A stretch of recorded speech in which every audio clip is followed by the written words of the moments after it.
We're gaming. Aaron Dohan actually... Well, okay, you were first on YouTube, to be fair. But X-Ray got in on Twitch first. So y'all have to split the prize money there. Hello, Flop Doodle. Where's my mouse? There's my mouse.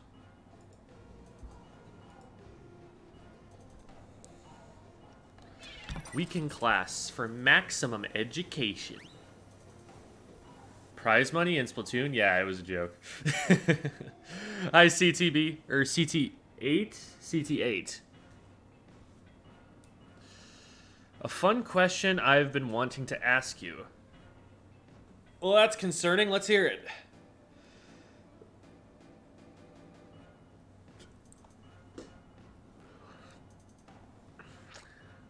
Hi, Hydra the Duck, and howdy, KH.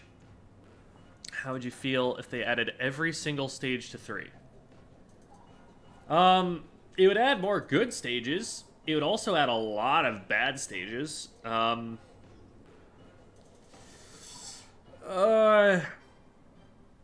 definitely want more good stages for the sake of competitive play, but also having too many stages in the game also hurts competitive play, because until there is a major, massive consensus on which maps should be played competitively, you're going to be put in a difficult position as a competitive player where you need to prepare too many maps, and you can't really have a good, solid game plan on any one individual map because of that. Because it just takes too much preparation to have that sort of thing ready to go. So I think it's probably better that you go a little bit slower, but we really want some more maps that are better than what we've got right now. Recently moved from NZAP to Splash, loving it so far. Nice. Good stuff. Yeah, Splash is a good weapon. Splash is one of the best weapons in the game, according to the way that's being played currently. Like, we're seeing more double Splash these days than we're seeing double Machine. Out of, like, Japan, for example.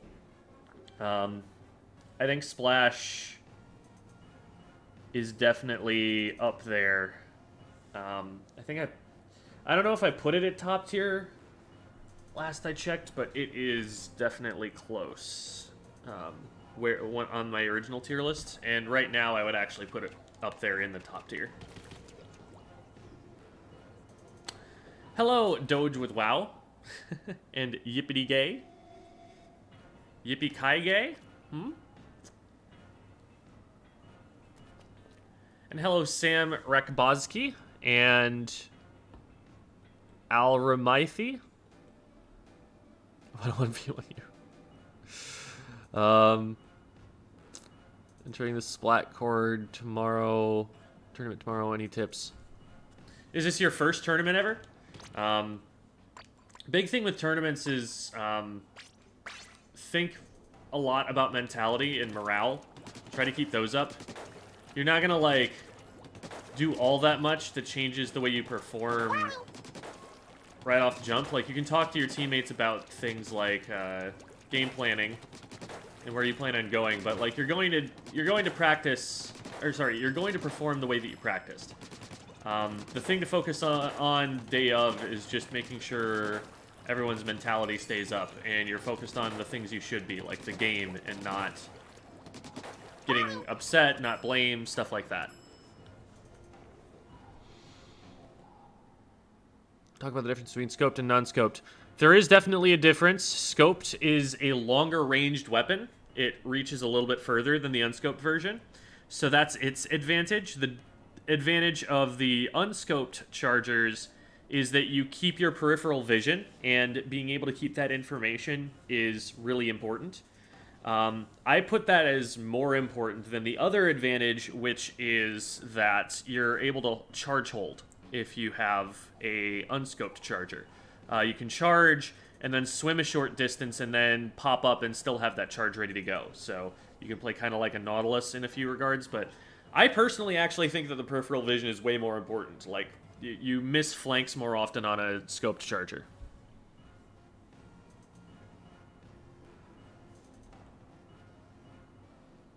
Can you teach what to do when my membership expires? Membership on YouTube? Like, what are you trying to renew the membership? Is that what you need to know how to do? I figure it would just be the same thing to do as when you started the membership. Like, I think there's like a join button on the YouTube channel that you can just use to look into that. Squid School explaining how knowing what your opponent had for breakfast helps in battle. Wow, people are doing YouTube slanders on me. Interesting. Are they just doing that for a bunch of content creators?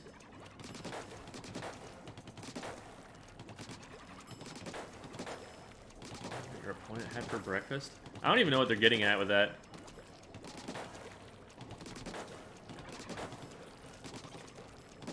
Hi, Desky. And hello, Drictor. And oh my god, scroll. Favorite weapon casually? Probably Tetras. I just got to A- and I literally just can't win. Why? That's just a question of how do I win and not lose? Like, I don't know what weapon you play. I don't know what mistakes you're making. I don't know what your team is doing. Like, I need more information than you can give me in a Twitch comment to be able to answer that question. And you need to be thinking more analytically than just, how do I stop losing and how do I start winning? Like, that's not helping you. Think about what actually causes wins and losses. Like, it's the way that the objective is played. It's the decisions that are being made. It's if your team wipes at a crucial moment. Like, there's a whole lot of stuff on the channel that pertains to that question. You just need to be thinking a little bit more, like, critically about it to figure that out for yourself. Like, I do coaching, and, like, if you want to, you know, another perspective on that, you could ask me.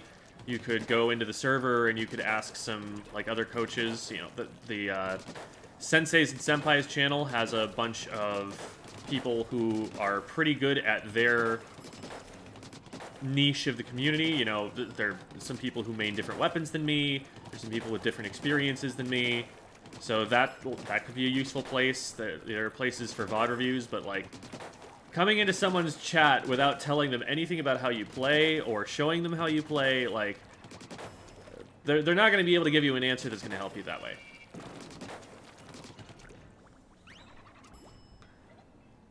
Morning, Cascor. Yeah, it's morning for you. It's not morning for me anymore, as of, like, 9 minutes ago.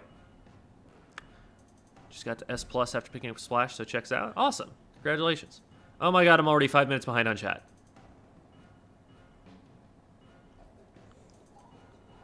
Yeah, I mean, if you have fun with the Wiper, then play the Wiper. No problems there. My first, I've assumed captain position. Ah, okay. So, as captain in a tournament, you're going to want to make sure that you've got the rules understood, like, so you know your overtime rules and stuff. And there's a lot of stuff that's happening behind the scenes that you need to be keeping track of. Things like making sure everybody's registered, making sure you've checked in, making sure you're paying attention to all of the announcements so you don't miss a round, like... you're going to be the one running the bracket, communicating with the other team. Make sure that you have enough room for the friend requests you're going to need to make to the other captains. So focus on getting that stuff handled so that nobody else has to worry about it and it's not a cause of stress during the tournament.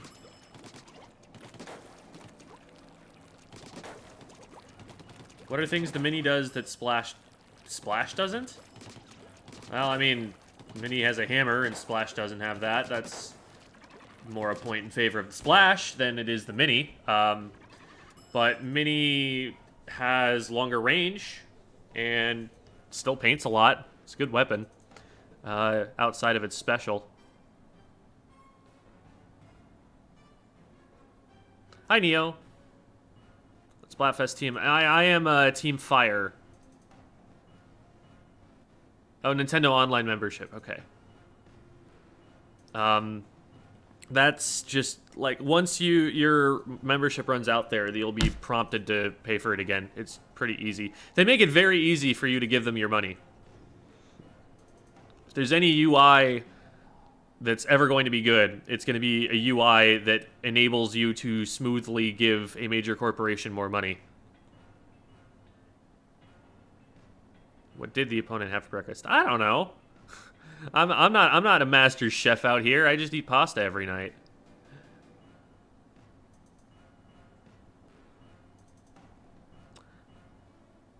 And hello everyone else who's popping in. How do you get out of X rank? Still applies, yes. Please bring me to X rank. Oh man.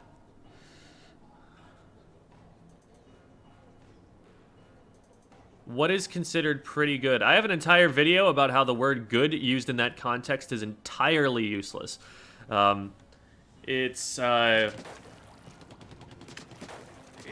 relative to other information. So, like, if I say that a weapon is pretty good, I might mean, you know, it's near the top of the tier list. I might say that it's seeing significant use in competitive play, that it's useful. But, like, if we're talking about player skill, and we're talking about how someone's pretty good, that's so vague, it's not gonna mean anything to anybody.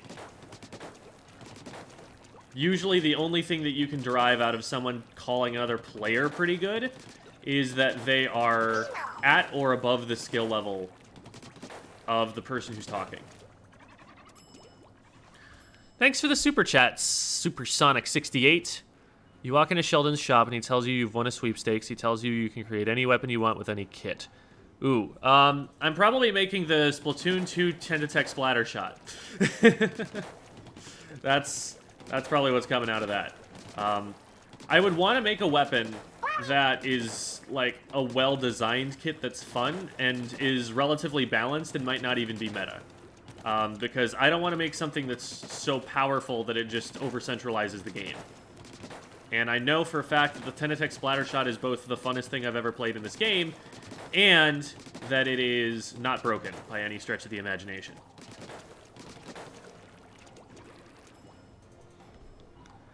Hey, kitty.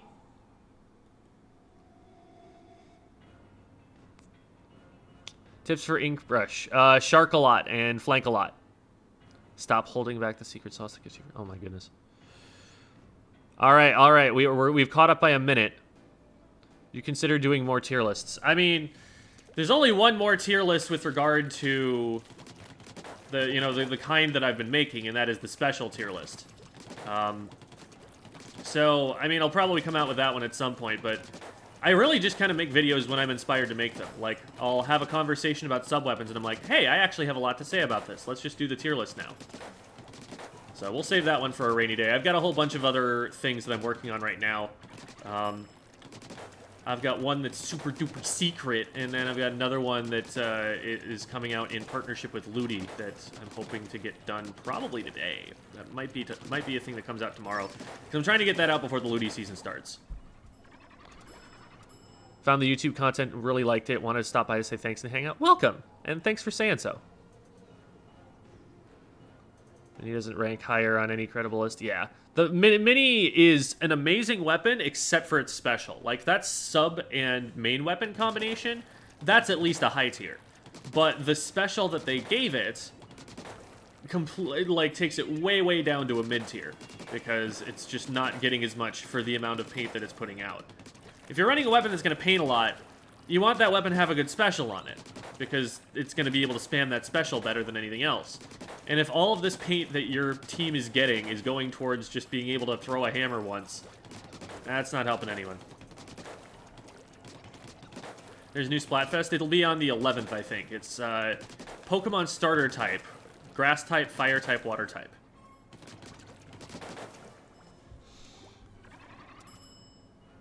How do you feel about the rank system in this game? I've got a couple of videos about that. Most recent one is Rank Points Debt. I talk about it in pretty significant detail. And no, the letter rankings do not mean that much. There's not a great way to tell how your progress is going, to be honest, outside of like playing in tournaments and stuff right now. It's not great. Very fun, however, it was a nightmare too. Yeah, logistically it's difficult. It can be a strain emotionally on a team that's, you know, put under a pressure situation with adrenaline running, and all of a sudden they're acting different than they did in practice, and yeah, it can be a lot. It can be overwhelming, and I don't blame anyone for not enjoying it the first time around or for having a lot of trouble. It's also tough just because you're running into teams that are better than anything you're ever going to see in ranked. You know, you're like, wait, I didn't know there were people who played this game who were this good.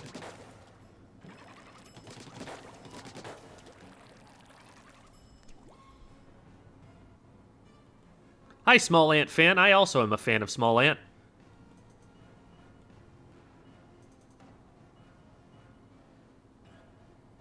And hello, Mofaluwasu Omalolu.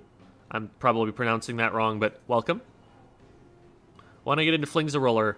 Get a bunch of missiles and play fairly far back and zone people out. You can go aggressive when you want to, but your paint output and your missile output is really important to the team, and so preserving that is important.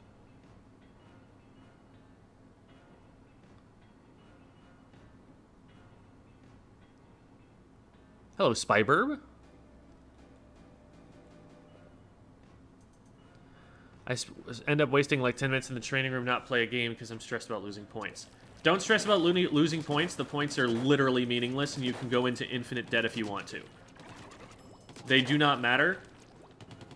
And the way that you will gain more of them is by playing the game and using meaningful practice. Now, spending 10 minutes in the training room is a really good idea if you're practicing your aim. Like, that's something that does actually translate into success later on, because you're actually improving your mechanics as you go, as long as you're practicing them thoughtfully and not practicing bad habits, which is a really common problem that people have in the training room. But at some point, you gotta play the game. And, like, I'm telling everyone right now, do not put too much stock in your letter ranking. It is not as meaningful as it used to be. Just play the game. It'll all reset at the end of the season anyway. So unless you're, like, really bent on getting to, like, S plus 10 so that you can gain access to X battles at the beginning of next season, if they reveal it at that point, don't worry about it. Kinda guessed he'd make T-Tech. Yeah, he's good.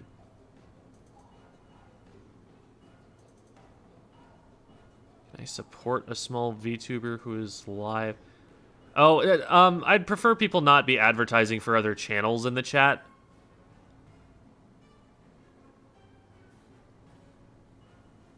And hello, Butterbrick. Oh my goodness, we got... I'm still behind by like 6 minutes on chat. And I've just been reading it for like 10 minutes straight. So I'm probably going to just get started here. I apologize to everyone whose questions I'm missing here. Just, there's a lot of them. And I'm getting behind.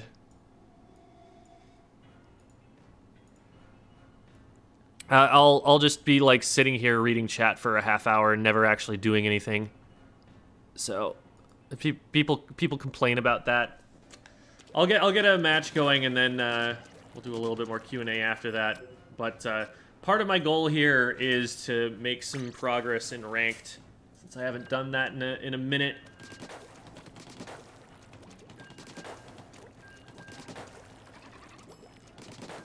Chat has grown significantly. Yeah, I was getting the sense that I was going to be able to keep up with chat early on, but I think, you know, as I see all the graphs of like when people show up to chat and stuff, you know, I'm looking at the analytics, and as time goes on over the first usually 45 minutes of any stream, more and more people are showing up, and I'm realizing that since more people are showing up now and asking questions, I was catching up, and now I'm falling behind again.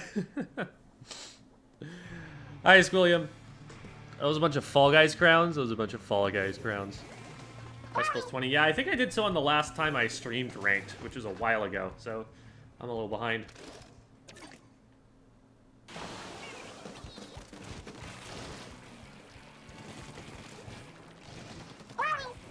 Splatter Shot with Splat Bomb and Reef Slider. I'd still prefer Inkjet. More because Inkjet is cooler, but also because it's better. IMO. Can you not? I'm trying to just live my life here. Yeah, I had 2 members go down on left, and I was trying to run away, but... Oh, wow. This is team comp. It does exist.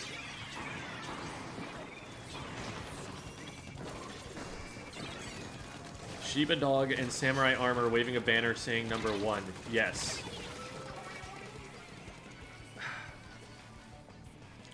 We keep just losing mid thoroughly. I might need to drop down over there or something.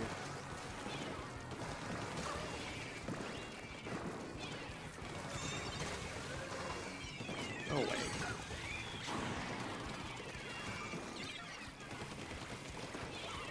I'm starting to come around to the idea that Tri-Strike is actually significantly worse than Booyah Bomb.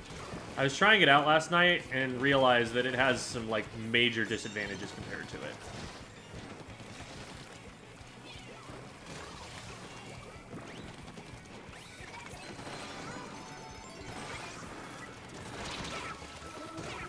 Sometimes it looks like they're just right in the middle of a huge explosion and nothing happens. They just don't die.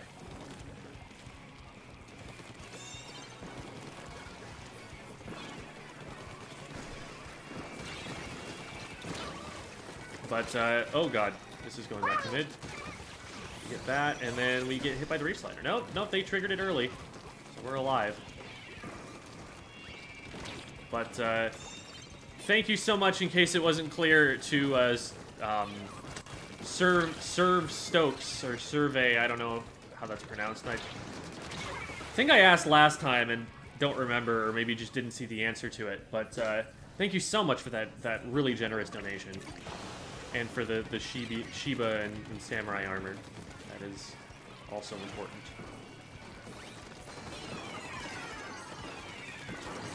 Please. Ah, my aim is really bad as they came around the corner there.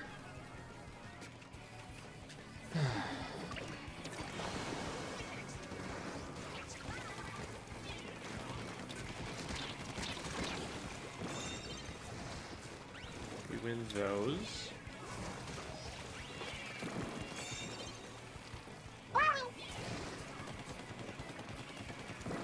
Someone sharking around the left. I think it's the Luna. Okay, they came this way. Oh, crap, I die.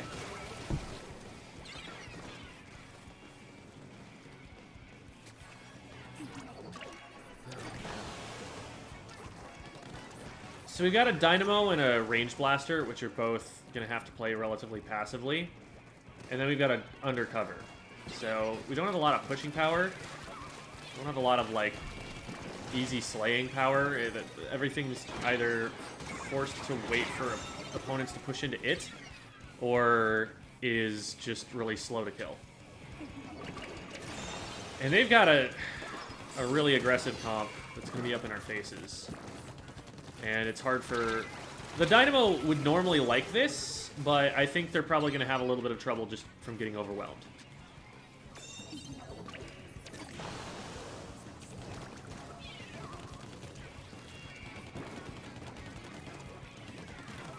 I'm still not even fully convinced that there's nobody sharking here. Yep.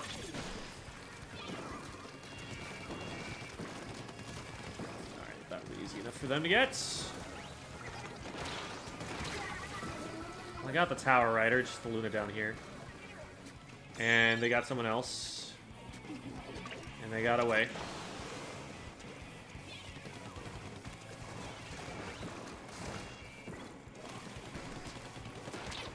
Oh my god. Thought I had someone looking at that. I just die.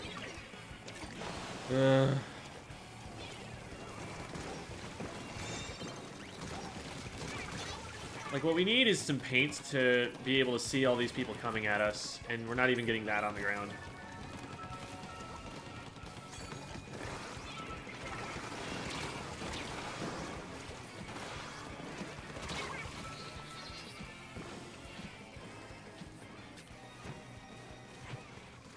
Not a great game to start off.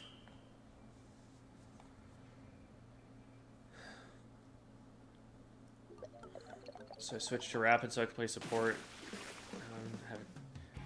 Support, if we're using the terms that I use to describe roles, Rapid is definitely not a support. A support would be a weapon that paints a lot. But I mean, there are ways in which the term support could describe, you know, the way that it helps in fights.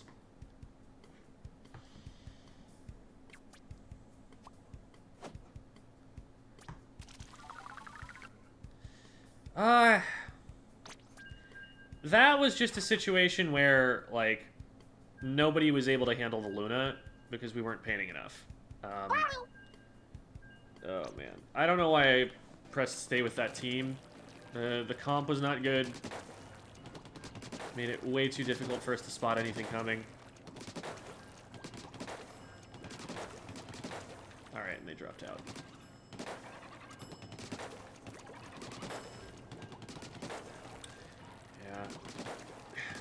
It's really awkward because I was both the only player on the team that's really going to be good at pushing up. Like, the Undercover Brella is meant to push up, but it's not going to be good at it because it's an Undercover Brella. So I both was one of the best sources of paint on the team and one of the only, like, Slayer weapons that can actually frontline. So there's just too much that is on the shoulders of my weapon in that comp to do.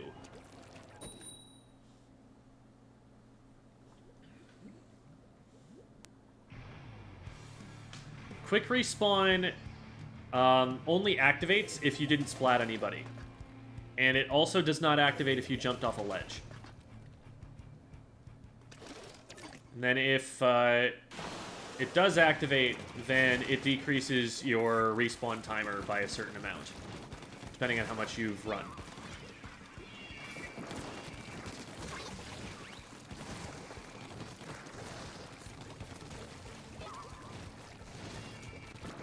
Two on my teammate. I'm gonna try and draw them over this way and see if that lets my team. Okay, cool. That didn't work. I was hoping that I would be able to draw the other team over to me by grabbing the tower there, and that would take aggro off my team. Instead, they just all died.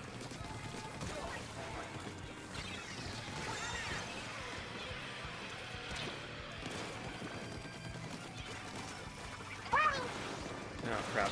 I should die for this. Did get the Gootuber down, which is good.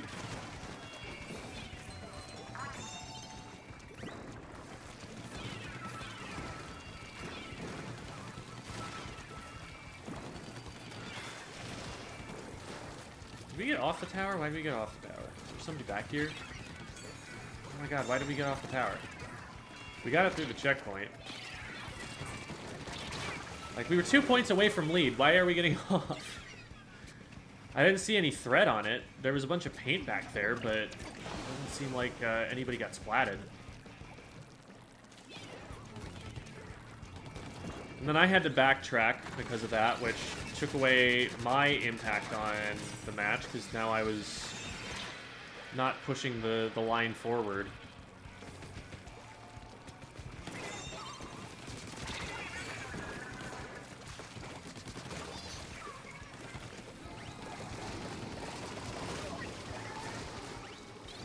That was a really good stall with the ink back. Kept them alive long enough.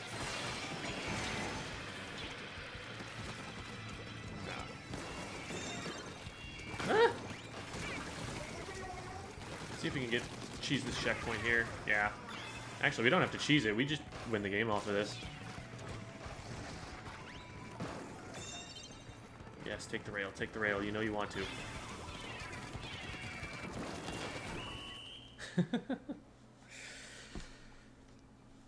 Yeah, with 3 down and you get through the second checkpoint, that's probably game over. There's not a lot you can do at that point.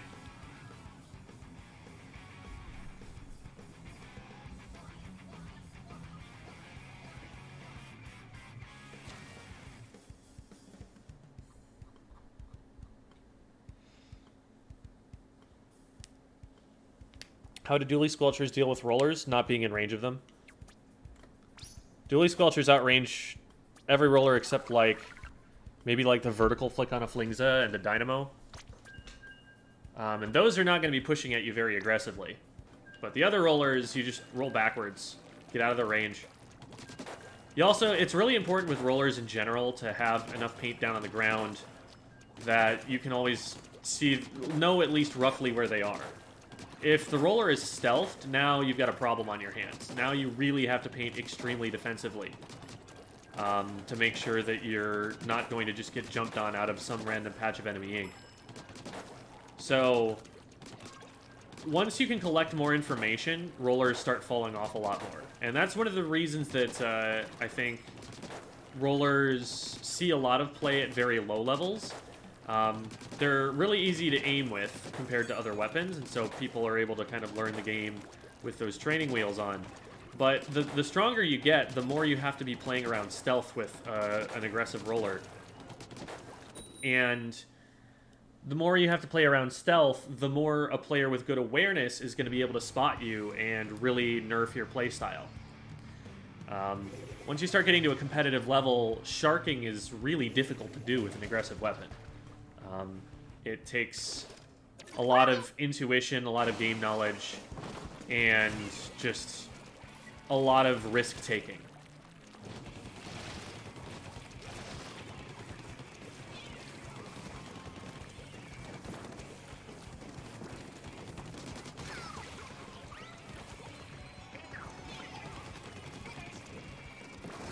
We should probably be pushing the tower already. There we go. Oh, I thought I had that. Will I have this?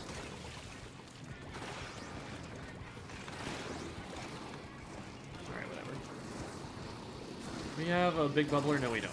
This would be the time that you would want to launch the big bubbler on tower. That's a crab. Hey, what a crab and a ho, what a crab.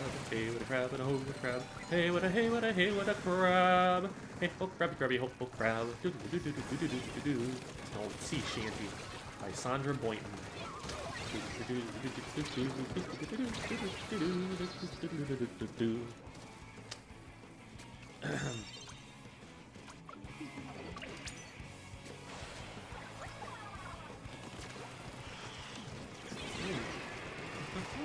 Okay, we're alive. What? Where are you? There you are. That's a little bit weird.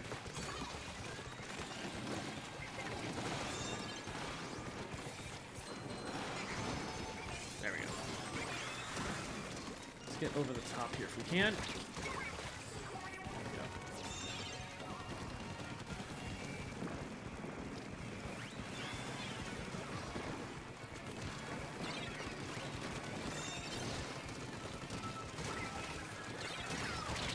Yeah, the jet should have seen me already, but I was out of range when I was firing shots at them.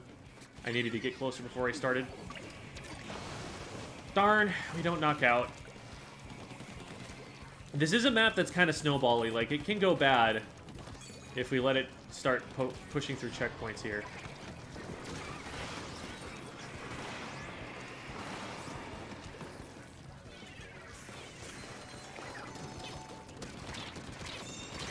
They pushed into my range, but I just missed shots. Like, they actually misplayed that. I should have had them.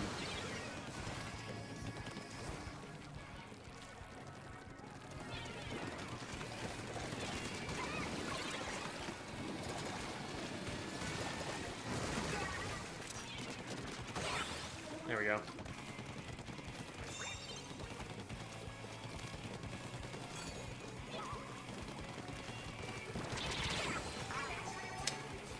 Took just a little bit too long doing other stuff than getting up to where I wanted to be. But we'll be able to jump in before the push is dead. Oh my god, my aim! I'm firing so many shots before I move.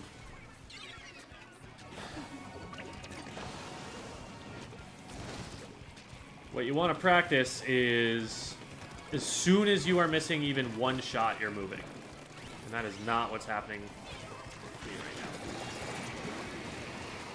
Oh, that's annoying.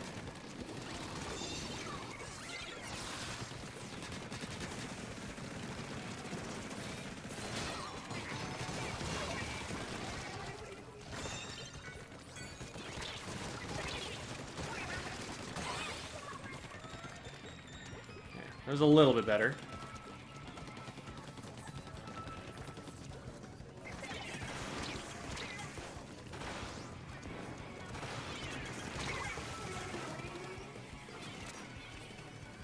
was a little bit far away from the tower path there.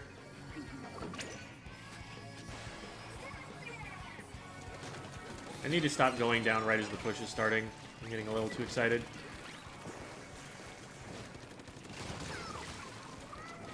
Notice how there I didn't start shooting until I had an off angle on them. Like, me shooting from the same angle as my teammates not as helpful. Me shooting from a different angle from my teammate forces them to look one direction or the other. And also makes it so that they can't really use cover against both of us at the same time.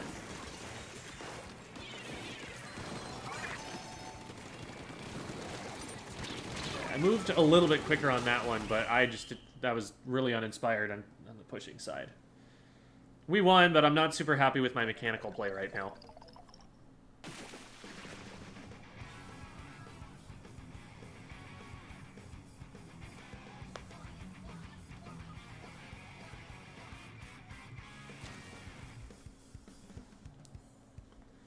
I'm going to take a quick break and do a little bit of aim warming up, because that was not feeling good, and I don't want to practice bad habits.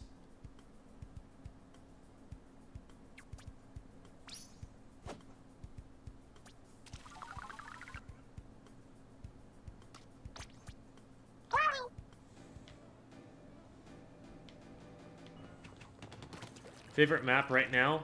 Museum.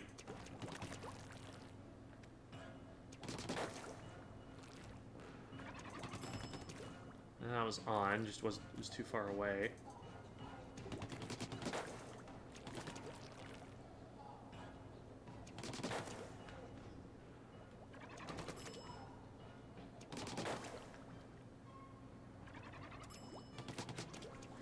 I need to position a little bit better. My elbows are hitting the armrests when I try to turn.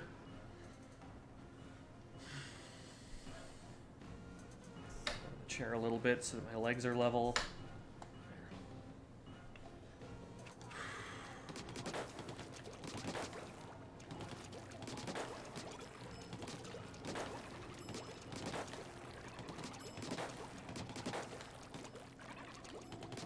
There's something about the mindset of me hitting the targets that's different from when I play against another player. Like,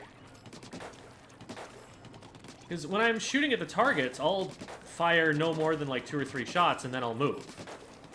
But when I get into an engagement with a player, I'm like hard committed to that. I just try to hit the shots right away. Maybe it's a case where I don't like have enough paint to be taking the engagement, and so I'm pushing into enemy ink and don't have the room to move. That might be it. Because, like, when I practice in the training room, like, it gets all blue. You know, it gets all my color here. So maybe the engagements that I'm taking where I'm not moving, I'm putting myself in places where I can't move prior to taking the engagement. So I'm pushing into enemy ink a little bit too much. That'd be something good. Actually, I should go and watch that on the replay real quick. I can look for a couple of those and see if that's correct. Thoughts on Explosher? One of the best weapons in the game. It's like, if you're playing a backline weapon that is not an E-leader, you're probably playing an Explo.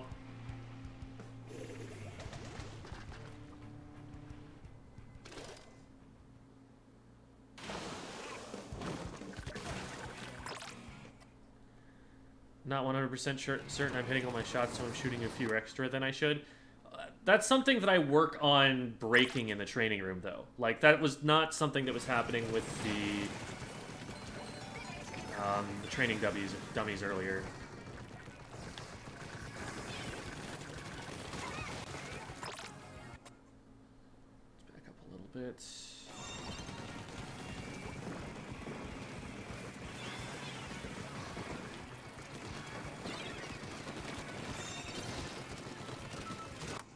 Yeah, that was a depth perception thing. I'm not accounting for the fact that I'm lower down and further away from this guy. Like, okay, that's not really a combat movement problem. That's a taking the fight that I shouldn't, or rather before I should problem. So that was more decision-making than mechanics.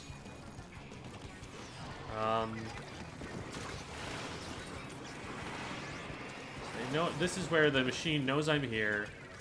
I throw this down. And I still don't have my aim set. That's something I should be working on here. I think I was indecisive here because against the machine, ideally, you don't expect to win this fight. And so I'm thinking I'm going to have to swim backwards and jump over to the left. But then I realized halfway through this engagement, wait, they're just in range. I can fight this. And so I overcorrect after that, and okay. So maybe I should have just backed up right away, even though I actually could have, in theory, won that fight, because I was expecting them not to push that far in. I was expecting to have to run. And I got caught making two decisions at once. That was fine. This one I realize I'm getting ink back pretty quickly. Okay, there, I tracked them decently well. I miss a shot or two here, but I'm right on top of them. I know I can still hit the shots. So that's not the worst case of walk-and-shoot syndrome ever. And here, I definitely didn't have time to both throw the bomb and get into this position against the jet squelcher. They were going to spawn too quickly. Neither here nor there.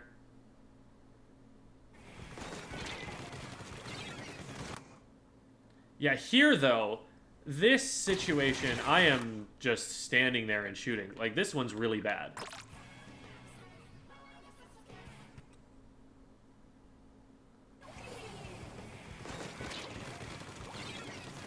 Like, I miss, like, 3 shots there, and then, like, 3 more shots on my way over.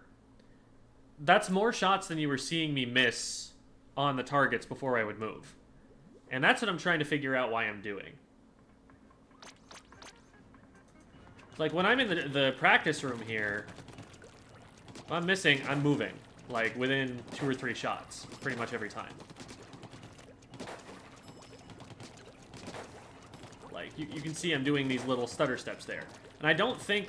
I think that's just, like, a mental thing that I'm going to have to work through. That something feels different about being in that position when there's music playing, or when it's an opponent who's shooting back or something that, like, just makes me stand still.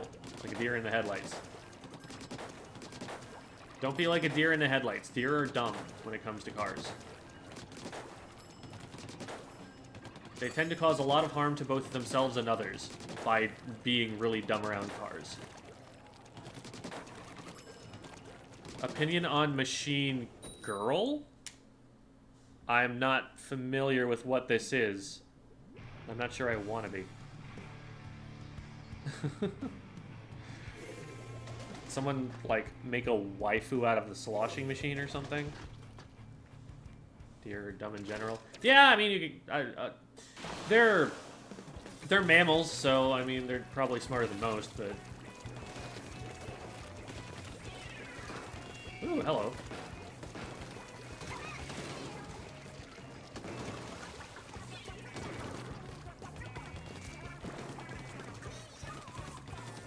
I don't know, I guess I would also say that humans are dumb, so by extension, deer are extremely dumb.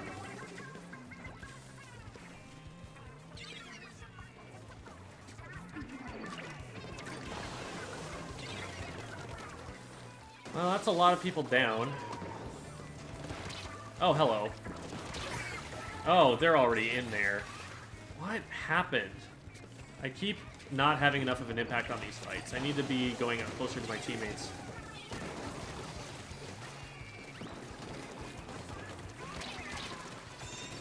Man, they're so dead.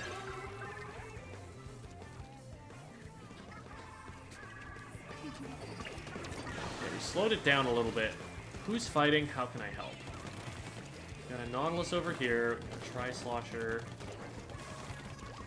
We have a bunch of weapons that can definitely win fights. We just need to win them. Oh, you know, maybe they're just getting picked off by backliners. That's a thing that might happen. Did I die? Yes, I died. And my teammate is still pushing the tower without even knowing there's a Luna Blaster behind them. That's not great. They did splat me. There was a little X on their screen that indicated that I was splatted behind them. So I don't know why we're still staying on tower and not even looking backwards at it. 2 down.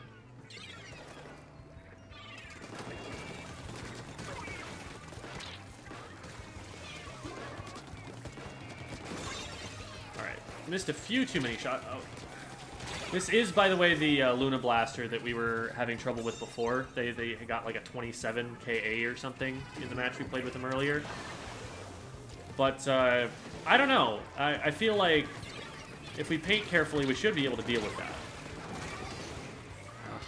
That probably should have been a trade. I don't know. With the Nautilus shooting at them, maybe it's not a trade. But,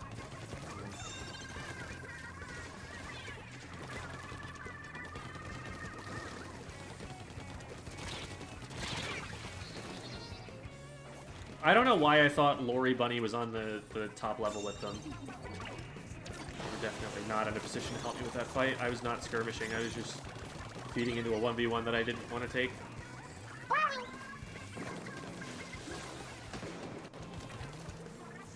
them. Alright.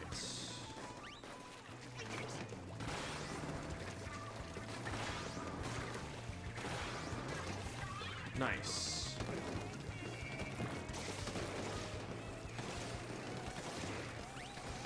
Why is there no paint? I mean, a Nautilus and a Try don't paint that well, I guess, but we need to be painting more than we are if we're ever going to spot the Luna Blaster here. Oh. I should just try and play paint support on this team comp. I should just try and make it so that the Tri-Slosher and the Nautilus can slay, and that I'm the safeguard against the Luna Blaster ever getting in.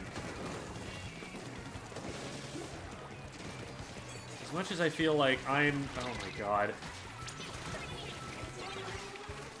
Literally Venn diagrammed by ink storms. Because the map should not be this purple. Under no circumstances should any team ever get this much control of your base. This is completely unnecessary. They have a Luna Blaster on their team. So... that means nobody else is painting. That means I need to focus more on painting and just throwing bombs and playing safe than I do on getting kills. I was like...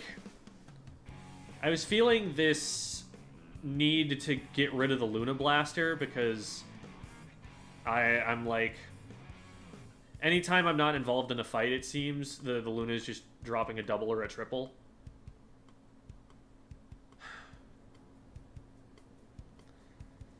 Ugh.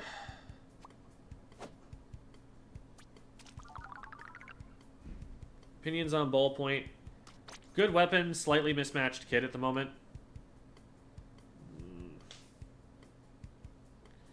Yeah, I'm not sticking with that. Oh, it wasn't even the Luna that was top fragging either. Ugh.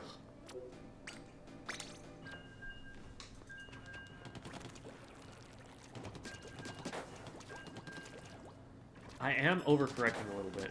I need to do more of this.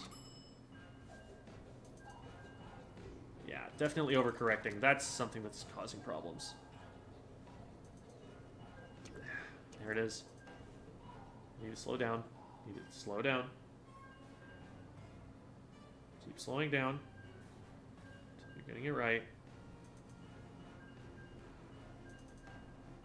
No, too much.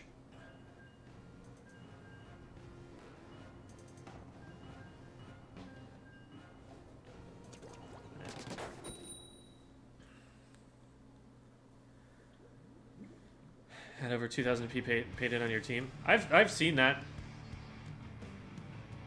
See a lot of refluxes that do that. A lot of like juniors, splashes, maybe some flingses or explos. Definitely happens.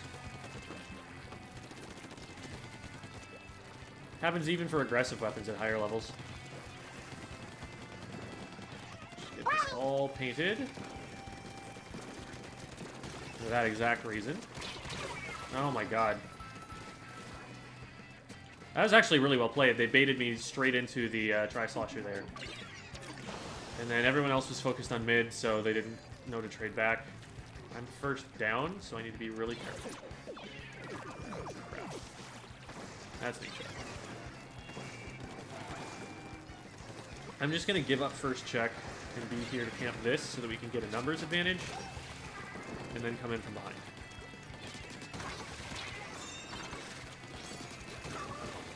Nice.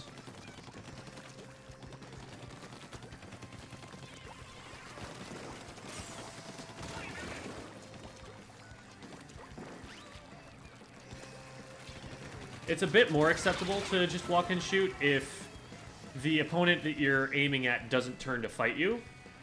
And, like, there's no other threat. Because then you're just getting your aim on as quickly as you can. You know, you're prioritizing that over being evasive. Oh, someone probably saw this. No way, no one saw this. Oh my god, I'm walking and shooting again. You know, I think there it was like... Okay. So there was a situation where I wanted to move right. That was what I wanted to do. But I didn't have paint there. So I was like, well, I'm just going to move in there about as fast walking as I am swimming. But I need to move. I need to take whatever options that I've got, even if it's not the direction that I wanted to go in a vacuum. So they are catching on to the fact that I'm coming this way. Because someone was actually watching at that time.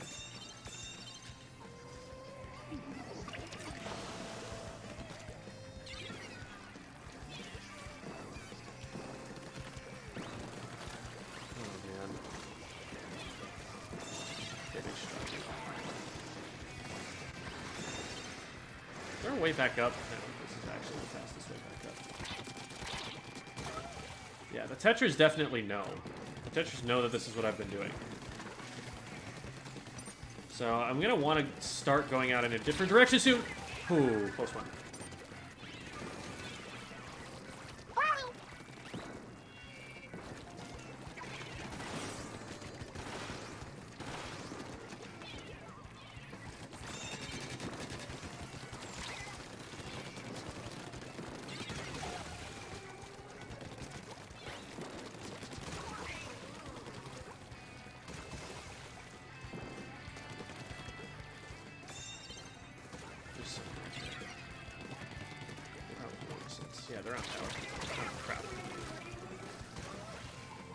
Okay, well, we traded one back. And we got another 2-for-2. Having two juniors isn't fantastic. Like, there are definitely worse comps we could have, but there's not a lot of forward pressure. It's like me starting fights and maybe the Nautilus being in position to finish them, if we're lucky.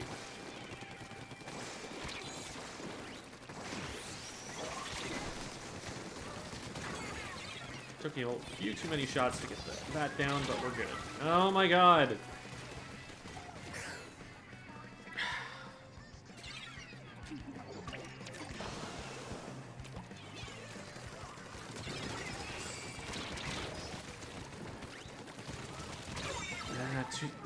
I needed to hit the shots on the way down, and I just didn't have them.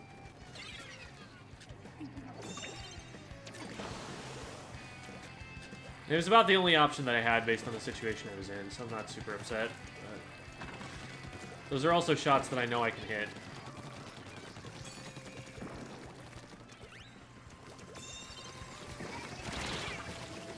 Why does that not hit them? I don't understand this special sometimes.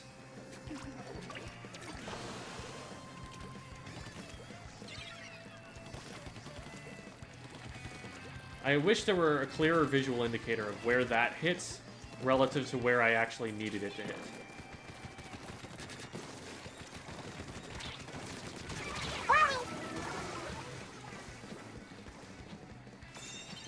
We need you on tower. Go to tower, go to tower. You need to be on tower. Get on tower! We lose the game if you don't get on tower. Oh, I think they got killed.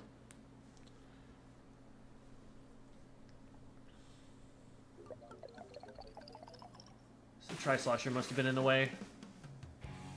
I don't know. Even then, they hesitated, like, several times when there's literally not time to hesitate. The tower's moving away from you. The longer you wait, the more distance you have to cover, and the more vulnerable you're going to be as you're going to it. You gotta just run for it. Gotta trigger overtime.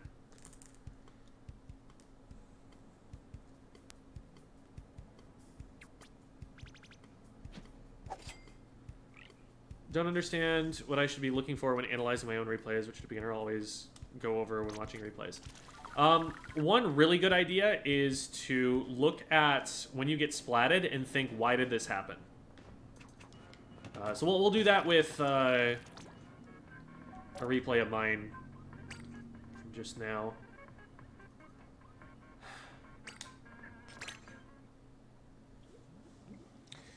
That was another round where it just kind of felt like I would get either a trade or a two for one or something, and then I'd look up at the top of the screen and we'd either be even or down because of it.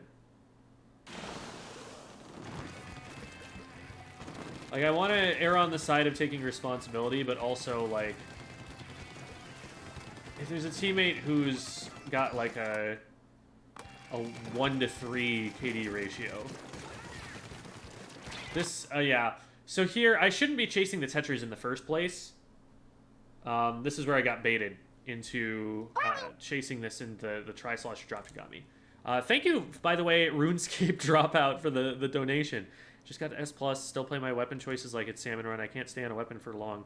This is going to keep me from climbing. So, S+ is not like...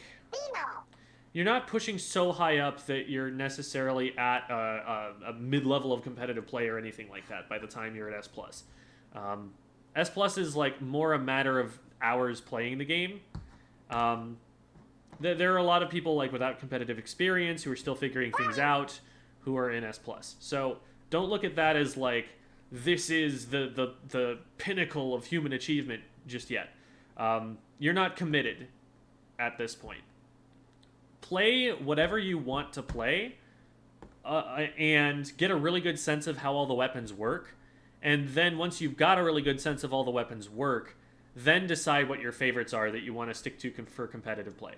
I do think that people who have like a flavor of the month weapon, I shouldn't say flavor of the month because that makes it feel like I'm talking about the meta. I feel like people who just like switch their weapons every month are definitely hamstringing their ability to play competitively because they're just not getting as good at any one weapon. It's also really frustrating when you're playing on a team with someone who's doing that because your team comp just changes every month and you only have so long to adjust and adapt and synergize with that player before you have to play around them completely differently again.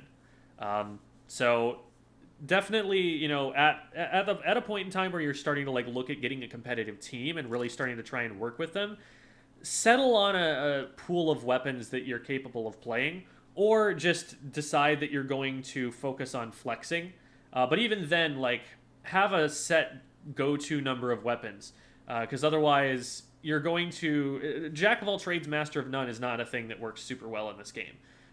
You always want to be mechanically strong on a particular few weapons, because otherwise, like, your mechanics on the other weapons are going to suffer. Is it worth getting coaching from you while I'm at A-? Still pretty new to things, but improving. I will coach anybody. I will coach somebody who's never touched the game before and is just powering it on for the first time. So I wouldn't, you know... I still feel like there are things that we could talk about. We could give you some goals to work towards. And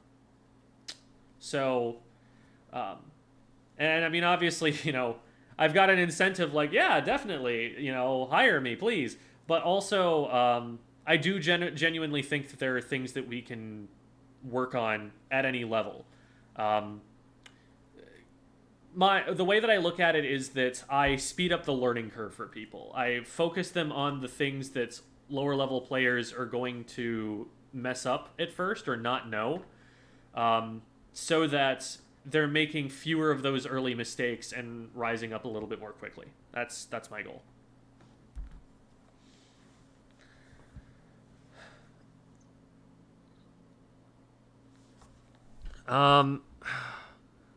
Mittlerweile ist in jeder 2 Runde bei mir ein Cheater, der special spammt. So that's special spamming. Something about a cheater. Was kann ich gegen die tun? What can I do? Oh, I'm forgetting gegen. I took a little bit of German in high school, so I can read like some of that sentence, but not enough to figure it all out. I'd have to go and do some translations.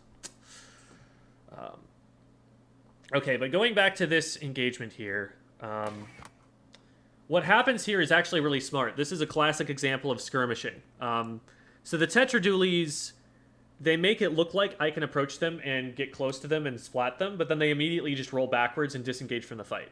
And I'm confused here because I'm like, wait, they're rolling back so far away that they can't even hit me.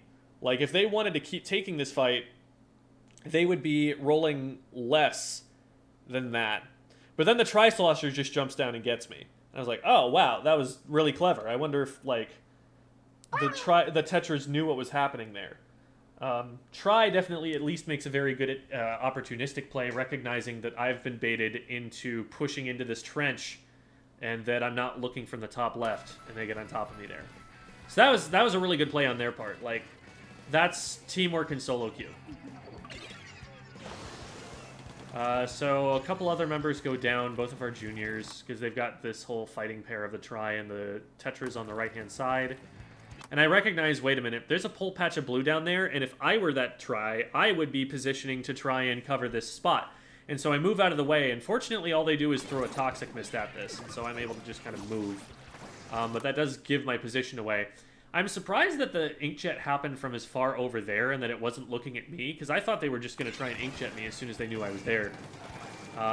So I get around here, and this is a pretty good play on my part. I have no trust whatsoever that we're going to be able to stop the push from the left-hand side, and nobody is coming around to the right to make a flank. And I also happen to know that if I do go right, I'm going to take out this Inkjet user as soon as they land. And so from here, now I'm behind everybody, and I'm able to cut off options, and my team is looking at this, so they should be able to see that options are cut off. I'm a little worried about the player that was on the ground in front of me, but they're not moving to attack me for getting rid of the Tower Rider, and I have this piece of cover next to me. So they had to go pretty far around me to the left if they wanted to flank me. They didn't do that, and I'm able to just close on them like this. And notice how, in that position there, I didn't even necessarily have to take the shots myself because I had a teammate that was behind these Tetradulies. And this is how a flank works. A flank doesn't work if you go in and you're completely by yourself. From this position, my teammates, these two juniors over here, can see that there is a player fighting me, and they are able to get in range of that player and help me here. If I'm in danger to these Tetras right now, I can just drop behind this block. I don't even need to take the fight at all. Their back is turned to the junior, and they're going to go down soon, even if I'm not the one who fires the shots that gets them. That's how you want to be flanking. You never flank far away from your team, because that is literally just putting you in a 1v2, and at higher levels, people will snap back to you and will splat you before you can splat them. But if I flank here, and it comes in close enough so that my teammates are behind the opponents that I'm attacking, that's when that's going to work out the best. So, that was the best play I made all game, by a long shot. And here the sploosh shows up. As soon as you see that curling bomb, it's one of four things, right? Even if you didn't check the weapons at the beginning of the match, and you don't remember what it is you're fighting, you're either fighting a sploosh, a roller, a reflux, which you would love for them to just push up and try to tap shot you. That is not a weapon that wants to be doing that. Or I am completely blanking. I know there's a fourth one. It's not the mini. L3. L3 and Reflux, you're not scared of them if they're on top of you. Like, those are relatively slow-firing weapons. If you're a splatter shot, you're just like, oh, you wanted to get close to me? Why? You are splatted now. So, the only weapons that are really going to use those curling bombs in an aggressive fashion effectively are a sploosh or a roller. So if you see a curling bomb moving dangerously close to you, you back up, because you do not want a sploosh or a roller on top of you. We see the curling bomb coming, we kite this back, and we are able to splat them, because what in the world are they doing? This is a 1v3.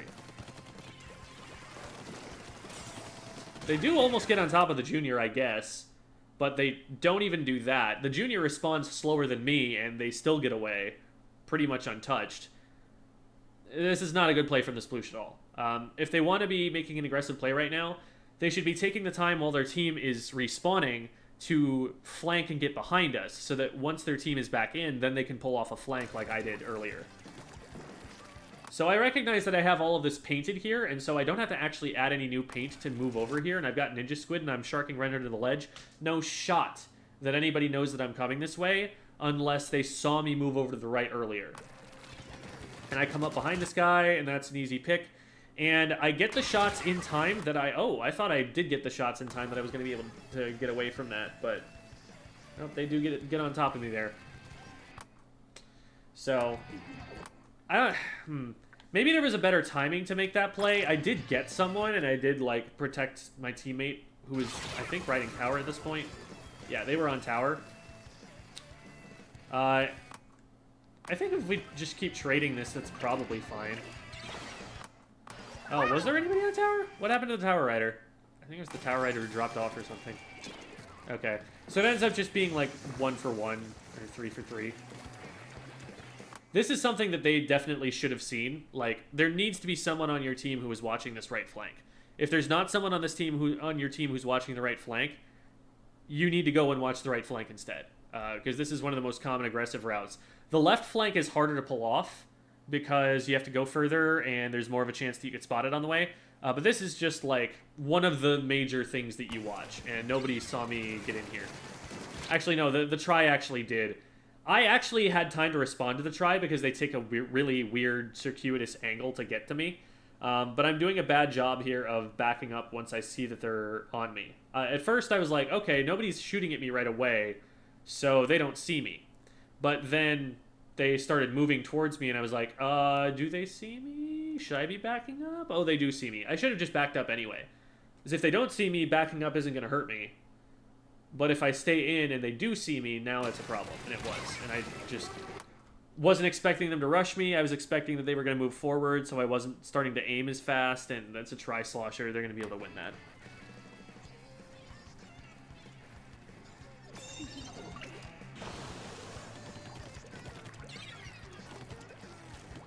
Okay, so we're in a 2v3, so I don't want to get too deep in right now.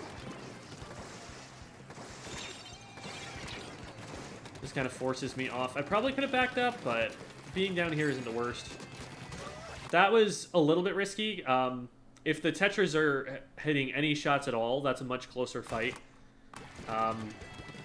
So, against mechanically stronger opponents, I probably should just die there. I don't like this Zuka. I need to Zuka more from positions where I have paint to run away in. Where I'm not just like wasting the entire special as soon as I'm engaged on once. That's something I need to work on, because that's been a common pattern. Here, I think I might not have had enough ink for a bomb, but I really wanted to bomb the jump on the left and then focus on something else.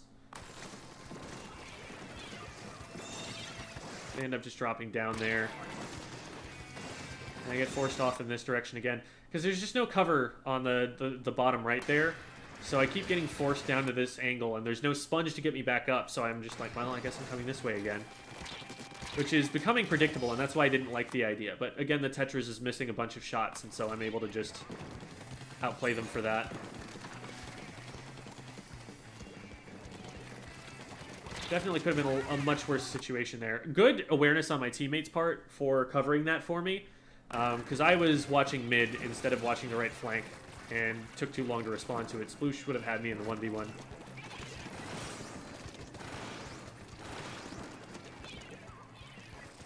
Here, it looks to me like they're using the back of the tower as cover, so I throw a bomb back there to flush them out. Forces them to the left. Now I know they're here. Now I realize I'm getting flanked. So, we have to deal with that first. Fortunately, their teammate on the other side could have pushed in there if they'd known that the Tetris flank was coming in. And they just kind of didn't. There's the Sploosh trying to get on top of me. Again, that Sploosh is just kind of running it down. Here, I'm worried that, like, by sharking behind them for too long, I'm leaving my teammates at a numbers disadvantage for too long. And so the timing is wrong there. I needed to go in earlier in order for that flank to be helped. Because by the time I did start executing the flank, we were down in numbers, and the Nautilus was like, I feel like I have to back up. So I wasn't getting the support that I needed for that to work. And that's, like, on me, to be clear, not on the Nautilus. Because I was giving the Nautilus no reason to believe that they were not going to just feed into a 1v3 if they tried to engage there. This is a really easy hammer cancel, even though I miss a ton of shots. Just shooting at that angle there is really smart when you're trying to defend the tower. Let me point out why I shot where I did.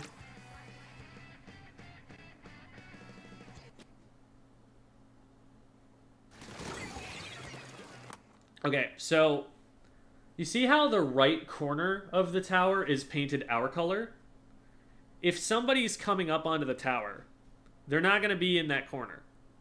Which means that I cover almost the entire tower that they could possibly be on by shooting the left side of this.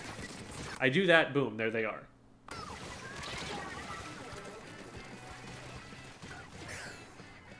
Ugh. I really don't like it when I get an outsized KA on a fight. Like, I got a pick there, and then I splat someone off the tower,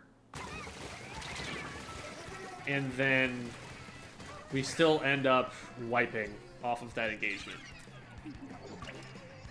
That's something that tends to tilt me, and it's something that I need to be really careful about when it happens. This one actually almost goes okay. So let's talk about the mechanics behind this one.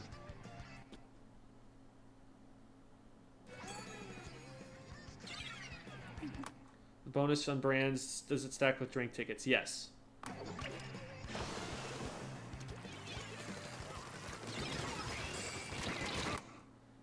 It doesn't stack 100%. Using a brand, I believe, gets you to, I want to say, like 28% chance, whereas brand plus drink ticket brings you to 30%. It might be that the drink ticket just gives you a flat 30 or something. I forget exactly how it works, but if you've got the brand for it and you've got a drink ticket, that's probably overkill, because you're not getting that much more from the drink ticket, but it does increase the chance. If it works the same way as it does in Splatoon 2, which I don't see any reason why it wouldn't, but maybe it doesn't. Okay, so that fight there, I'm getting forced to the left by shots on my right. I cannot exist on the right and be safe. So then I realize, oh, there's someone else on the left, but that player is shooting at somebody other than me. So I take an angle to force them to turn all the way back around to fight me. They take a pretty good position here, and they just get their aim on first, but I could be hitting those shots on my way down and actually winning the fight there. So we have advantage now. There's someone on our back left, which I think I actually saw and just decided to ignore. I don't know if that's a good idea. I saw them there again. I really feel like I should actually be paying more attention to that. It looks like I hit the top of the ramp. It's still really frustrating, because like it looks like the huge explosion like covers the whole spot that the Tetris were on. I don't think I'm ever not going to be complaining about what the Trizuka hitbox looks like.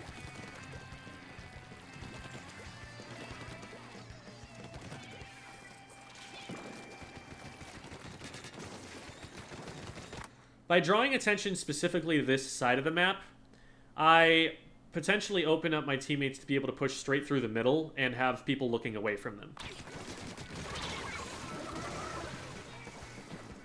guess that was...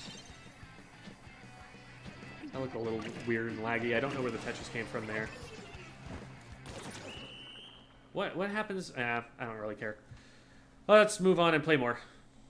Trizuka needs buff. No, Trizuka is one of the strongest specials in the game. We don't need to buff it. We just need to make it look right. Because, like, it's hard for no reason. It's not hard because, like, lol, I need to get good. It's hard because, like, I could aim this thing pretty accurately if I just knew where the heck it was going to hit. If I could understand the hitbox is intuitively. If you could give a buff to Tri-Strike, what would it be? Let it swim. And make it, like, quicker to launch. Like, one of the advantages of like, a Booyah Bomb is that once it's thrown, you only have a really short amount of time to run away from it. With a Tri-Strike, when it's thrown, you have, like... You have time to finish whatever you were doing before you leave. And that's just not how Booyah Bomb works. Like, it's too easy to dodge.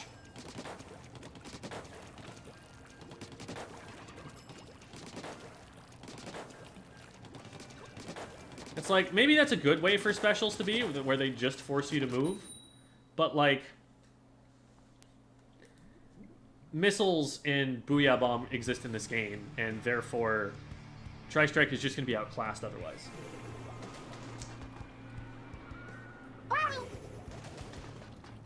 Needs to have a bomb indicator ball? It does. The Tri-Strike? It definitely does at the end of it. It's just longer range. Like, you throw it further than you throw a bomb, and that throws people off a lot. I took a really slow way out to zone. But I do like being here so I can bomb that and prevent them from standing in that spot. Hey, stop that. It's just me. I don't like this jump. Please stop looking at it. This is my friend. Okay.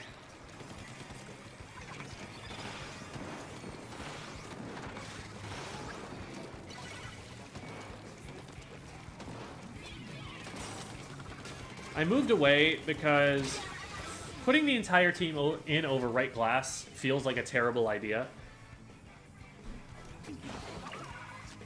God, we've got someone flanking when everyone else is dead.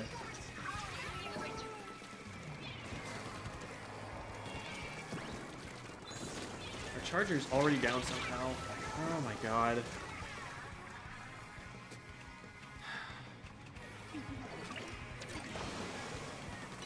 I need to get control of the zone from this. Okay, we did. Good.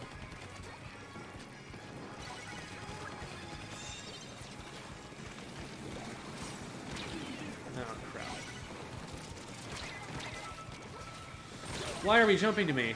This is not a safe place to jump to.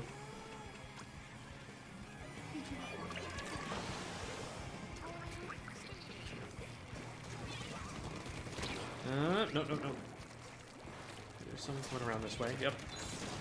Can you deal with this? Where? There was a teammate with me. Oh, okay, they did get him. I just figured as soon as they turned to fight me that they'd be getting hit by something. Still two down. Staggering all game.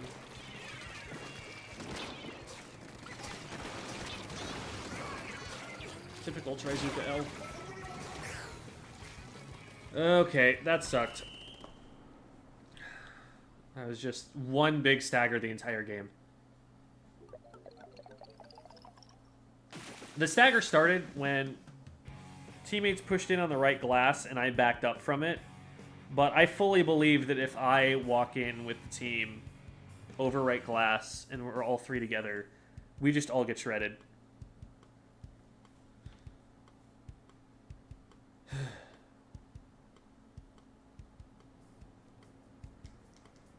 #1 overall splatter with 2.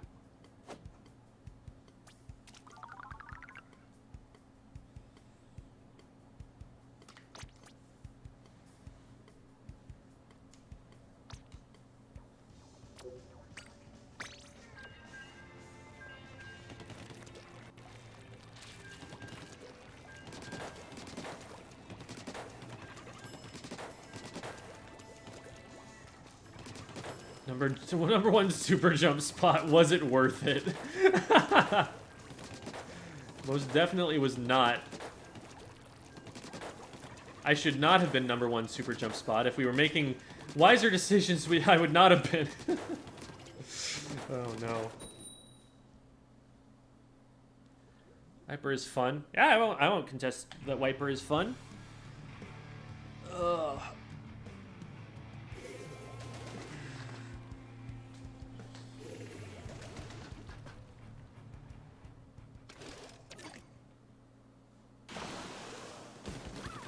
Like, I get a lot of questions like, hey, I'm in this rank, any tips? And the short answer is no. Because you telling me that rank does not give me very much information at all. At least in, like, Splatoon 2, I was able to make those videos about, like, common mistakes that people make in certain ranks. Because the ranks meant something. Because the ranks actually correlated to skill level a lot better. In this game, they do not, first of all. And secondly, even if they did, those were like 20-minute videos. I can't summarize that in the amount of time that I can afford to spend on a Twitch comment.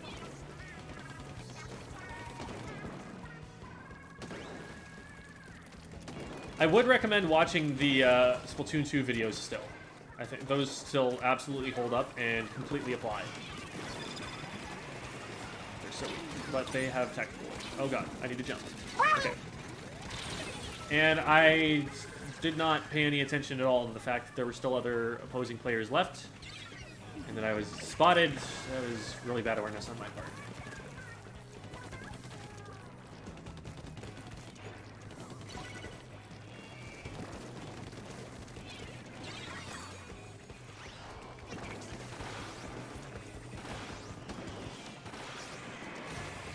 Okay. I knew I was going to get someone eventually.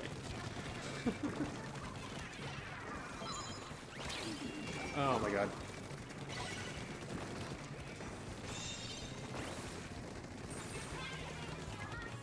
Okay, so E-leader's still up. We're getting marked a lot.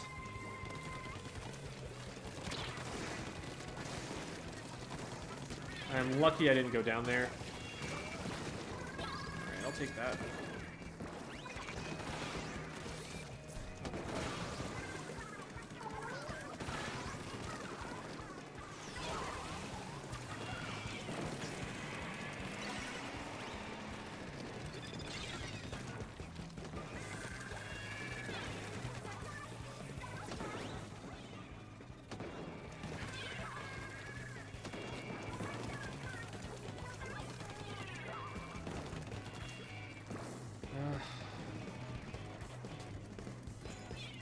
Backliners are doing a really good job of rotating since I'm not finding them here. And I'm really scared of getting sharked by like that. And it wasn't really a shark, that was just me taking an engagement too early before I had my shots on. But we still do preserve lead if we paint the zone. Holy crap, paint the zone. Paint the zone, please, thank you. Oh, that could have gotten painted like a good 5 seconds earlier. Like, I was worried someone was actually going to come in and take it from us.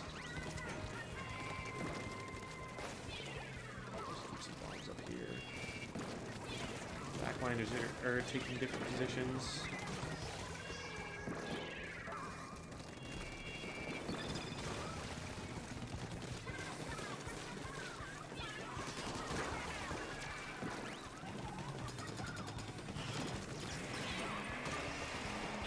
We saw that charging for such a long time. Why did we just stand in it? Alright, well that should be game.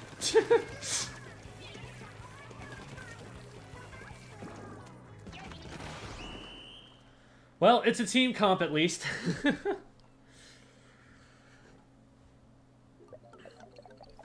The God himself intro. Oh yeah. The Pope frowns upon that Splatoon player.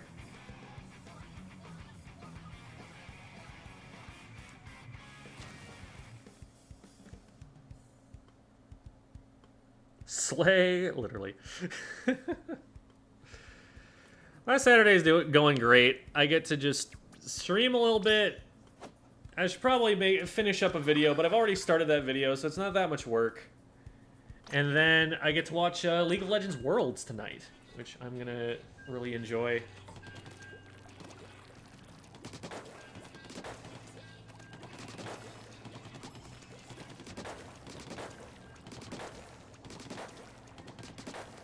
I haven't gotten to watch quite as much leading up to it, so I don't know I don't even know what teams are in it at the moment.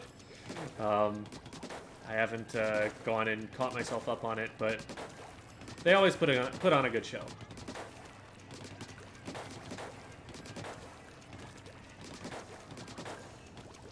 We're having a little bit of a watch party with some friends.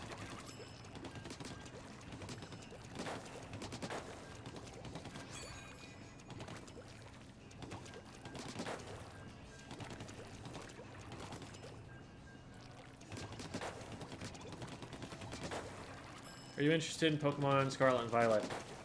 Honestly, no. I get interested in Pokemon again every, like, 2 or 3 generations. And then I'm just like, okay, that's enough Pokemon for now. And I'm off that cycle. T1 and DRX. That definitely does sound like a good match.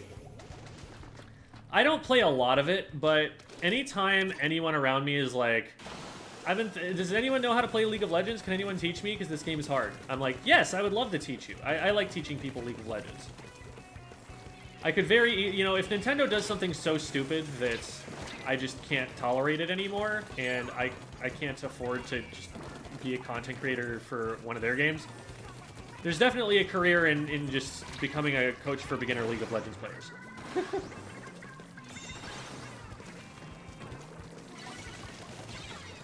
That's not actually what I would do, but I don't have, like, even mid-level experience.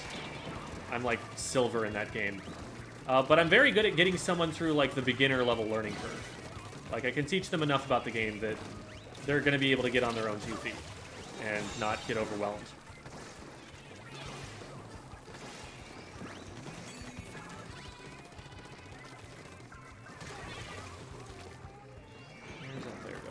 Coming around to the right.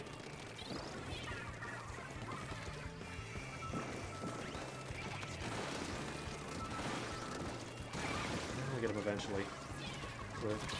Not an especially high value Zuka, but that's exactly what I was worried about. Like, I wanted to push in and get into their base, but I knew there was going to be a brush sharking. I was like, man, I'm going to find someone here. We got one of them down. It wasn't the brush. And I was like, that's a numbers advantage. Let's see if we can push it. And that was a mistake. Because once again, there was a brush.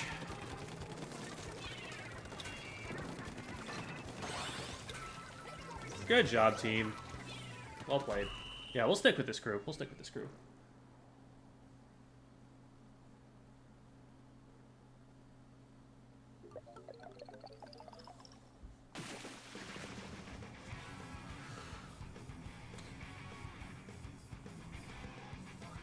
He doesn't even let you play your first match against beginner bots? Yeah, because against beginner bots, I'm just going to beat the bots so badly that you're not going to get an experience of having a challenge.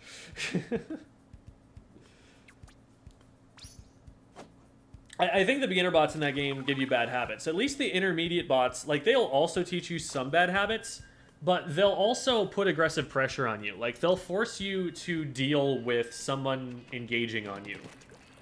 The beginner bots will engage on a favorable engagement that they should definitely just kill you for and there's no escape from, and then they'll just back up and let you live. And you'll get used to thinking that that thing you did is safe.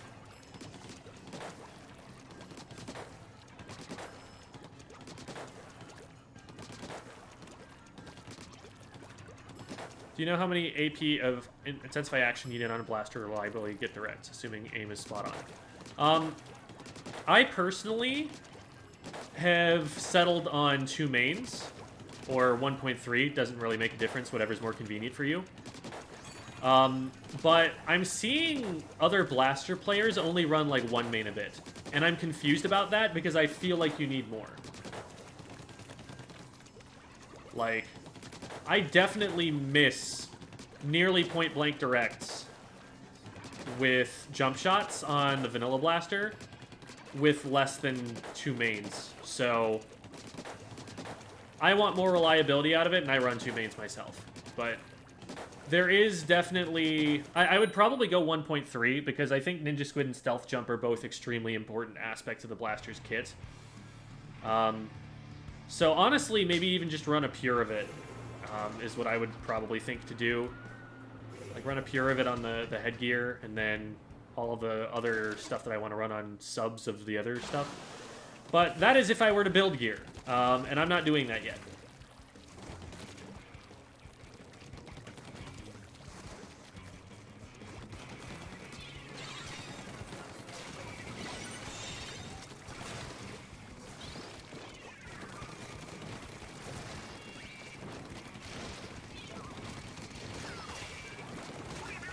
Yeah, the Wiper needed to engage there to help their Hydra, and they did not. Yeah, so I didn't have to fight that at all. I saw the Junior running, and... Oh, let's go! I knew I was going to hit one of them. I didn't know I was going to hit two of them. So I saw the Junior running there, and if I chase them around the corner, they might be able to turn around and just splat me. Because they want a 1v1 with me. But if I just force them to run into my teammate... Now they're stuck. I need to get back to zone. Darn. I positioned so aggressively that when we lost zone, I wasn't able to, like, help cap it or fight or anything. That was just too aggressive a play.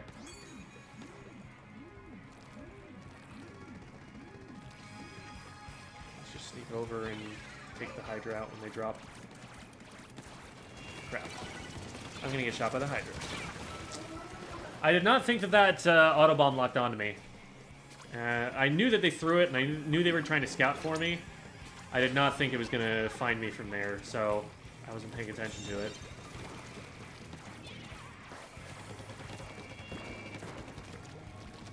Ah! Man! I threw that bomb so that you wouldn't be there. Can't you take a hint that I don't want to get shot? Jerk.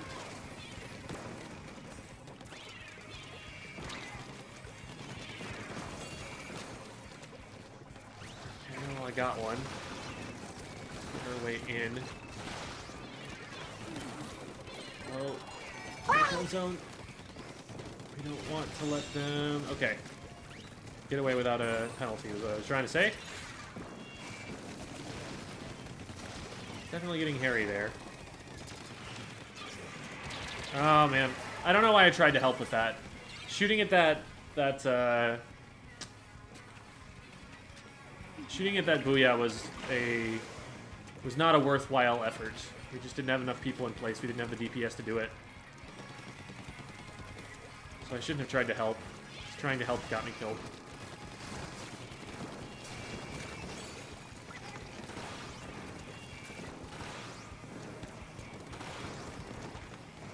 Hydra jumps out, so that's only 2 left on zone. We really need to cap it.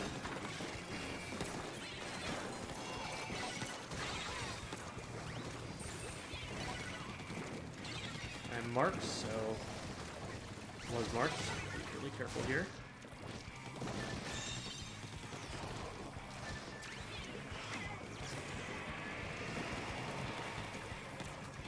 Woomying zone does not, in fact, cap the zone for you. Especially when someone's watching. I'm just going to focus on painting for now. Until I find a good opportunity to move in. Like this.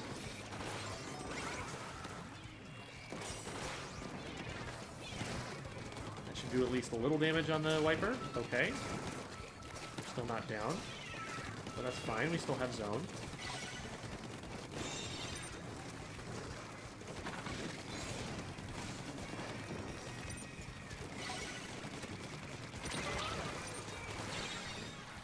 Oh, I'm so upset.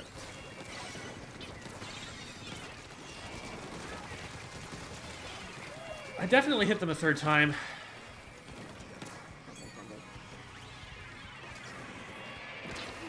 They knew I was here.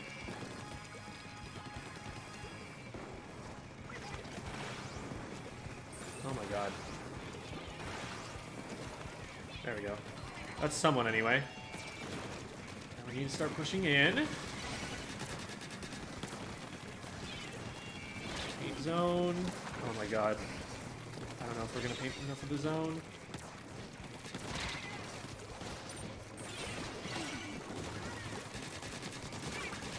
Okay, that should be it. That should be all we need. Whew. I did not mean to get knocked off the ledge like that. That actually could have been really bad, but thankfully I zoned people off the zone enough that we were able to cap.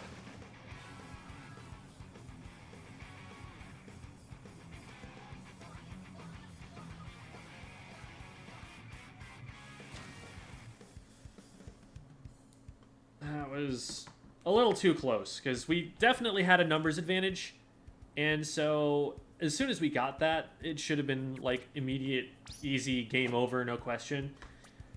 And it was a little bit more stressful than that.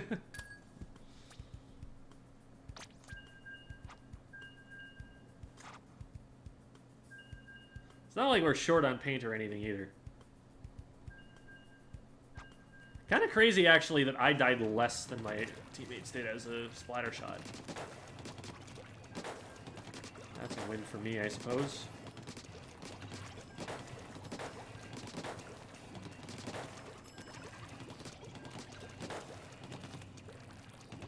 Splatfest team, I am Team Fire. Difference between the splatter shot and the hero shot replica? Yes, the hero shot replica looks hideous, and the splatter shot is a really fun, unique weapon design. So that's it. So, the splatter shot is a top tier, and the hero shot is, like, absolute bottom tier. A huge L if you use it.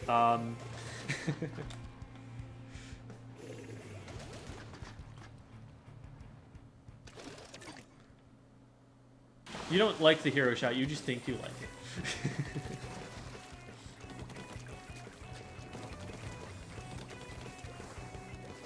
Yeah.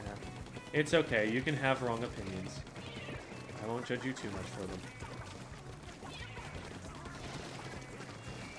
I'm playing the weak side here, just trying to threaten a little bit. I don't want to get involved too much, but if I draw aggro, that's taking heat off my teammates.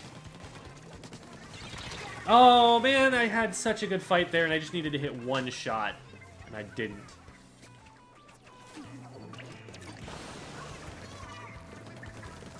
Absolutely had a winning situation there and just botched it by missing shots.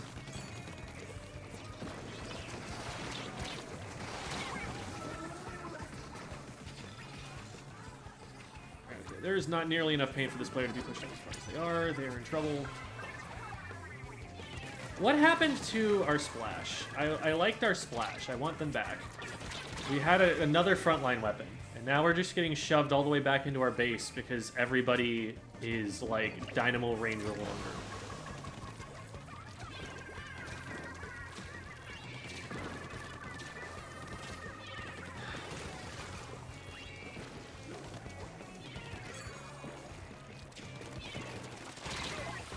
We're getting comp diffed. This is stupid. I hate it when the game gives you this many backliners.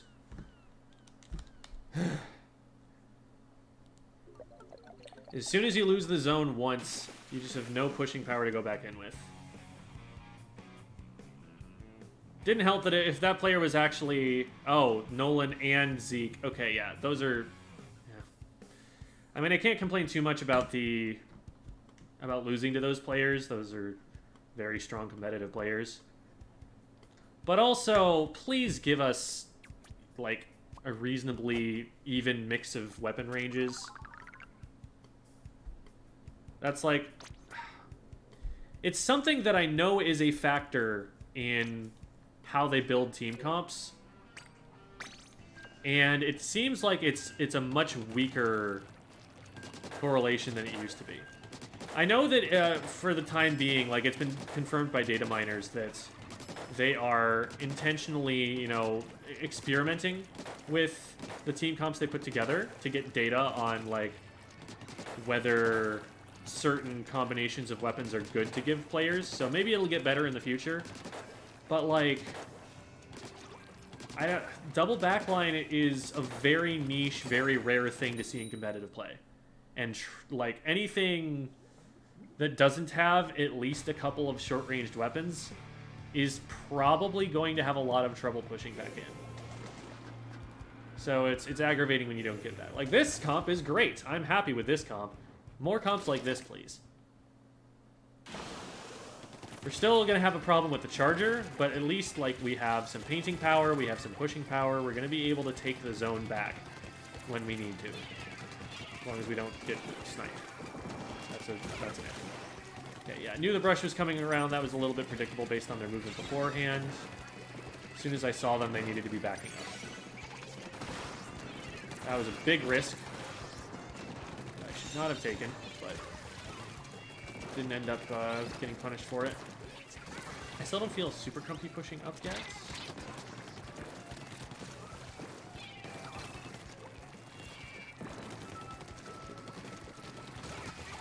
How am I not hitting that? That's very confusing.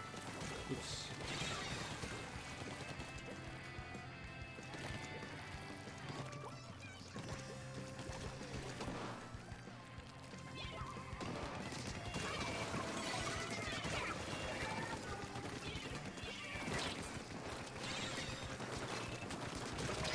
Alright, that's 3 down.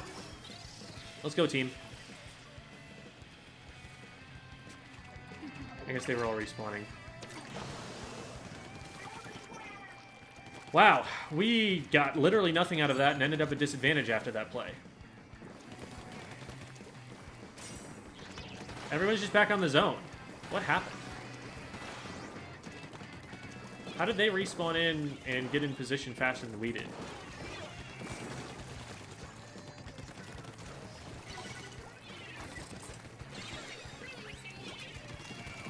Maybe it was just that they were able to super jump and we weren't?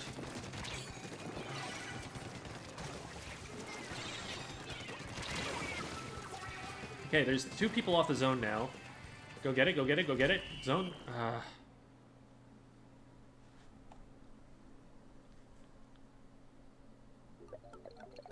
Is that a preemptive ouch? Yes. That was what that was.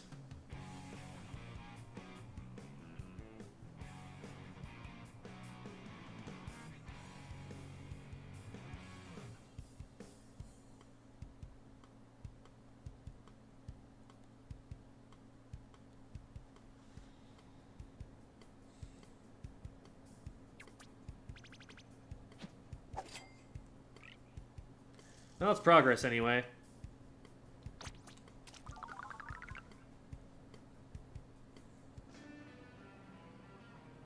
Wahoo feels better. It's not that Wahoo is better, it's just that it's better by comparison.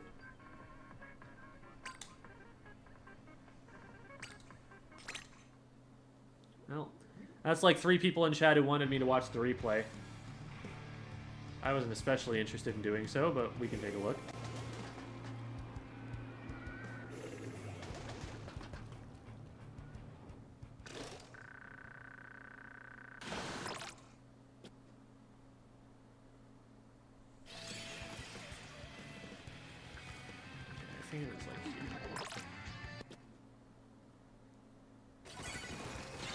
Okay, yeah, this is the play. So, let's do this.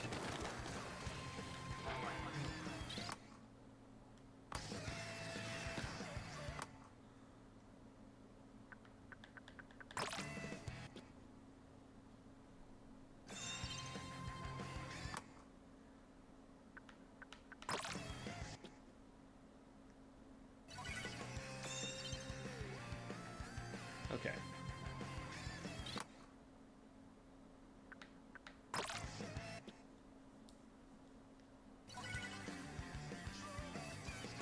Okay, so I've got 2 down. We've got the Squiffer rolling back in. We've got the Splash rolling back in. So right now, okay, so they get specialed. Yeah, they didn't super jump. That was the problem there. The Squiffer gets up there, but then nobody super jumps to them to help them. And they get forced back by a special, and then everyone jumps into the gal. Oh, man. They just got run straight down.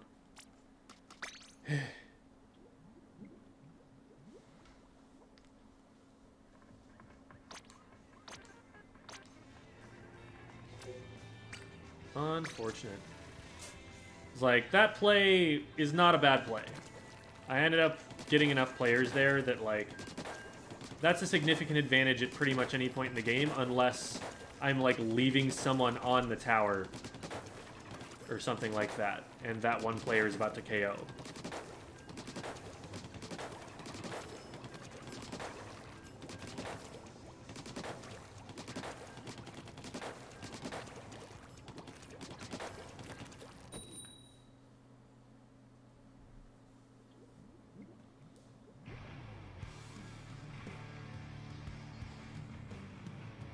The little golden squids. You get medals for certain achievements at the end of the game. And those are all added up to give you extra rank points afterwards. So we'll point them out at the end of this game. If we remember. There's one on the back right, and I almost died. Okay, good trade back from our teammate there. Trying to just play support and keep the zone capped here. Nice. I figured that they would not be looking at me, and thought I could get the shots down before they could, and they didn't have to turn their aim at all. This is a potentially bad jump. Oh. Yeah.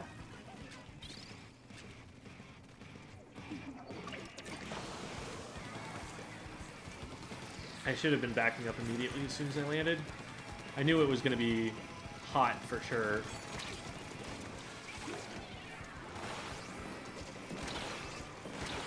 Oh my god. There's an Explo in our court. There we go. Good. Oh, they traded? Oh no.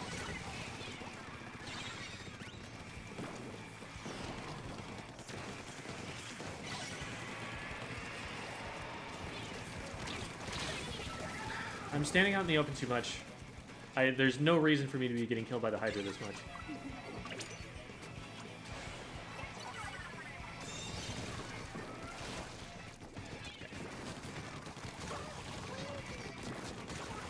Got him eventually.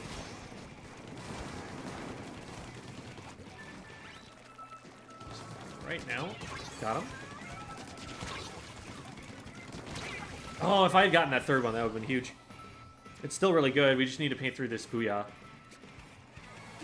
Everyone focus on that. No! Trying to lock this down still? I think we do. Oh, God. Man, they were not paying attention where I was. Okay, I'm going through this flank anyway. They know it's coming, but it will draw their attention away from the zone. And I actually was able to outduel the 52, which should not happen.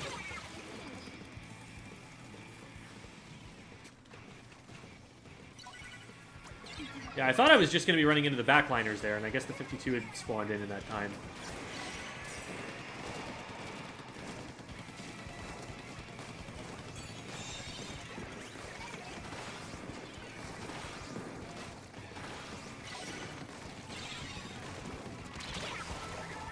We got around. We were in a 3v4 and I missed it.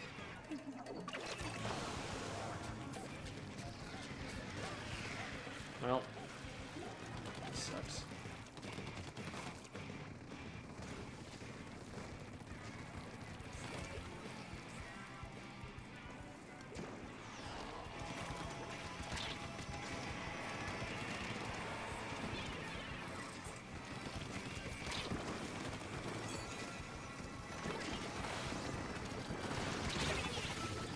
At least I traded. Okay, those are actually really, really good missiles. We should be able to cap zone from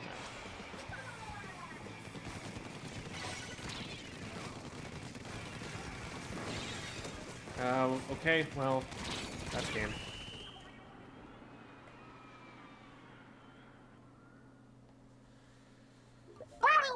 The flings are going down on zone.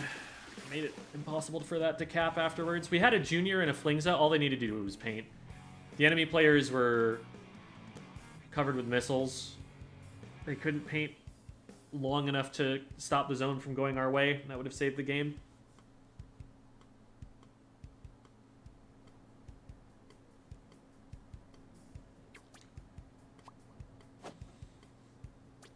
But we shouldn't have let it get down that far anyway. Like, I made a lot of mistakes getting too close to the Hydra there.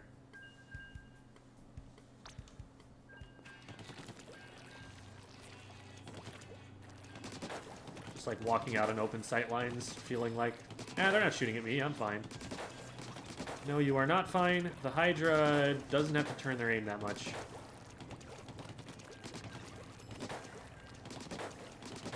3 gold medals, yeah. Ah, shoot, I forgot to talk about those. I knew I was going to forget. I was saying it like, am I really going to remember to do this?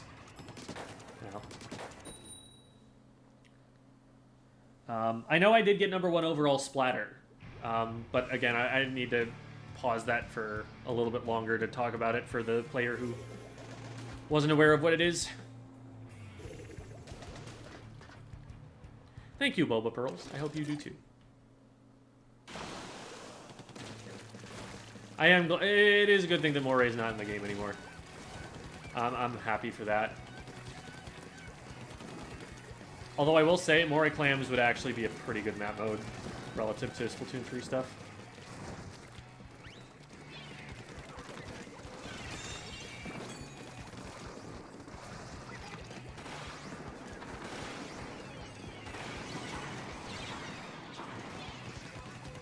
We're 2 down. I can't really do too much from here. Just gonna bide my time.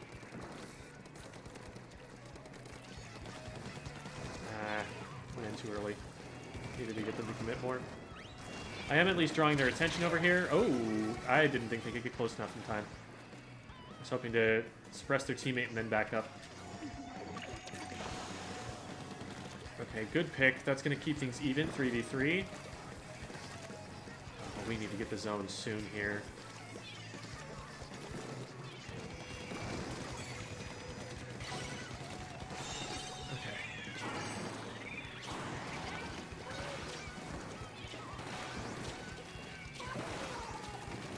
Oh, that was not where I thought I was landing.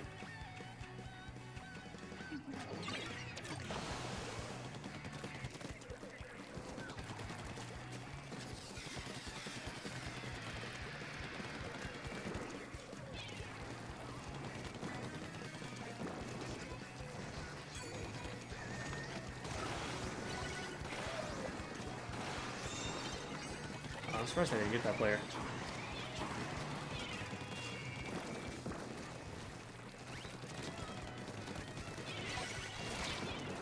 I couldn't stay there for too long. Ah, yeah, that's not going to save me from a dynamo.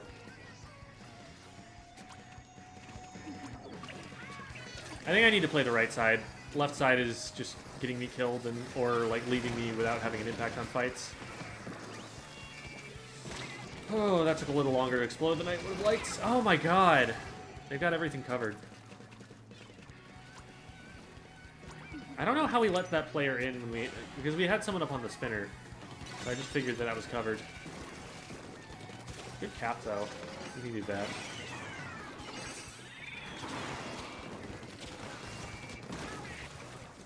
Ooh, there's a jump. Hi.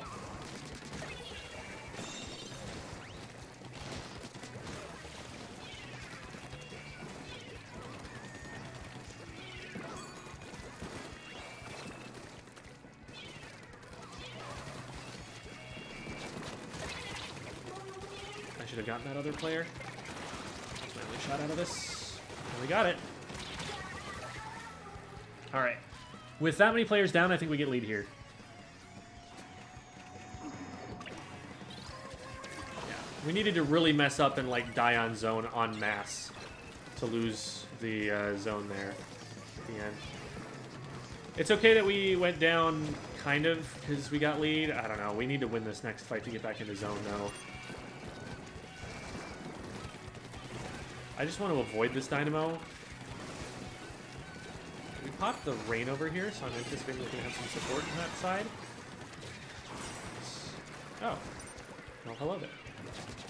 I was worried that was going to be the dynamo and that they were going to have a swing ready on the way down. So I rotated around them and make them miss, but they didn't even take the swing, which is weird. You should probably always do that as a dynamo, even if you don't think there's someone on it. Case.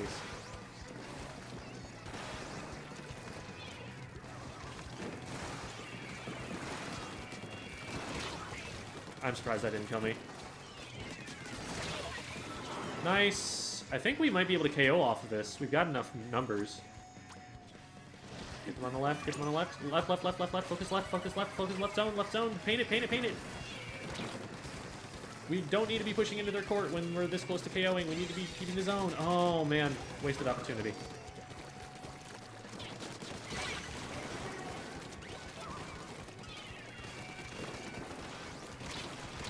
Man, I knew they were there. They knew I was there. They had their shots on. Well, now it's a bit late to be capping the zone. Now we're just going to die for doing that, and we're going to have to push back in again. Please stop pushing the zone. You're the only one up. Oh, no, don't push it yet. Don't push it yet. We're not ready. I'm going to have to give away my position here.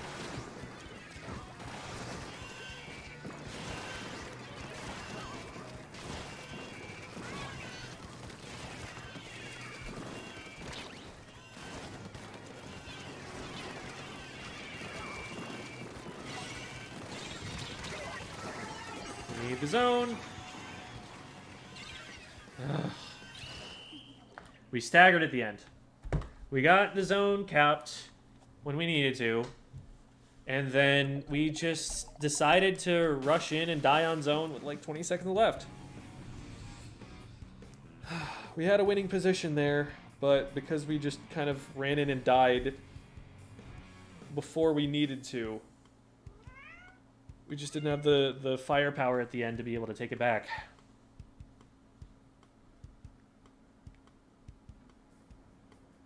Okay, so here are the three medals. There's overall splatter, splat zone inker, and whatever the other one is, because it didn't show me for long enough. Those medals are what you see at the end, and you get, I think, 5 extra rank points for every gold medal, and 1 extra rank point for every silver medal. Yes, cat.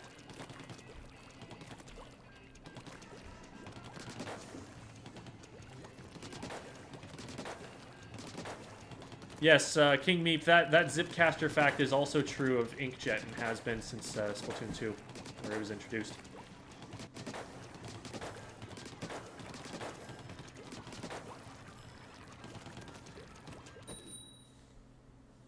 How do I start getting into scrims? I'm in a new team and we're trying to get into scrims. We don't know where to start.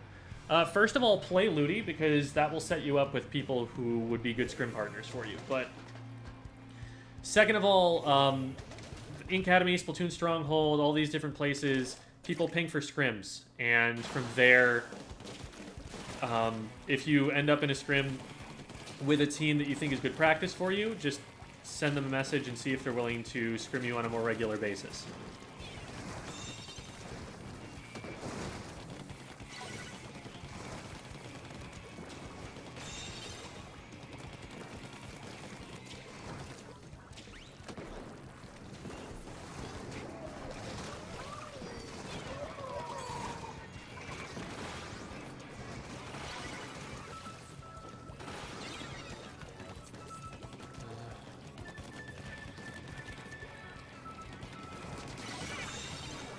Yeah, if someone's going to be sharking you on that, they're going to come from here. So you just pre-fire that spot as soon as you get close enough, and sometimes you catch them.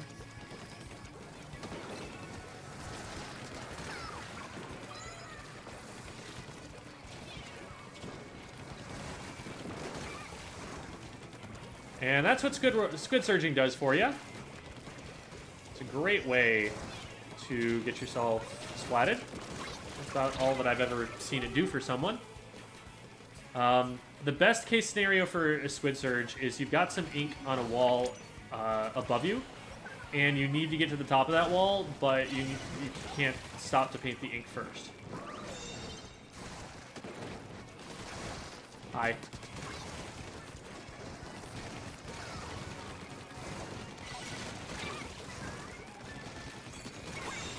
And notice that when I'm taking these fights, I'm also shooting in a direction that paints the zone. So I'm making sure that I'm not, like, sacrificing zone control in order to get those picks. I'm fighting the people in a way that all of my paint ends up on the zone while I'm fighting them.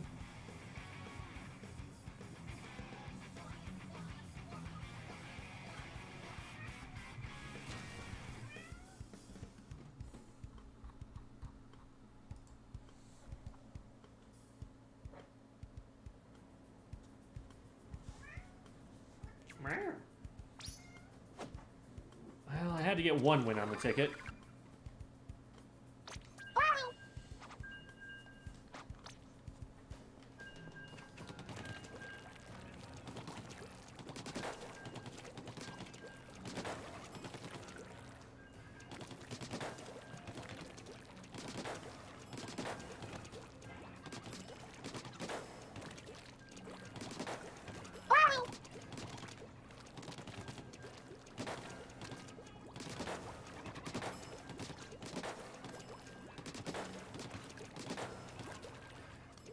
I do have a cat, yes. His name is Romeo.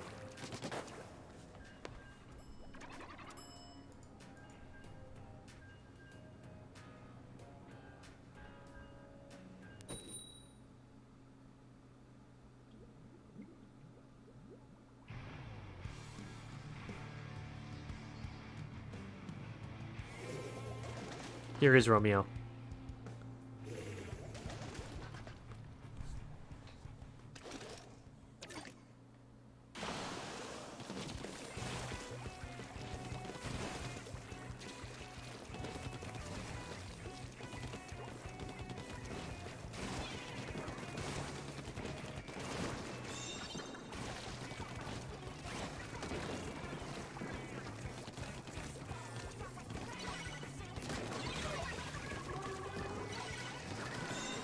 They knew what was up, but I'm just winning in that position. They need teammates to help them with that.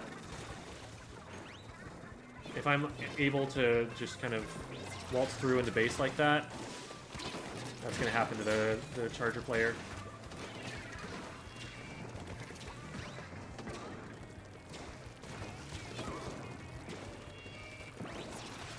Oh. Well, hello. Please go away. Thank you.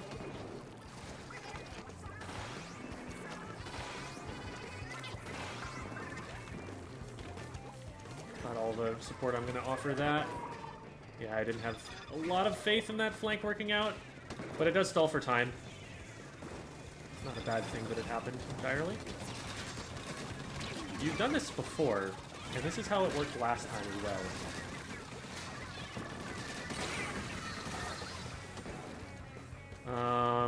If we can cap the zone, that would be amazing, but oh, no way. This is a very aggressive jump, but...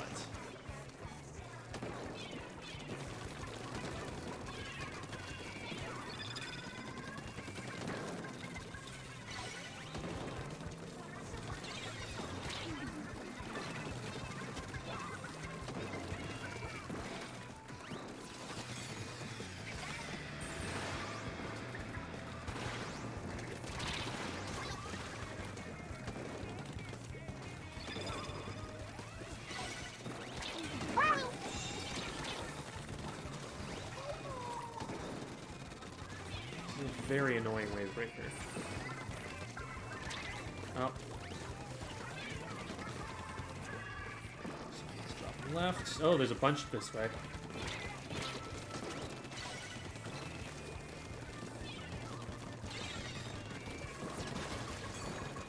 I'm holding my own here. Like, we should be able to get something done knowing where they all are.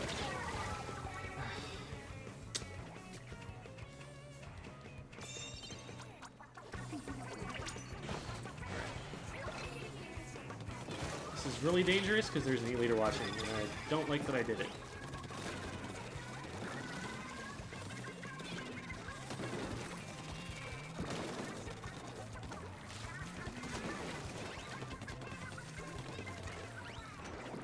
It was a little bit disrespectful of me to go after the E-leader like that. There are definitely players I know at my level who hit that shot.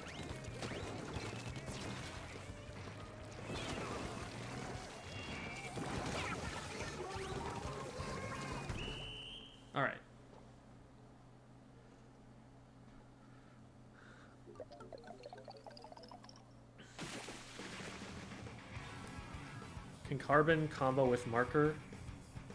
It would probably combo with Marker, yeah. If it could hit the Marker.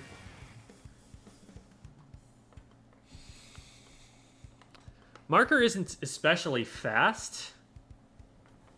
Like, a Burst Bomb, I believe, has less time spent throwing it. Let me test that theory really quick.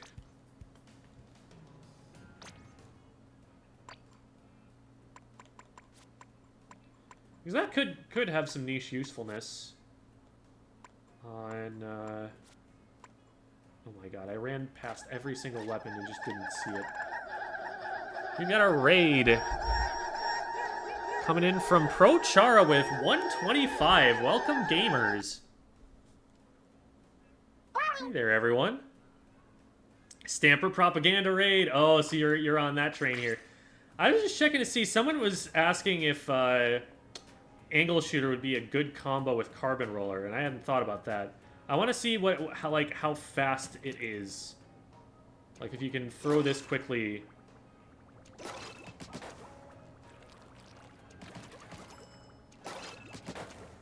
There is definitely some lag time afterward.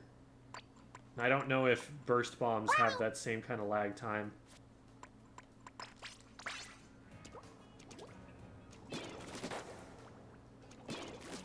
It's definitely less with the burst, I think. Or is that just...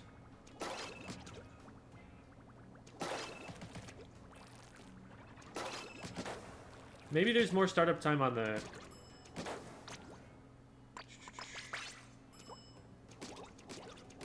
Okay, this is definitely a faster weapon. So yeah, I think it's about the same speed as the burst bomb. So that's a thing that you could do if you could hit it accurately. Let's see what the... Where the bleep is the Carbon Roller?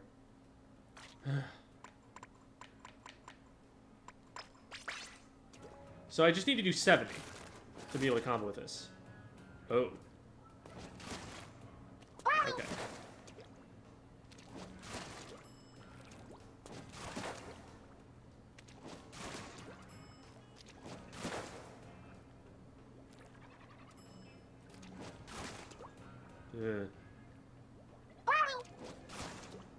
Okay. So we're talking like junior range. I think that's about where we are. A little bit less than junior range is what you would have with the Carbon Angle Shooter combo. So, I mean, that definitely makes the weapon considerably better.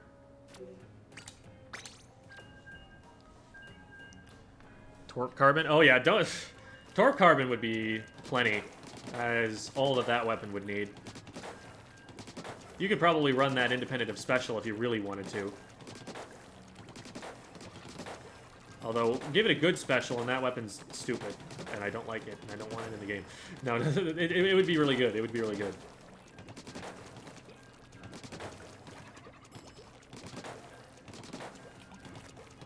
Torpedo roll into one-shots. Torpedoes being able to paint. Like, Roller being able to paint would be like a little, like an up-close aggressive Roller would be a little bit of a game changer, I think. Like, being able to just throw torpedoes and, like, have an impact on the map from far away while also trying to get in position to shark. That's basically what the Sploosh 7 was. It was a weapon that was able to shark, but also had bombs it can poke with. And moved really fast and painted well. Here's that, too.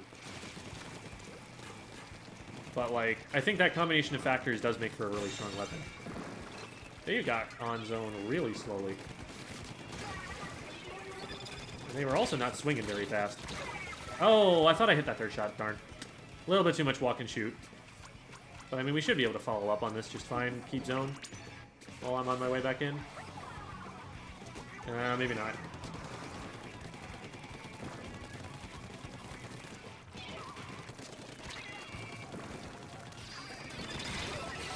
Why are we not... aggressing on the players as they walk into the zone that we control.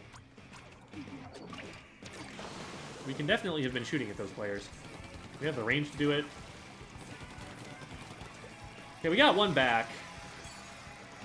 Got another one back. Nice. Okay, okay, we're good. I'm waiting. Boom. Okay, they ouched, which means there's probably someone around here, right? No. They were just ouching to let us know that they were dead, which we already knew.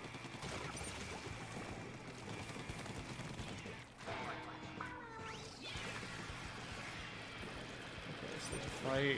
Oh, happening this way. That's beatable. We dive that. We don't dive this anymore. Yeah. They got away in time. That was my bad.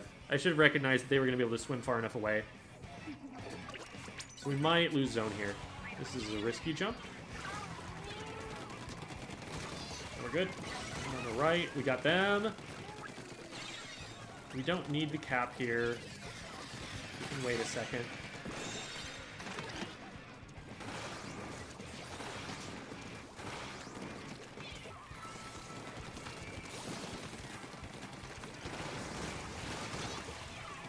Not at that angle, you're not. Oh, shoot. They are hitting their teammates, though. The brush speed on that Octo Brush is, like, really slow. They're not tapping it very quickly. And they're honestly losing engagements because of it.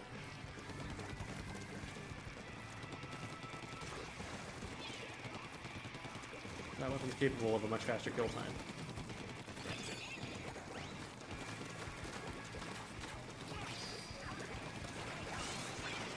Oh, hello.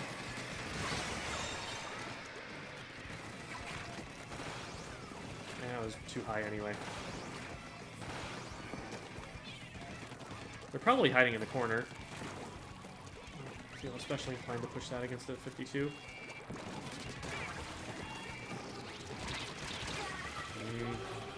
I could have gotten away from that. I should have just backed up as soon as I got the pick.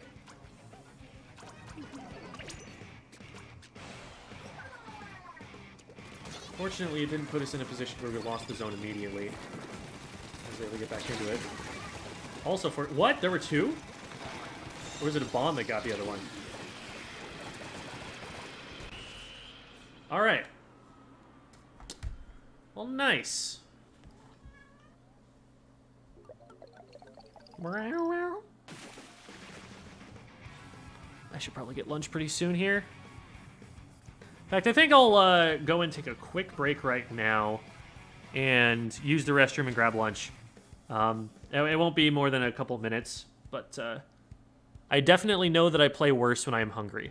I don't want to make myself get into that state. Well, we turned that ticket positive, though. That's nice. Yeah, what the heck? We'll finish the ticket. We'll finish the ticket before we do that. I've got time. Get into the break a little bit more climactically.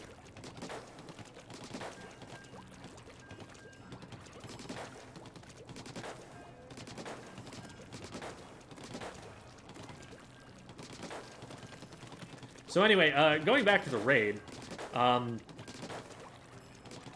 obviously, I think it's like 75% of my audience or something that also watches ProChara. Like, it's a very large amount of you. So if you somehow don't know who ProChara is, ProChara is a top-level player. Is kind of a mad genius in terms of building comps and leading teams, who talks a lot about what he wants to see in terms of the game's design, like what weapon kits he wants run, how he wants maps to be changed, things like that. Also is just really, really good at a really fascinating variety of different weapons. Range Blaster and Octo Brush and Stamper, apparently. Just like a whole bunch of these like very different weapons that he's able to like theory craft and figure stuff out for. Dynamo as well.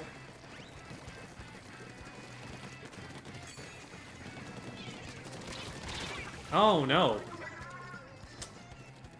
It was actually really smart that they jumped there.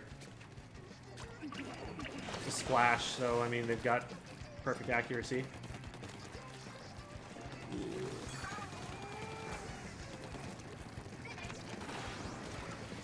one. Nice. And this explode kills me. Yep. But we get zone. And we were able to track him down after that. And we can probably collapse on this player too, because they're not jumping out for some reason. Nice.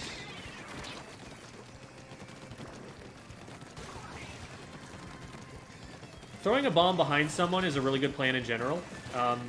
What it does is it forces them to either commit to the fight or run away. They have only those two options. And if they try to commit to the fight and then run away, they just run backwards and get hit by the bomb, which is a really common mistake that you see. You can kind of force people to make errors with at lower levels. Yeah. Well, I'm not... No, I am dead. I am dead. I shouldn't have poked my head out of there.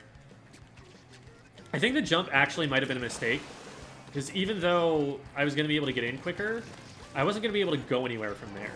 I knew it was going to be dangerous moving anywhere from that place, since everyone knew that that was where people were already. Nice shots. Oh, I probably die. Nope, nope, we get away. For the time being. I needed something to happen there. Okay, we got one. So the trade back is fine. We just need to prevent them from capping again. This is going to be really bad if they get the zone capped. Oh my god, I can't move forward.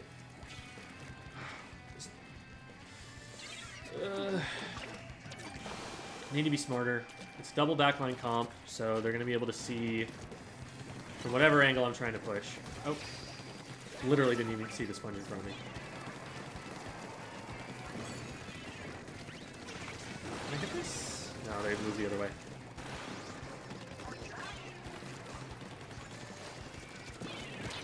This is a terrible place to be. Ugh. I don't know why a teammate was this weighing. Because I can't get there. I'm trying, man. Alright, alright, alright. They're this way so we can paint the zone and get in. That makes sense. I was like, this way? Well, okay, I'll take this fight. And then I immediately regretted committing to the fight. See if I can get in and put some pressure on. No, no, no, I can't, because I'm running into these guys. Are you really going to try and push me here? I highly recommend not doing that, for your sake.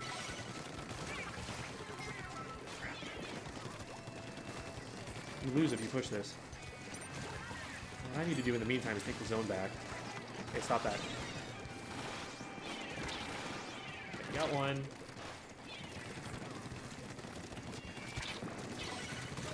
Oh my god. We might cap it, yes. Can we keep it? Yes, we can! Nice, nice. Good job, team.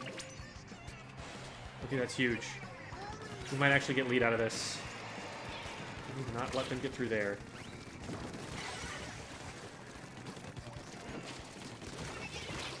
I'm okay with that. I'm okay with that. Hi. Okay, so you can't turn fast enough to splat me here, so I actually just... Oh, well, you roll over me. But that's fine, because I chased you all the way back, and now we get lead. What a game. Wow, we just won, like, 2v3. Very nice. Hi.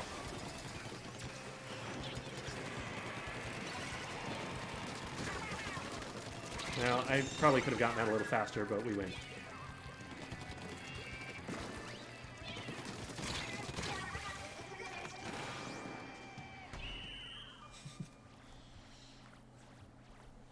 Just wanted to end it on Azuka, you know?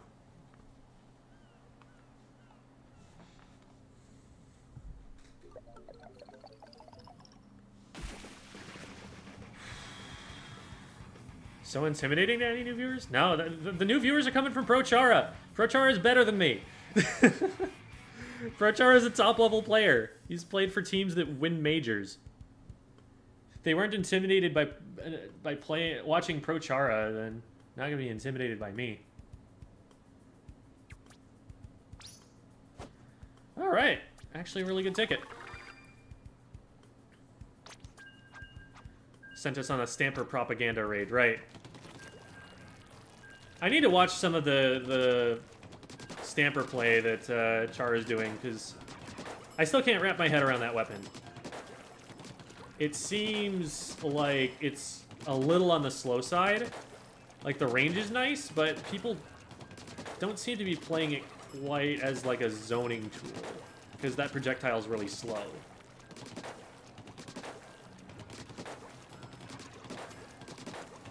Seems like it seems like a weapon that's played for kills, and, like, that tries to keep its range while threatening that. It's, I guess, kind of like a rapid or something? I don't know. But then it gets Zipcaster, so I don't even know. Yeah, Prochara did.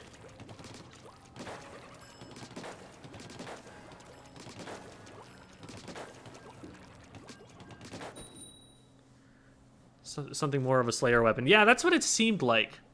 And I mean, Zipcaster is part of the reason for that, but I don't think it's the only reason for that. I think the combos with Burst Bomb,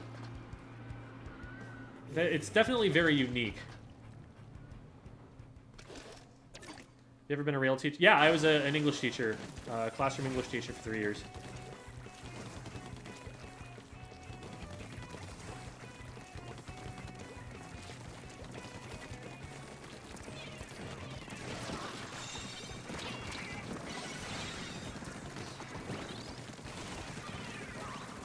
Woo, hello. I'm probably dead. Yeah, I missed way too many shots there. I was not ready. Need to get back into the physical position where I can play the game better. So I was like, wait, if I try to aim to the right, my hands are going to be shaky because of the way that I'm sitting right now.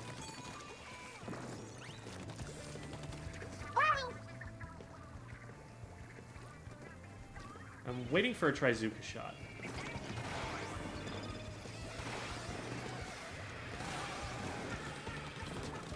There you are. What? No, that's someone else. Oh no, that was the splatter shot. They knew. And absolutely nothing happened. I shot 2 Trizuka shots that at least indirected the dually sculptures, and nothing even happened with those.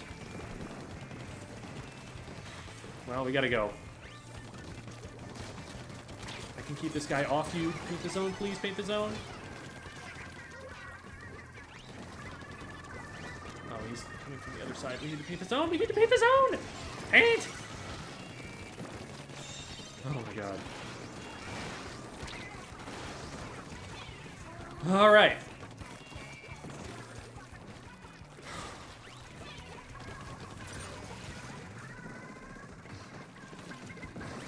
Get in there. I can't get in there. I can, and then I can run out of ink because I spent too long getting in there. Not happy with how that went.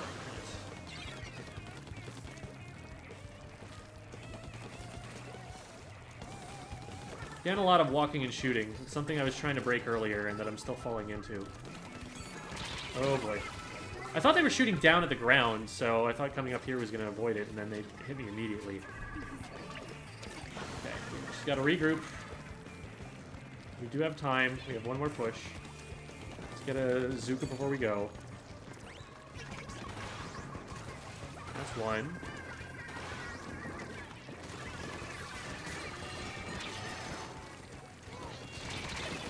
I knew someone was going to come out there, but they had more range than me. That's game. Well played, dually squelchers.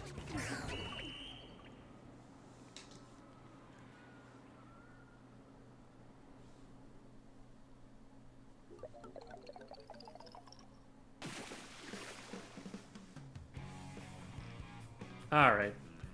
That's fine. We still got... went positive on that ticket.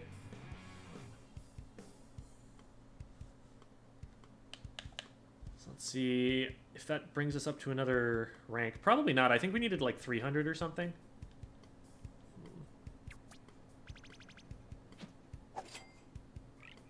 Oh my god, we're 5 off. If one of those silver medals had been gold... No, actually, I needed 2 of them to be gold. We're just going to leave it on that screen for a minute, and I'm going to go and take a quick break.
All right, we're moving from phase 1 of break, which is go to bathroom and pet the kitty, and we're moving on to phase 2 of break, which is make sandwich.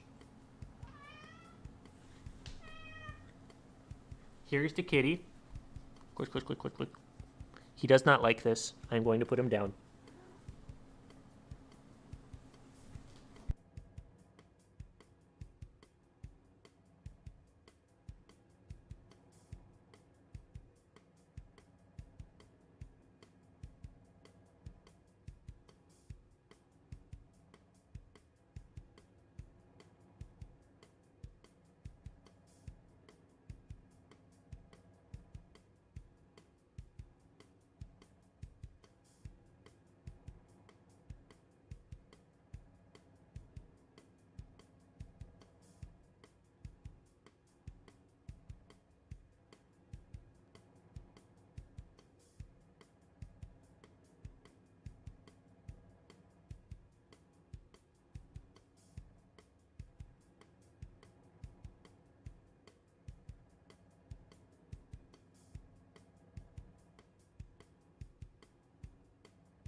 All right, I have returned with the cat still bugging me, but with some munch, munch, crunch, crunch.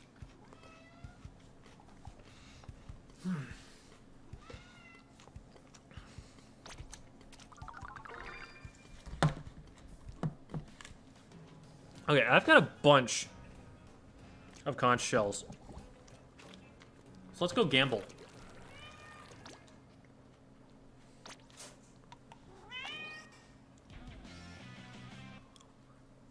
Buzzcut is the noun.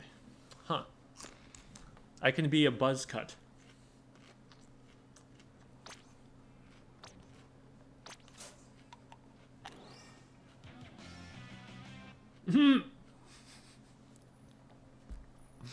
That does not describe me, but... Indoor coach, yeah.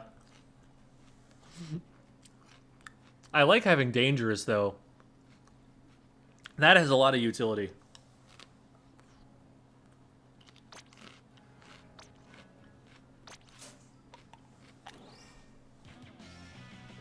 Okay, okay, we take those.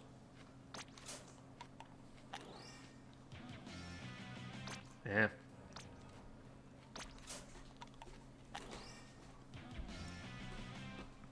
Birthday celebrating heavy splat. That's actually going to be really useful for when it's actually my birthday.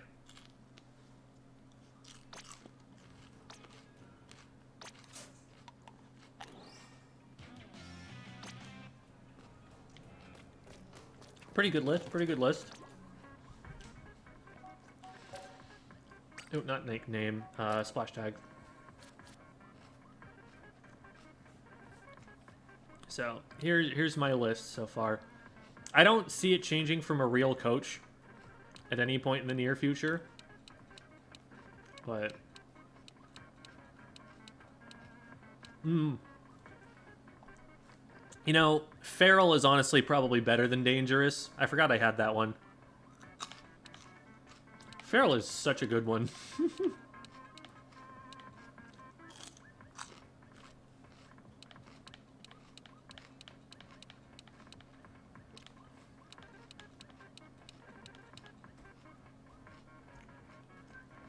Wizened. These are good.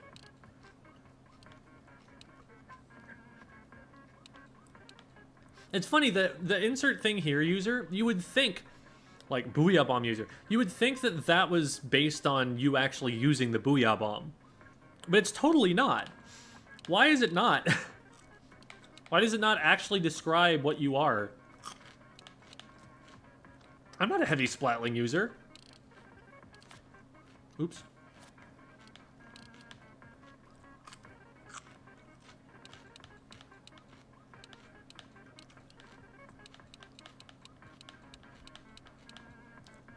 I definitely don't use Splatana Stamper.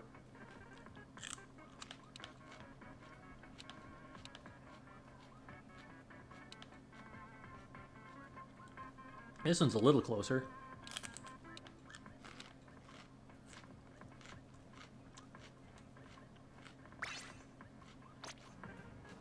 Wait, did it change my tag? I'm just gonna double check and make sure it didn't change it. Okay, yeah, it's still the same.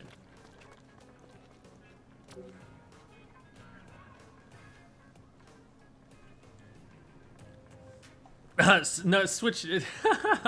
I see you, Buzzyco. I think that's a baseball term. No, that's a pinch hitter. What's a switch hitter? One sec.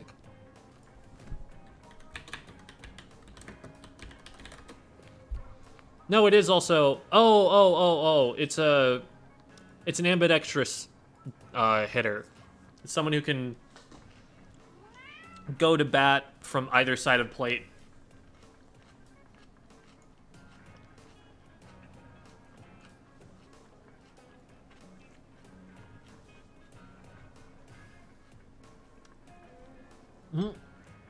A real illusion? That would actually be a good one if I ever make a Smurf account.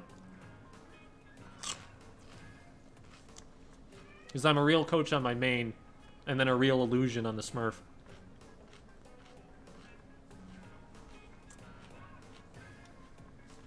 Meow.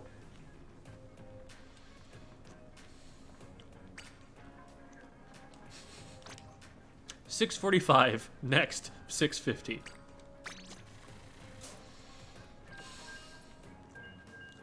We have to make 165 back. Then we're good.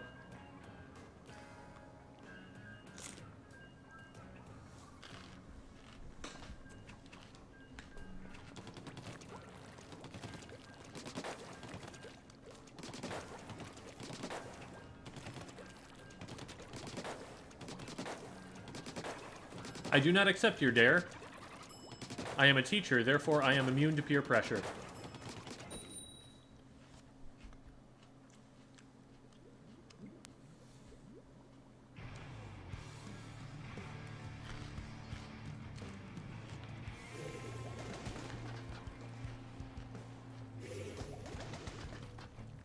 Yeah, whatever localizer decided that making head as a noun was fine needs to be fired. They did not know what they were doing.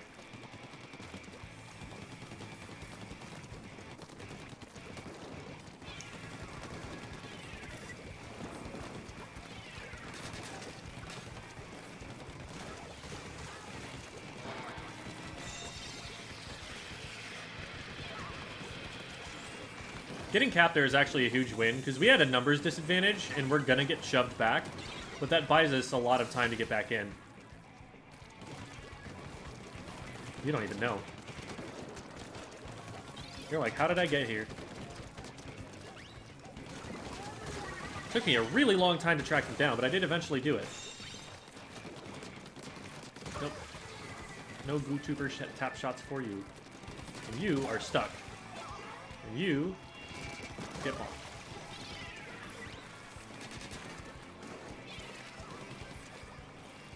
We have just staggered the team very thoroughly. I hope that we're going to be able to move up and take advantage of this. I forced the E-leader down on the right, so I'm going to take this position up here. Try to still lock this down. Nice! That was as far down as you can aim a Trizuka shot, and it worked. Got another one as we went down, just one right here, and hopefully the ouch is letting people know that they're there. The Enzap running a main of quick super jump and respawn Punisher. Respawn Punisher tacticooler weapon.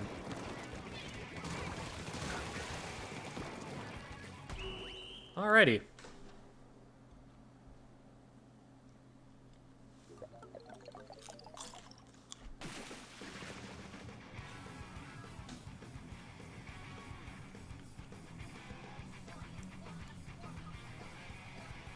Congrats on the 20K total quality animations.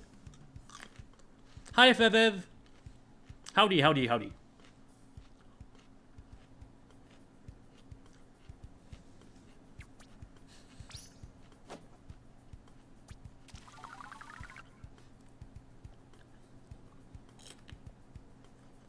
Sploosh any better now that Ultra Stamp is usable?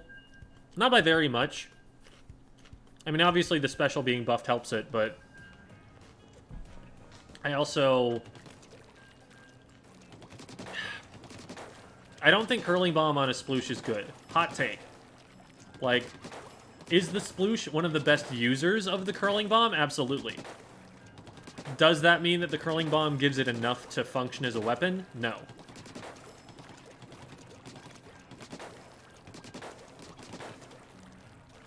The meta kit for the Sploosh in Splatoon 2 was the one with a Splat Bomb. And it also had Hammer, and it was fine. I think Curling Bomb legitimately drags the weapon down so far, despite being, again, one of the best case scenarios for a weapon to have Curling Bomb. That's why I put it so low. Like, there are weapons that can use the Curling Bomb that get, like, a significant amount of benefit from it, and it's still not worth more than having something else.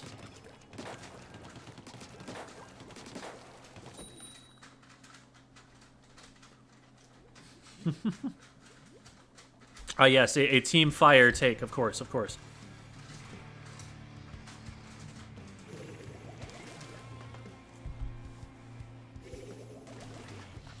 Hi, Kite Pryo. How would you buff Curling Bomb? Make it so that if you're throwing it short, it takes a lot less time somehow. Or make no, it doesn't solve everything. You can't really poke with it in any way. Bigger blast radius would actually help.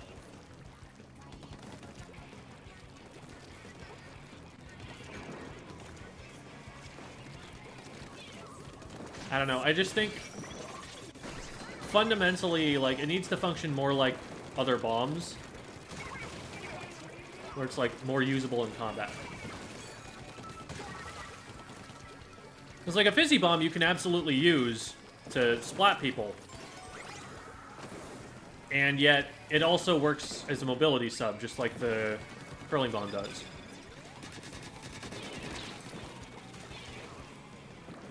I don't care, I've got tactical or invisible anyway.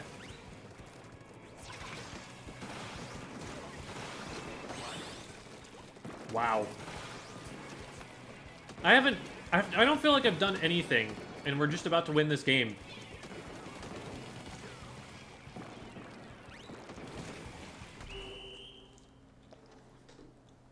What a stomp.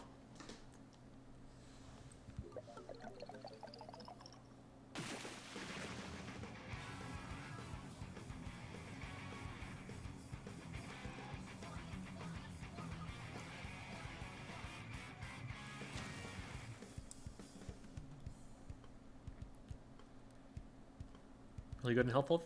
I'm glad you liked it. 1-0. I actually thought that was what happened. I was like, No, there's no way I went 1-0 in that game. I mean, yeah, I'll stick with the team.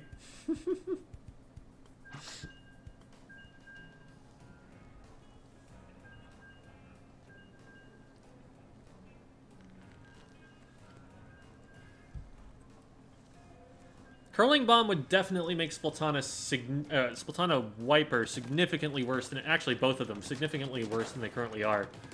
They really need a sub that can damage combo with their main weapons.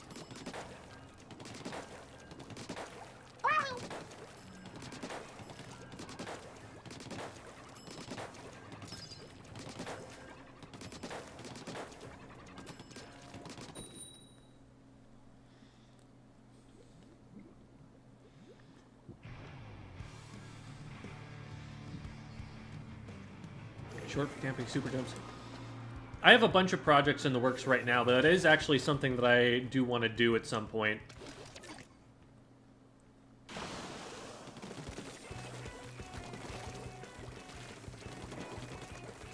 We've got to watch out for cross-zone reef sliders here. There are going to be a bunch of those.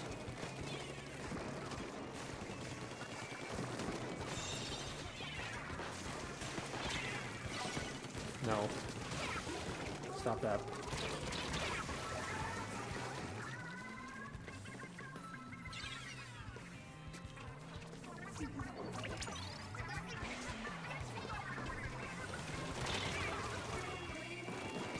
Teammate saved me there.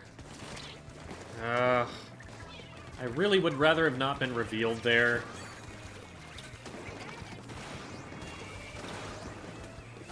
Okay, that's 2 down on zone. We should be able to go get it. Whoa! I did not want to do that. Literally remove Squid Search from the game. I will not care.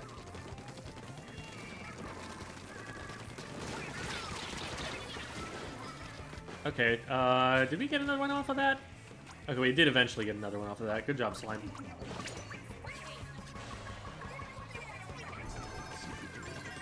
Keep this cat. Oh my god, I didn't want that.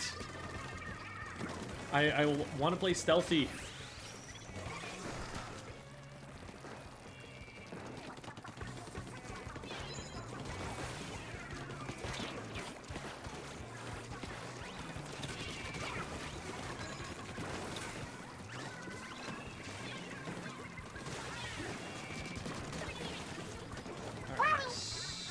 That should be game.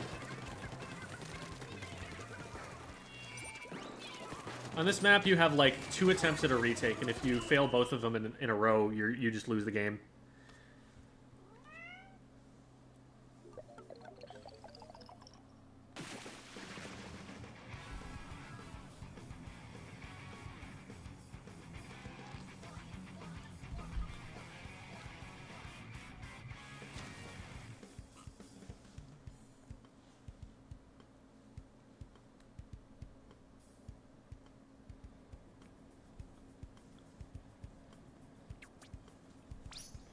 How's it going, MX Mystery?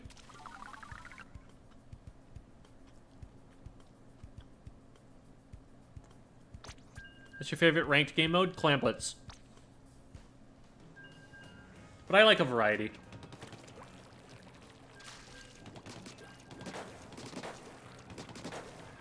Surge is like Splashdown. I mean, it's not a special and it doesn't do damage.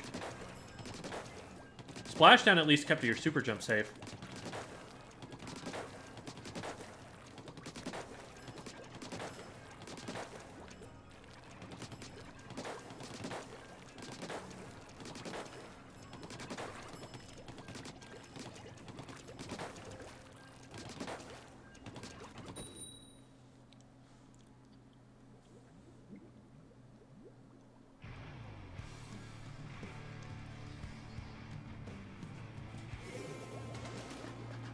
Mildly bad at clamlets.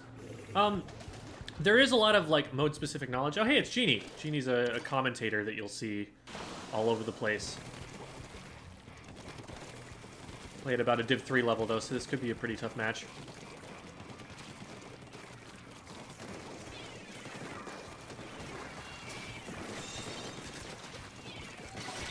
Hi. Okay, thank you for taking that out. Nice. All right. One on the left-hand side, so we're going to jump away from them. Nice.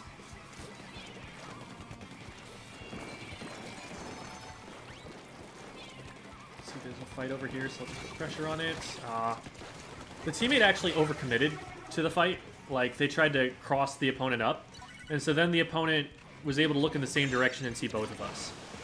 If my teammate stays on the opposite side of them and only shoots at them when their back is turned, we have a better shot at that fight. But I don't think the teammate knew that I was coming. It was like I was coming from behind them, so it was difficult for them to spot. That's black. Ha ha ha. Okay. I mean, you're not on zone, so it's not going to have a huge impact. Probably shouldn't jump in, though, just in case they get rushed. And I can't get away in time. Beautiful. We got 2 down.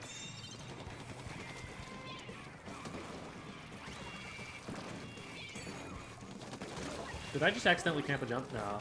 Teammates had it anyway. Probably die for that, yeah. Teammate follows up, though.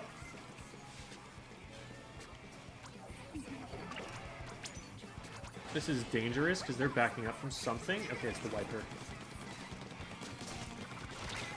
Very cool. Your weapon does not do damage.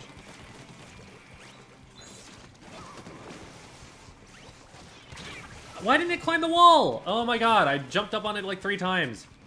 I must have not had the very bottom of it painted. Probably what happened. Okay, we run over here because we're about to get flanked, and that's about the only way we lose zone here. Okay, maybe? It's gonna be tough to keep zone. I don't blame them for losing it there. Oh no. Wait, this is scary.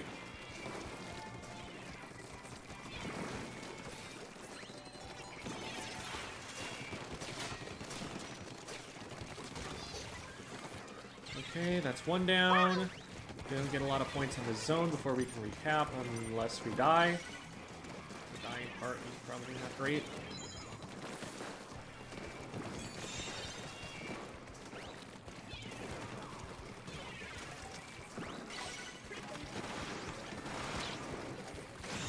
How are neither of us dead? What the heck? This special's silly. Yeah, they definitely buffed the Ultra Stamp hitbox, that's for sure. Which, I mean, good for it.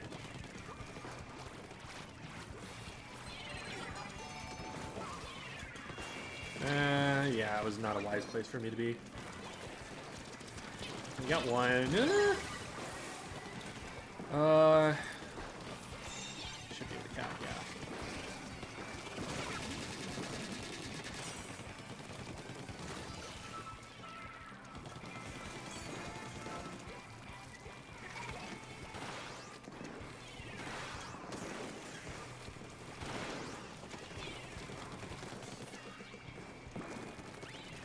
This one, we just flush this player out.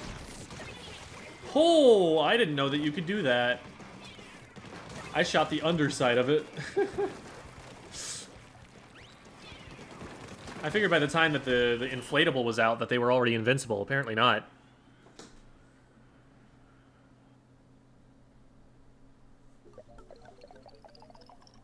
You can throw a clam near the other team's basket if you're going to make a power clam.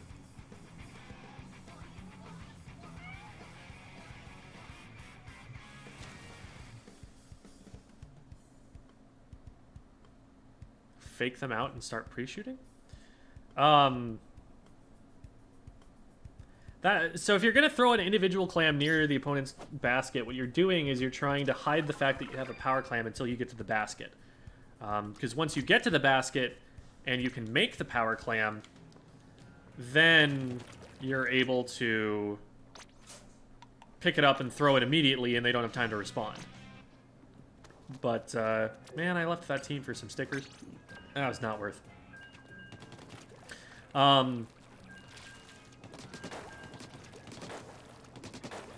But if you throw something at the enemy basket and they're pre-firing it, they're preventing you from picking it up. So you have to get into enemy ink somehow, and now how do you get there?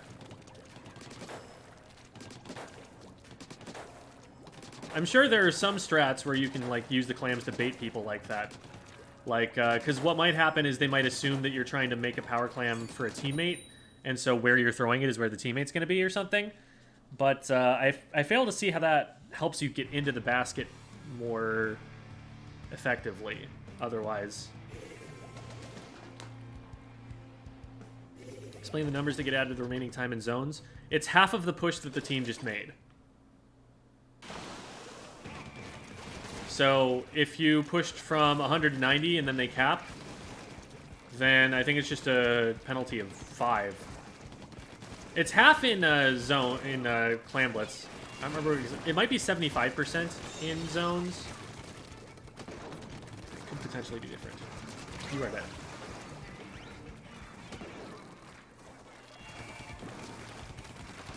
You are also dead.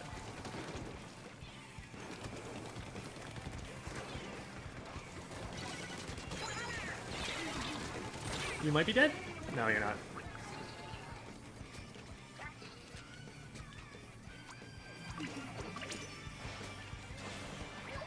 I could see it being 75. That would make sense. Because we pushed 29 and we had a penalty of 23. So, yeah, I think that's right.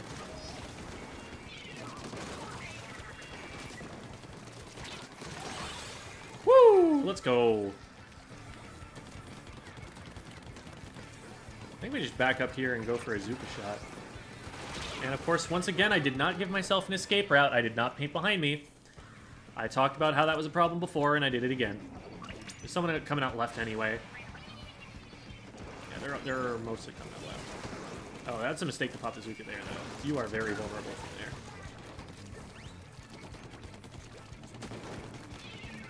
We challenge those. Should we challenge those? No, but we do.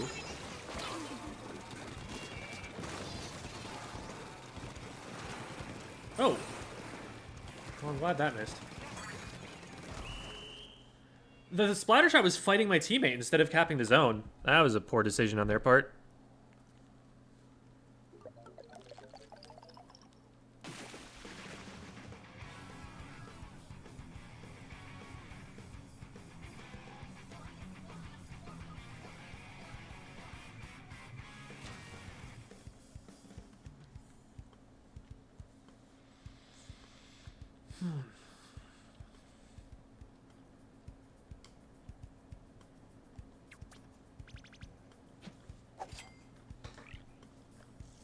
Neat.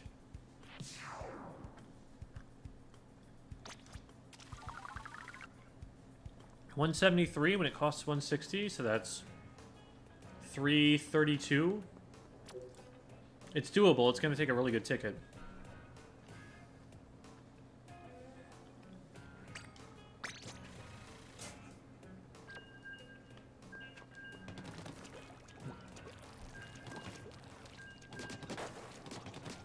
I think it's 32. I think I did the math wrong. 67, and we needed to get to... I'm completely blanking on where it was. Was it 1K? So 333.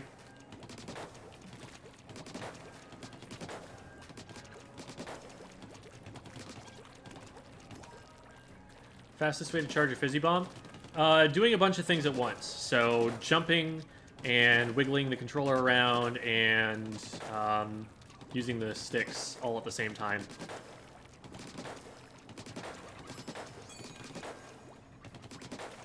A lot of the time I will choose to only do like 2 of the 3 things so that I'm not messing up my movement or my aim too much.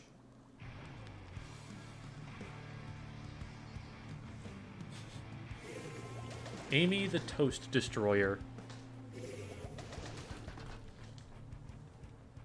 Okay, so Genie's on my team now. And I recognize Pika. This could be a high-level lobby.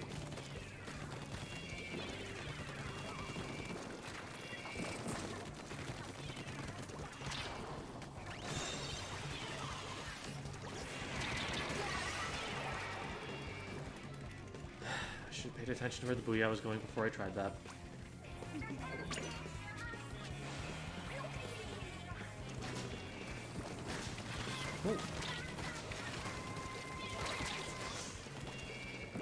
Yeah, they've used enough ink at that point that I just need to stall them out. Attack over the top here.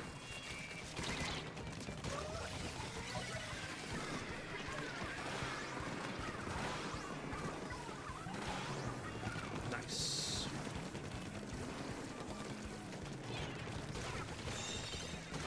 I'm making my first priority there to cap zone, and then my second priority to help with the fight. Because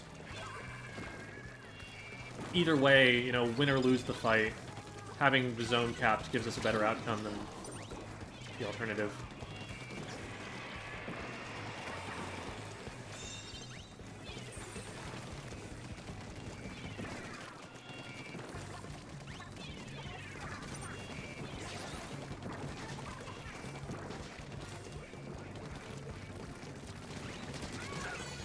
That was too risky. It's not a thing I should ever expect to work. I hit him twice. Nice! Good job, team. Last one on my ouch.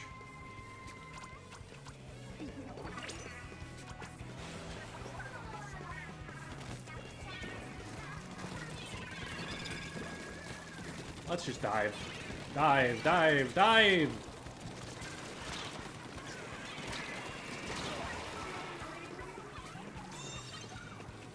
Hopefully that gives us time to KO. Maybe? No. We're not in control enough.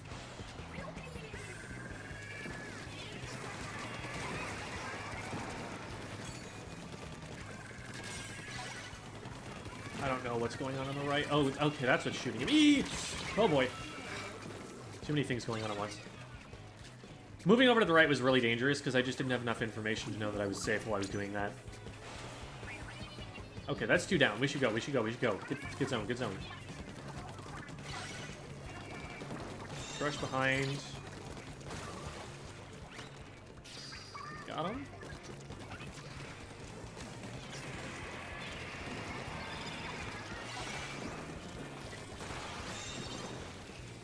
Oh, that's the one that hit them. I'll take the trade. That gives us a lot of time on zone.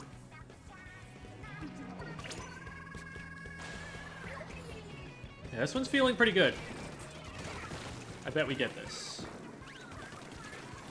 We gotta close the door. Oh boy.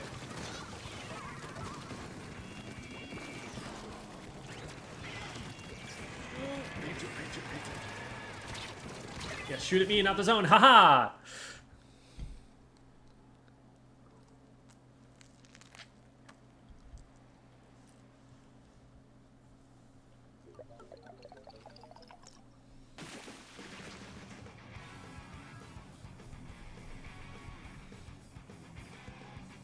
Say the game has not changed a ton as a result of the patches. We're still seeing a lot of sloshing machine. That weapon hasn't gone away because they nerfed Fizzy.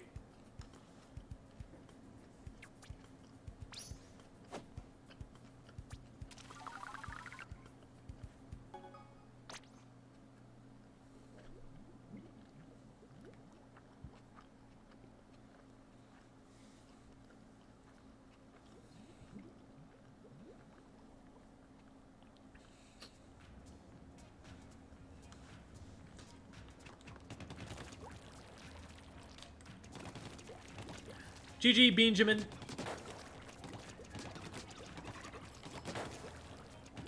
Sniper's beaten out by Stamper.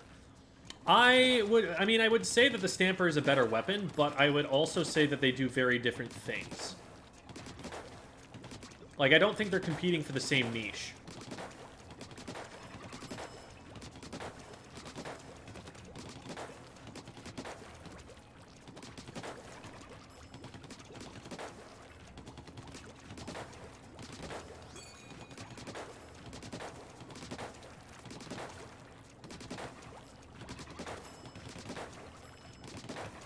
I don't know. Maybe they're more similar than I'm giving them credit for.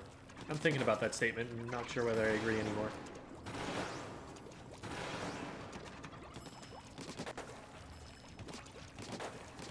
The dash is important for it because there are definitely times where The range on the Splatana Wiper one shot is pretty awful. And the dash definitely helps it with that. Like, I don't one shot from there. I think I need to be like here before. No, that doesn't even one shot, I don't think. Goodness. That didn't one shot. But if I dash, that one shots. So.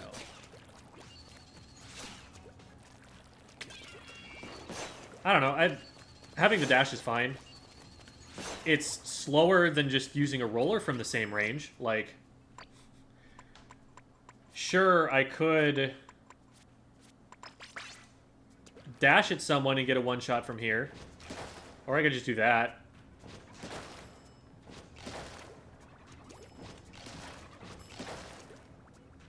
I bet this one-shots with a jump shot. No, not quite. Just a tiny bit more. Like, that one-shots from here. Can I even one-shot that with a wiper with a dash from here? No, I can't. Not even close. So, like, if you're looking for a short-range one-shot weapon, you've already got one.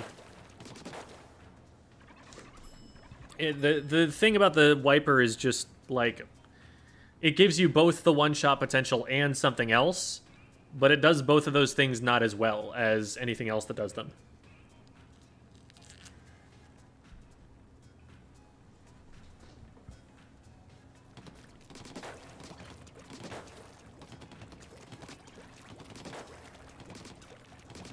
Like, if someone's asking me, like, how to buff the wiper so that it's viable, my answer is not the dash needs to be better. My answer is that the DPS needs to be better. That weapon's gonna be even worse if it doesn't get, like, a burst bomb on its next kit. It needs a damage combo. It's very reliant on torpedoes to kill even as fast as it already does, and that's still not very fast.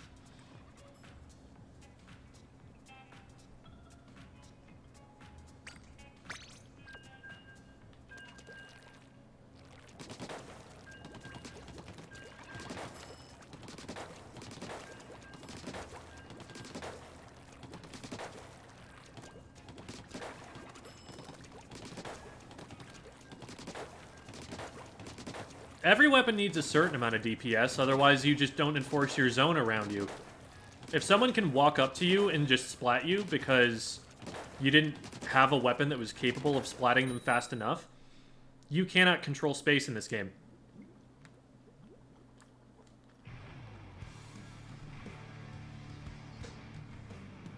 And it's not that every weapon needs to be, like, close to the best in the game to be able to be functional, but it does need to be able to splat someone at a certain point.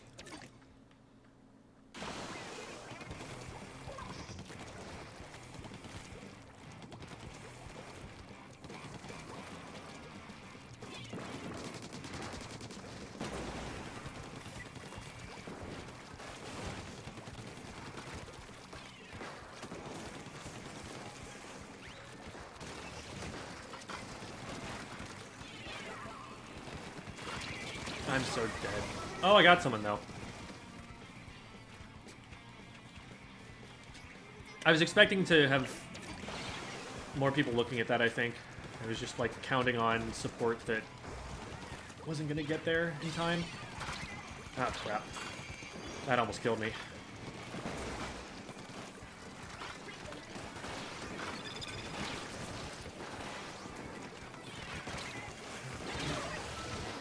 Need something out there in front of them. Bombs or... Oh, man. That's game.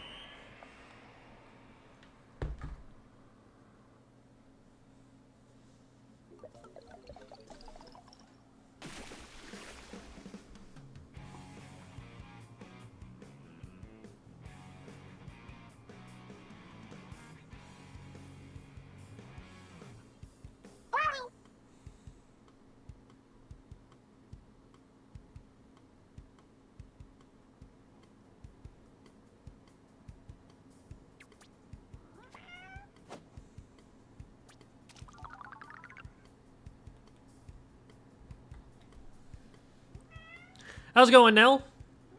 There's a cat. Hide her cat.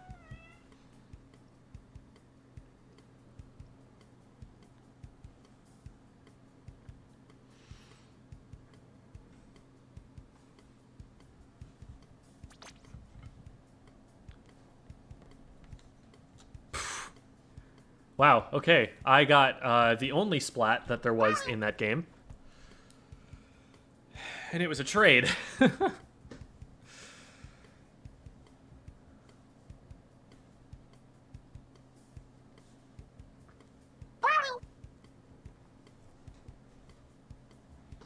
understand how people enjoy Dynamo Roller. Dynamo Roller as a main weapon is a lot of fun. Like, it's just big. Smack. It's a lot of fun.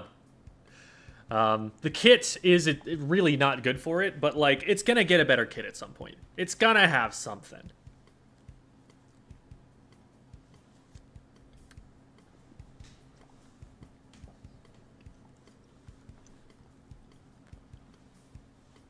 What would you recommend putting on my Splatfest tee for turf? I literally don't even worry about, like, what's on my Splatfest tee. I'm just using it to farm chunks or whatever.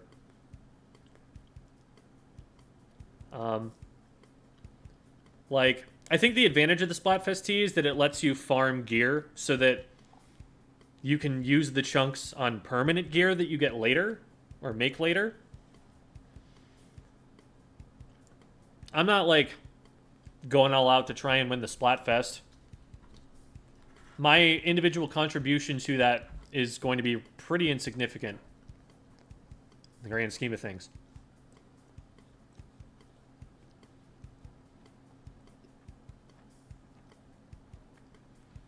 Like, statistically speaking, the Splatfest is decided by people at an average rank of between A and B rank.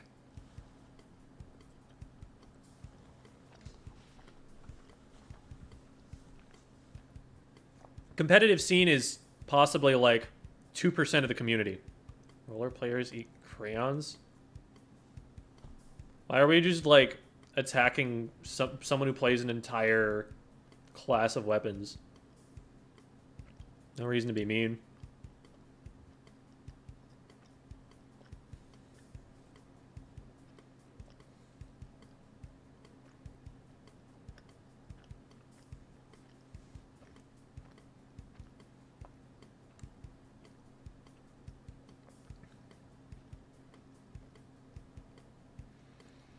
Comeback or LDE? Usually the answer is LDE, but I don't remember which weapon we're talking about here.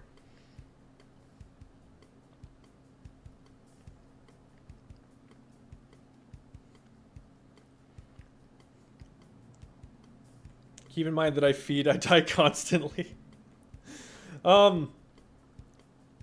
If you're dying a lot without getting a pick, then quick respawn is actually a pretty good option. Not gonna lie, most of the reason that I wear this headband is for the fact that I wore it in Splatoon 2, and so it's kind of a brand of mine now.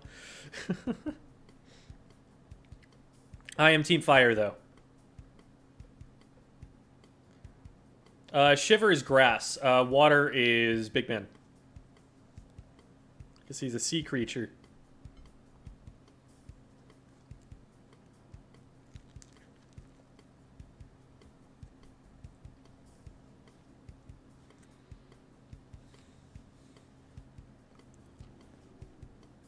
Big Man in a vacuum is fine. Like, I have no problems with Big Man.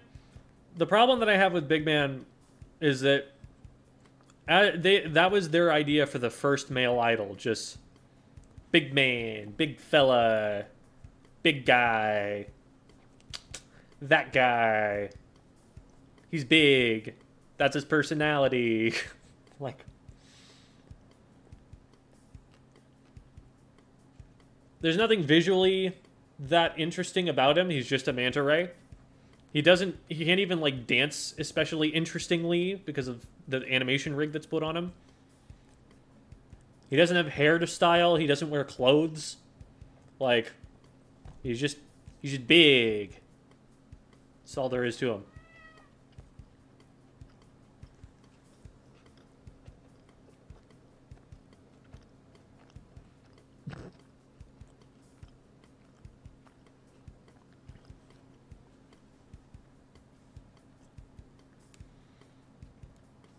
Like, he's fine, he's just not expressive, and that's what I feel like an idol is all about.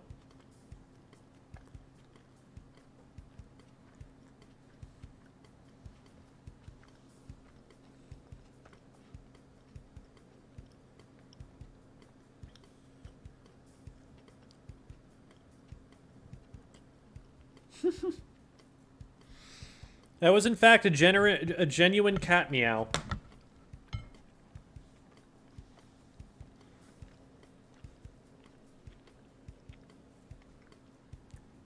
He's a vocal little something something. Anti-manta racism. Okay.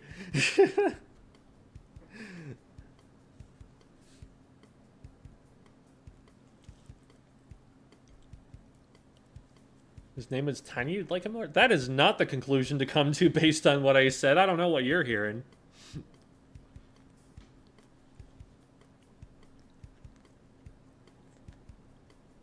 Prefer cats to dogs. I like them both.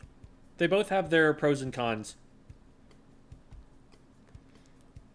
There are times when I love the energy that a dog has and like how much it just loves you and wants to jump on you and be with you all the time. But that can also get exhausting if the dog is too energetic. Like, I really like big dogs because a lot of the time they just get really chill. But a dog that's constantly nagging you would be tiring. Especially when I'm as busy as I am, when I work as much as I am, and I just get interrupted all the time.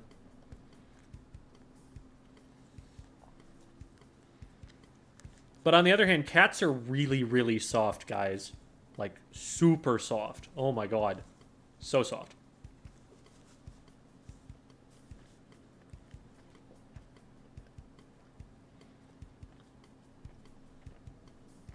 And cats are like...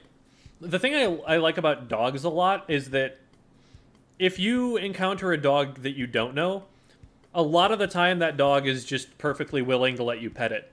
Whereas if it's a cat you don't know, that's going to take like a good half a year before that thing is even willing to be in the same room as you.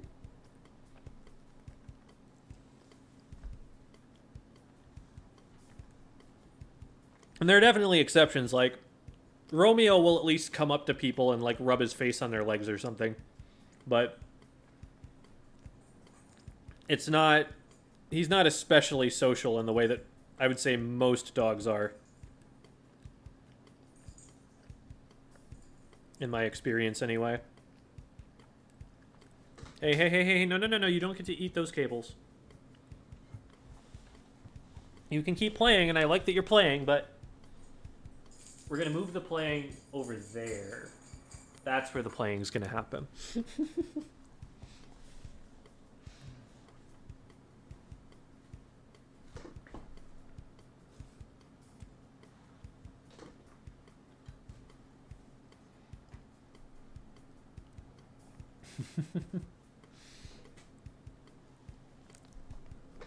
I am entertaining the cat. Cat can have a few cables as a snack. No. Okay, those cables are important for him getting fed. I need those to run my computer, and my computer is how I make money. Like, he needs his special cat food.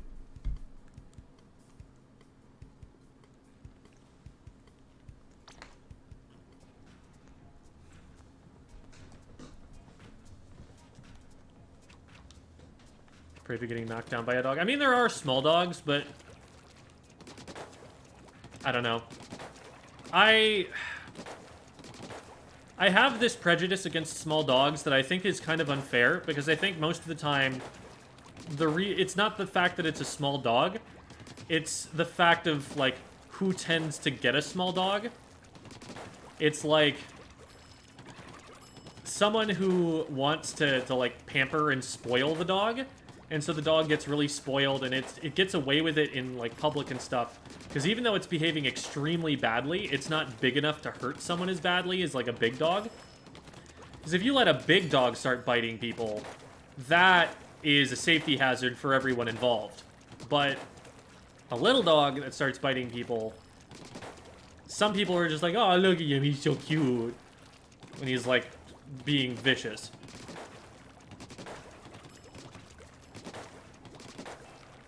So, I think I'm biased more against people I have known who have owned small dogs than I am against the dogs themselves. But with the big dogs, it's like, if they're aggressive, that's a problem. And so that gets dealt with real quickly. And they tend to be pretty chill, because people just know to train them.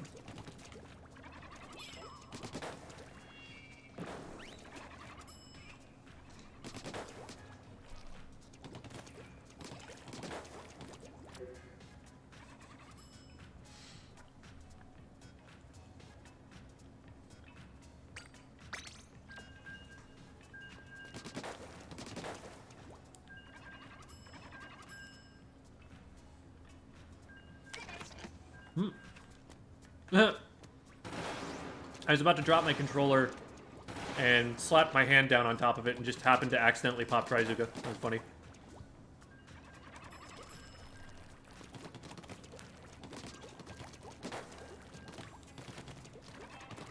Why do people say that cats are mean? I think there is something to be said for the fact that cats are really sensitive compared to dogs. So if somebody is, like, used to dogs and then goes to try and pet a cat the same way, they're gonna get bitten, and they're gonna be like, what the heck? My dog loves this. What's their problem? You have to be really gentle and really receptive to what the cat is communicating to you.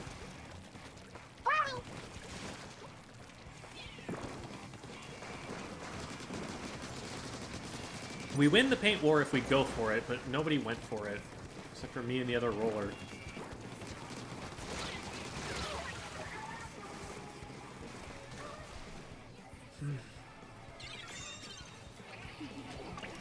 That was a very winnable pop, I think. I wish that maybe like our other splatter shot had gone for the pop or something. But we're in okay shape. I don't know where that player went at all. And I don't care because we're just going to push the Rainmaker.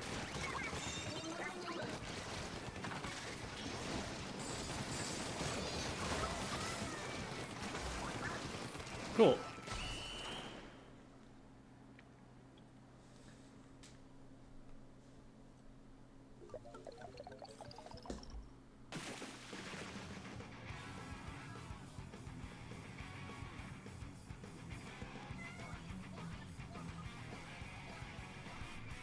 Use chargers. That is probably my worst weapon class. I'm especially weak at chargers.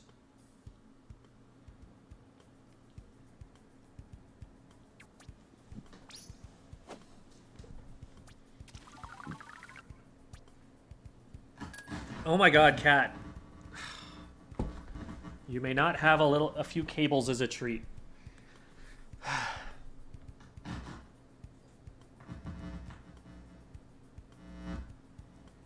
He'll, like, bump the cables, and then it causes this really obnoxious feedback on the speakers. Because he's trying to frickin' rub his face up against them. God, why? Why, cat?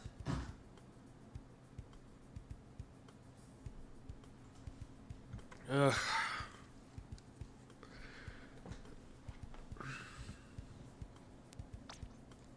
Well, the game went well anyway.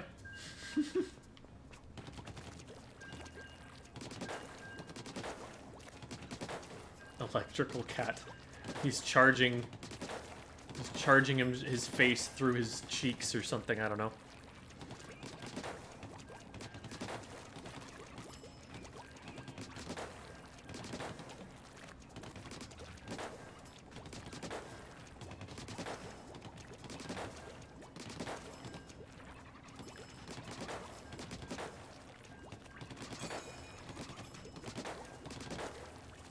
I think Romeo just likes...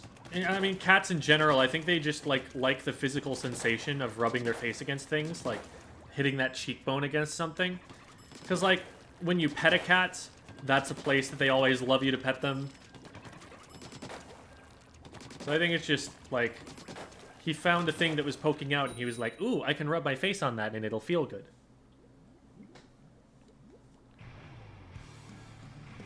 Do you use chargers? Not competitively, no.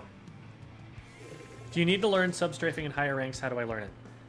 I think substrafing is massively overrated. I think that the situations where it's extremely important to know are actually pretty situational. But it is definitely something that you should learn at some point. Is it the first thing I would teach? No, not at all. I think that on a lot of weapons, you can get away with main strafing for a really long time.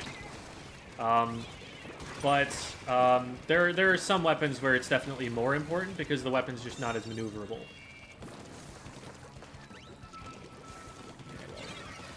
Yeah, if that push is going to end, it's going to end before I can get in front of it to stop it. So I'm just going to try and take an off angle and hope that that draws somebody away.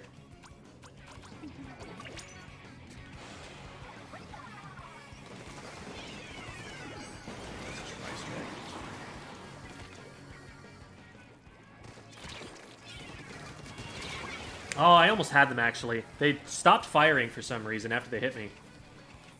Maybe they just didn't know I was there and they were checking.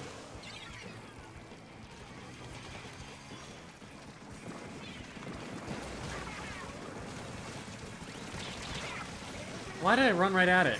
What's the point of that? I'm just going to get killed by the crab. Also, that crab tank right there is one of the most powerful things to do on this entire map mode. If you can put a crab tank on that bridge, then you often just win the game.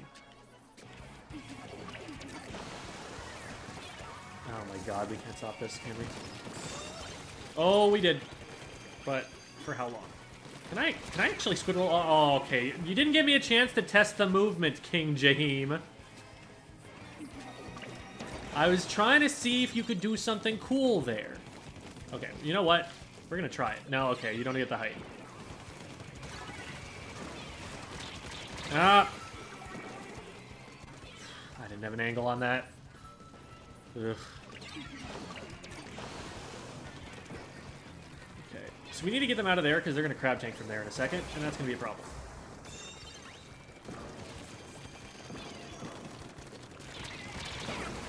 Can I get some paint behind me or something?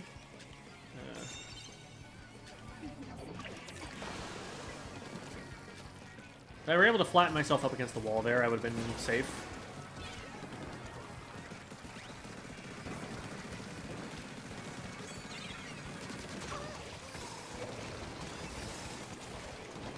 Oh, hello. Yeah, I'm not painting defensively enough for that. To be fair, we don't have any paint at all.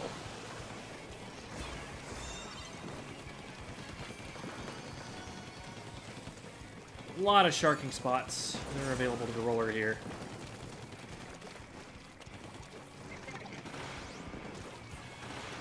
Okay, we got the roller there, so that's some help.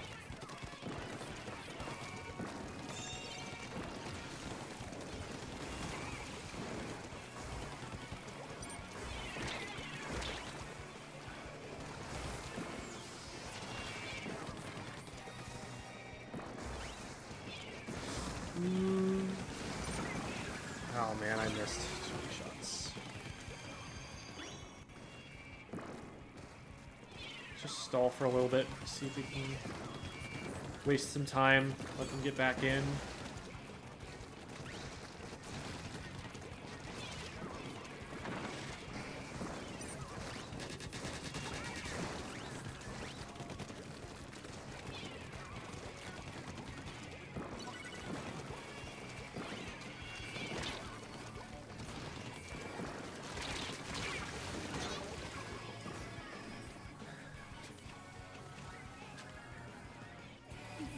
Not liking the look of this.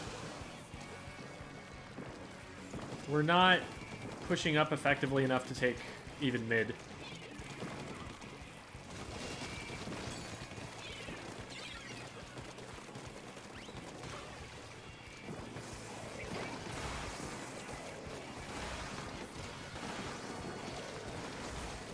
Ooh, Highness. How did that happen?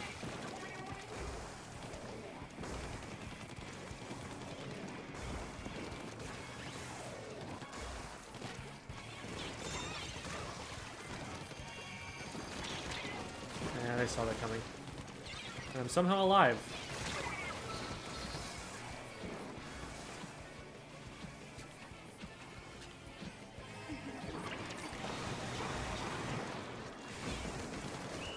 Just not even close.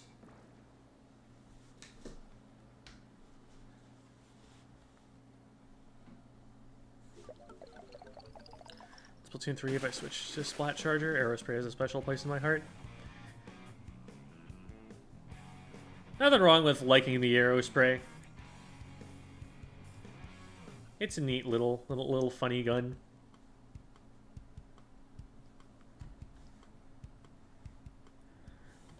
It's when people will go online and tell people that it's, you know, the best weapon. That's when I'm like, actually, no.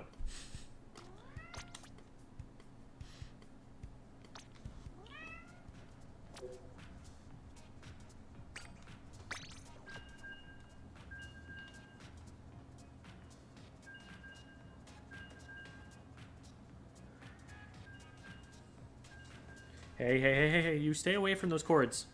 I know what you did last time. You're not doing that again.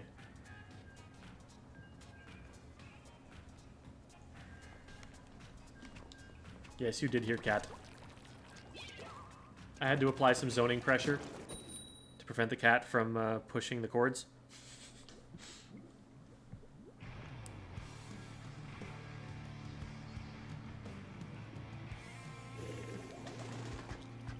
Thank you, Z's. Meow. This is a solid comp. Maybe a tiny bit low on paint, but excuse me. Are we gonna ignore the pop again? Okay, there we go. What? Oh, I got sniped. It was timed so well with the explosion that I totally thought that I got killed by the Rainmaker exploding in favor of my team. We'll get him eventually. There we go. I know there's someone up there, and I don't know exactly where they went.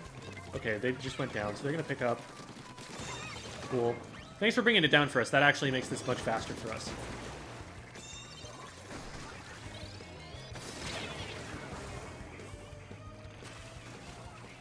Okay. It's good that we're getting picks. But remember that the Rainmaker's on the right side, and that's what we need control of at the moment.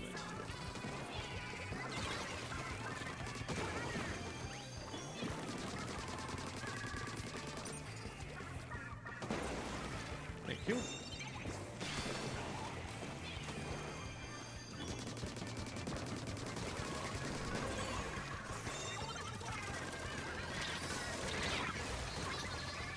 Nice. We got the trade. And even if we lose the Rainmaker right now, at least it's further past the pedestal, you know? They can't just dunk first check and have lead immediately. And be, like, one step away from lead or whatever.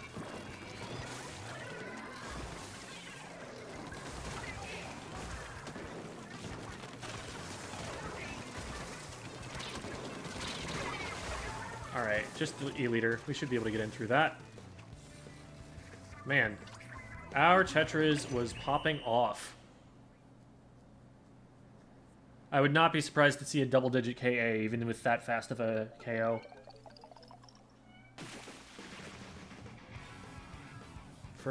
With blasters and turf, how's it bad for other modes? If it were like competitive play, it would still be bad for turf. The problem with it is that you can't get through mid very easily. It's very, very congested, so it's easy for an E-leader to shut down every option that you have to move forward.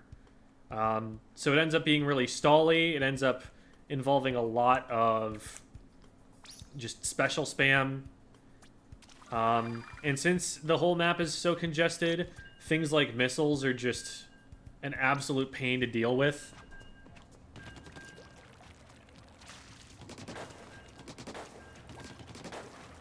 There are just no flank routes. Like, You've got straight through mid, which is really obvious and has very little cover. And then you've got over the right-hand side, which takes a long time to get behind cover and is still really open. And, like, there are very few positions on the map where you can't see a flank from those two places coming in. So, you just kind of have to brute force your way through.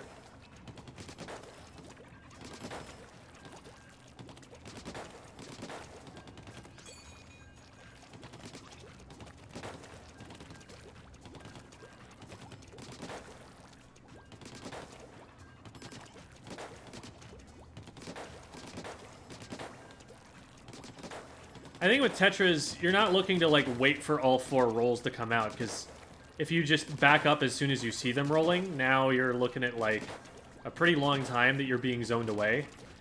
Like, if you can get in range and you're playing, like, a splatter shot, you do out-DPS them. Like, I will actually just hold forward through their damage if I'm hitting shots.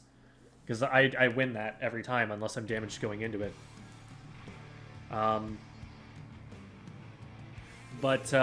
You need to be able to collapse on and delete a Tetris player pretty quickly in a coordinated setting, or else if they're allowed to do things, there will be problems.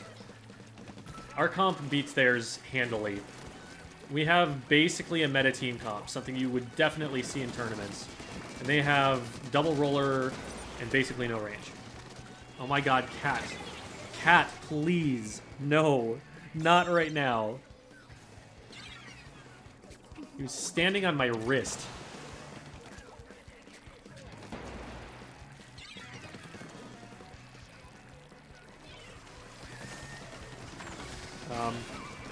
Well, I missed everything and died. No, I didn't die.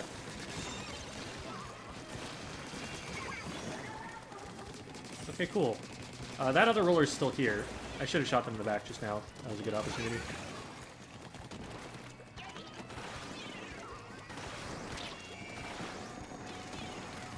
I should die to this, yes. Took me a while to die to this. Okay, Cat, please make up your mind because you're really stressing me out here. Thank you.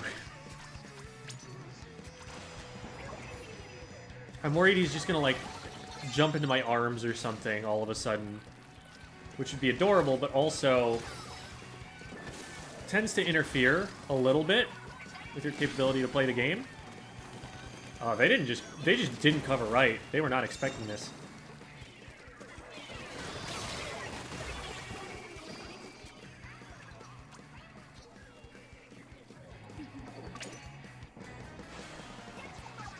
Romeo's helping. I would say he's trying, but he's not even doing that. Let's be real. Oh, I almost juked him with that. Oh, okay. Well, we got it to 3. That is a winning push.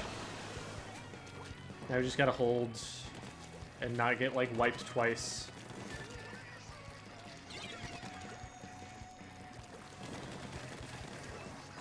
Take away their roller sharking spots. If we just paint defensively for the rest of the game, we're fine. Ah, I missed.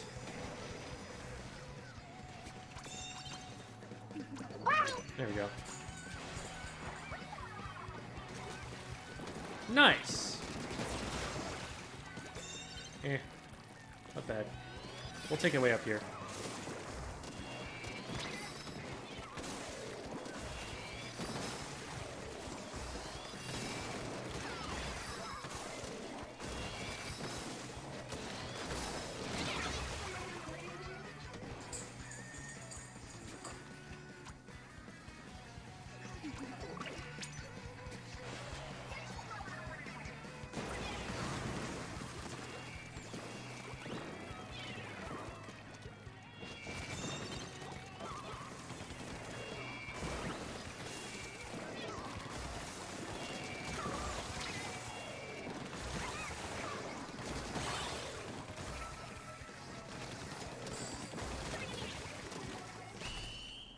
That was surprisingly patient of us. I was expecting us to just dunk it before the roller even got there, but, well, we did it.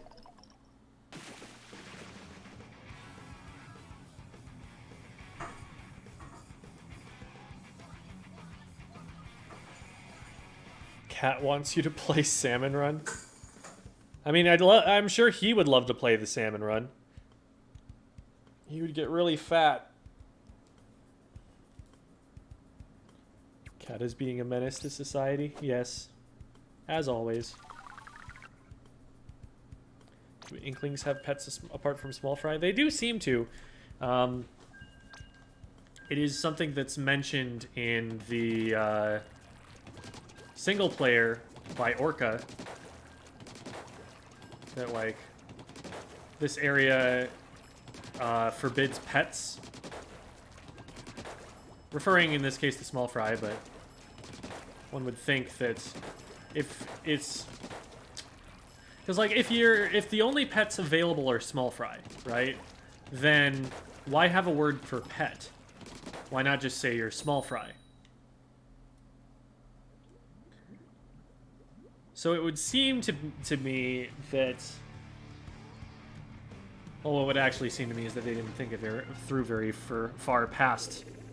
We just want to prevent you from having your small fry here, but...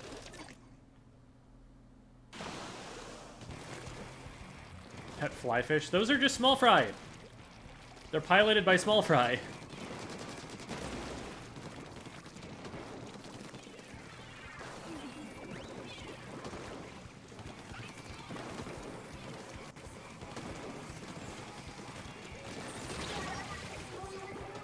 Alright.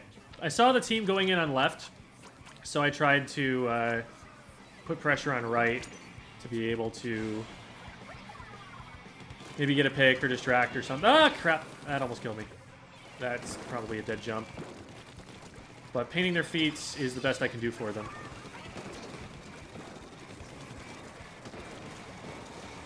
I need to get something done about the E-Leader in order to be able to let the Rainmaker push safely.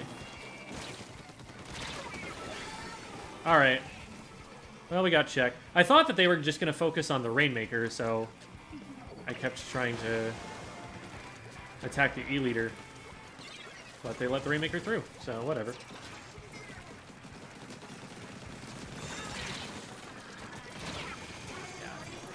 I get splatted by that, but that is a worthwhile trade. It leaves us in a 3v3, and now they don't have the checkpoint, and my teammates are respawned. Trading with the Rainmaker is usually an advantageous thing to do. Like, there are very few cases where I think you should avoid it. Ooh, hello. Help. Okay. We got the help, not from the angle that I thought we were going to get it from, but we got it.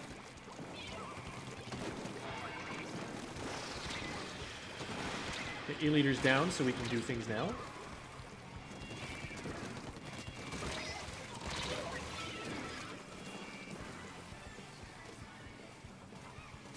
Alright. So let's get this thing and get it moving. Oh, everyone dropped down for the fight. Now there's no one left to pick it up.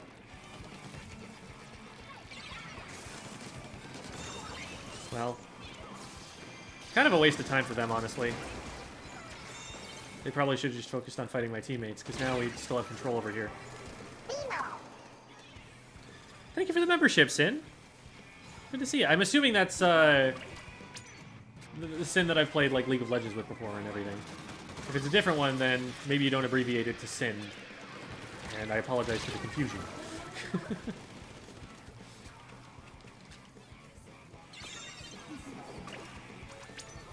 Cats are like slamming lids. They're sometimes useful and sometimes annoying. I'm sure you could say that about a lot of things. Siblings, for instance.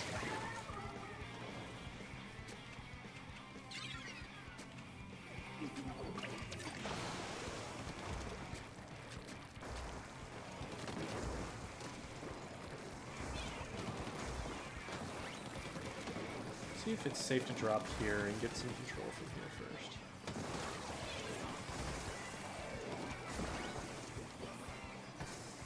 They're playing it really patiently, which I think benefits us in this case. This is just giving me a long time to set up.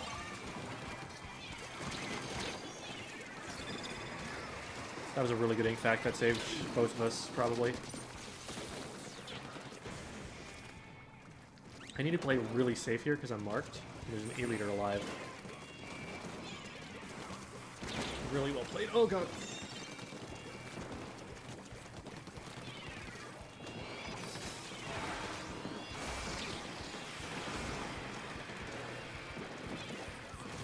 Okay, nice. That's progress. And you don't get in on this. Nope.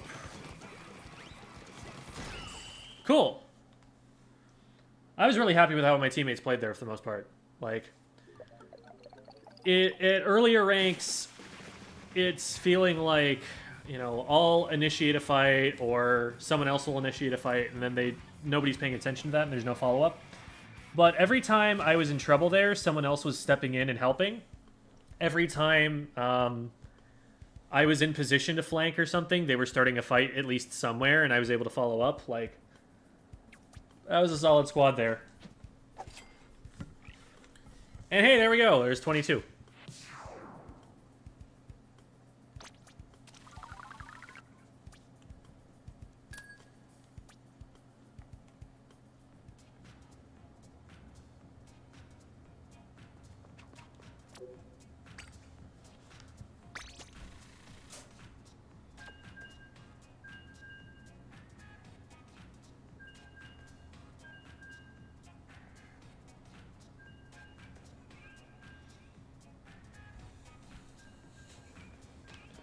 Think Nautilus could get meta... Oh, absolutely. Nautilus was really strong in Splatoon 2. It just needs a kit that's not, like, the absolute wrong playstyle for it. Like, way, way too passive a kit. It needs to be, like, getting up and getting, like, inkjet spots or something with that kit. Or with that weapon. It is not an anchor weapon. It is not a support weapon. It is there to slay... And it needs a kit that's going to set itself up to do that. Getting past S rank into S+. So again, on the basis of just knowing your ranks, I know nothing about what weapon you play, what playstyle you have, what advice you might need. There's not even that much that I can say about common habits that people have at those ranks, because the rank system just doesn't mean as much in Splatoon 3, the letters anyway. As much as it did in Splatoon 2. It was more tied to the Glico 2 system in Splatoon 2. Now it's just tied to win rate, and win rate is a very fallible means of determining how likely you are to win future matches against any given set of players.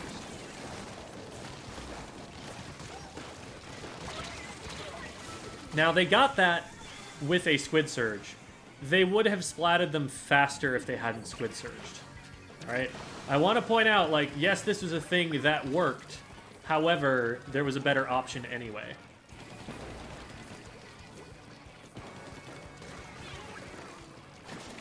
Oh, hello. Oh, crap.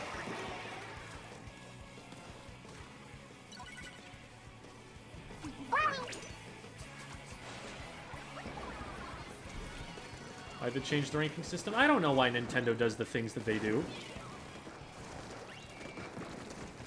I've had significant problems with the major decisions that Nintendo has made relating to competitive anything in their games for a long time. I've been very confused about why they do the things that they do. I don't think that their behavior is very consistent with a company that knows what they're doing in that regard. I think their artists are geniuses. Absolutely some of the best in the business. But when people ask, like, why do you think Nintendo is doing this? I don't know, man. They're from a different culture, and they are not competitive gamers by, you know, origin, by trade. They are not treating this game like Riot Games treats Valorant or League of Legends.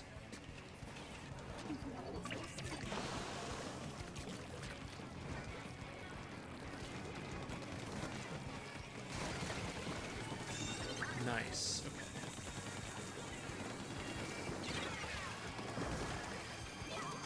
Okay. Ah, hello.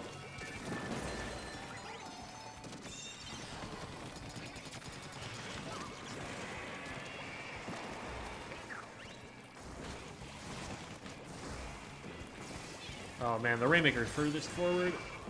I don't feel like that's safe. Okay, it's safe now.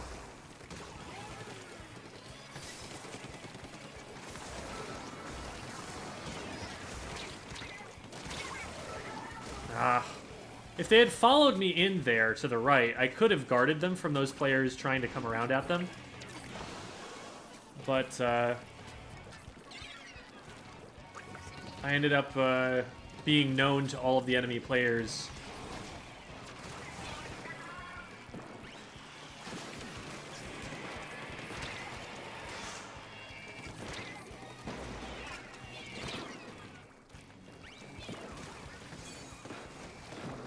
Left. I can't just get there for free.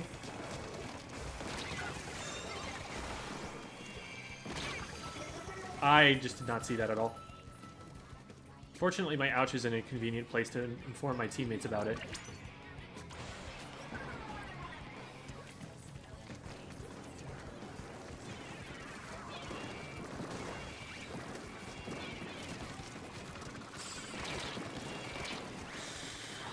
Okay. Let's just back all the way up.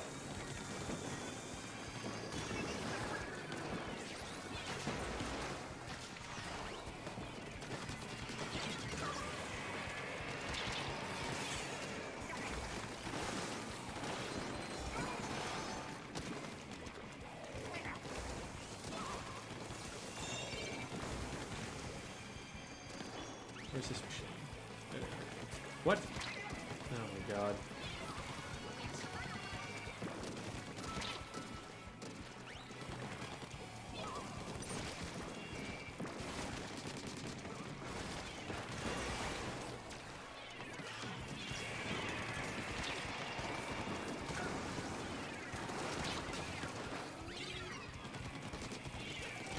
Where are they trying to take it? They could have just run forward. That's actually really bad for them right now. They need to get it popped, and I don't know if they have the ink to do that. Okay, they triggered overtime. They don't need to get very far, so we have to be very careful here.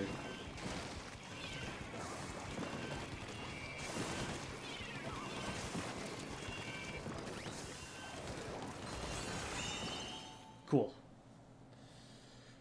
I am perfectly happy for the splatter shot to chase me that deep in, because then if they want to fight me, their back is turned to my team. And I'm less likely to get engaged on from there than they are, because one of their members is the Rainmaker and is having to play defensively. So the odds are better that they're getting into a bad spot by pushing me that far up. Also, if I circle around them and then the Rainmaker tries to go in the same direction as them, I might just have straight line of sight on the Rainmaker.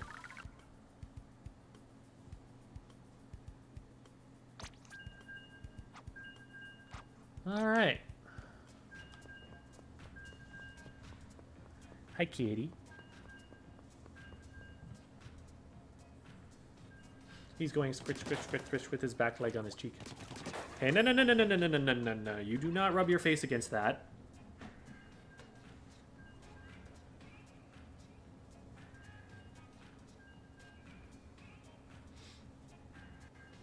I chose Team Fire. Thoughts on the Gloogadoolies? So the fire rate is the biggest problem with the Gloogadoolies, always has been. It's really bad in that it makes it very punishing to miss shots in combat, but also because it doesn't paint very well because of it. I just don't see the Gloogas working their way into top-level play until the fire rate is a little bit better, or something else changes about them. Because, like, right now, it's got one of the best kits it can possibly have. Like, Wall is amazing for it.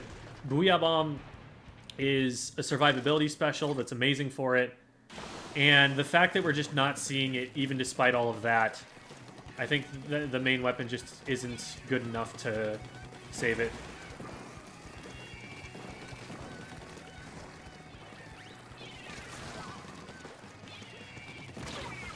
Where did that go?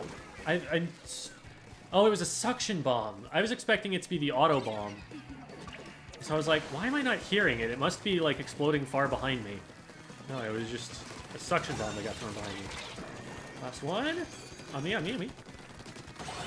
Alright. That's why. What the hell? We'll grab it.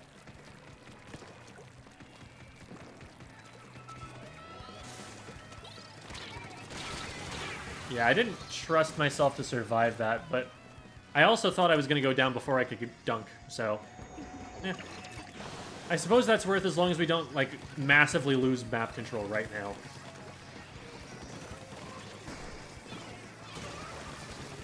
They are just holding forward, huh?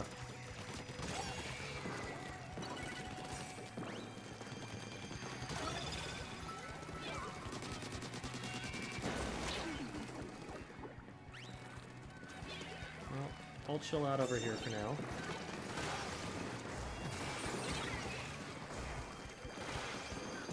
I was hoping that player was going to push in front of it and get hit.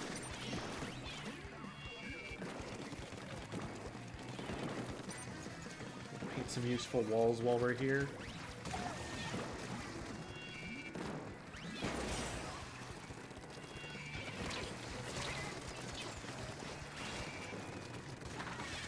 Nice.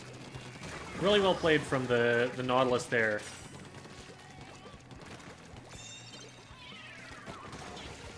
And we'll pretend to go that way and then actually go this way.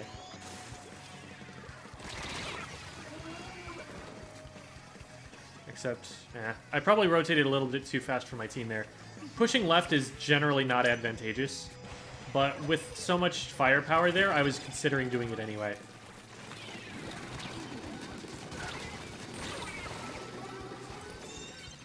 We did get one. We need someone pushing in front of that, though. The Rainmaker's just going to die right away. Yeah, if the Rainmaker's going to make that move forward, the other player, I don't care what weapon they are, needs to stand in front of it. At the very least, meat shield for it. But the Rainmaker really probably shouldn't have been pushing that corner blind with nobody in front of it.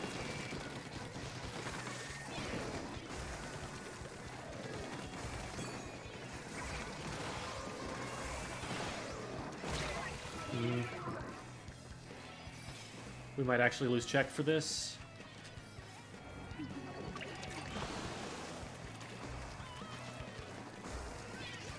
Some bombs up there.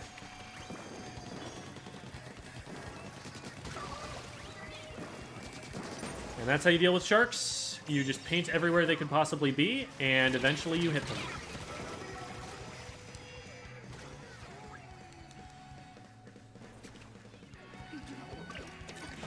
I'm okay with this. It's gonna take him longer to get to the check here. Okay, pretty confident that this whole left side here is clear. What? Why is nobody else contesting that? Man.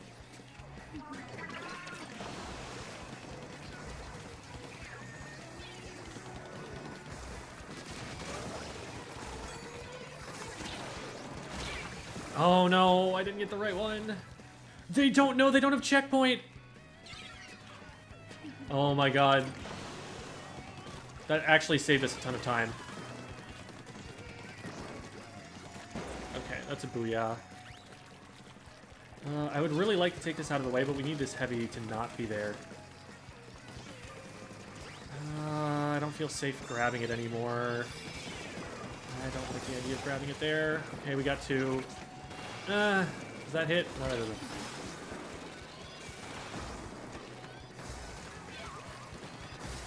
Need someone right around the left-hand side here and there.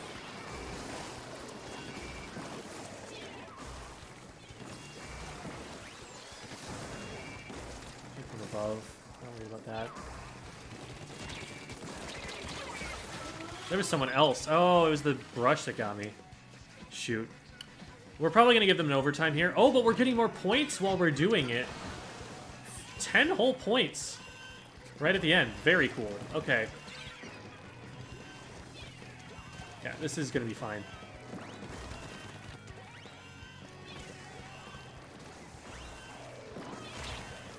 We just make this take as long as possible for them. We don't need to go in. Don't need to do anything too aggressive. They're stuck over there. Okay, cool. Like, if their frontliners are not even in mid yet, they have to do so much work to get that lead.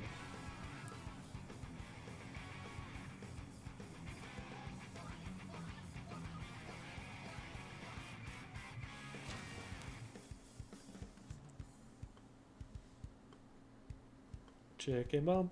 Chicken bomb. Does whatever a chicken bomb does.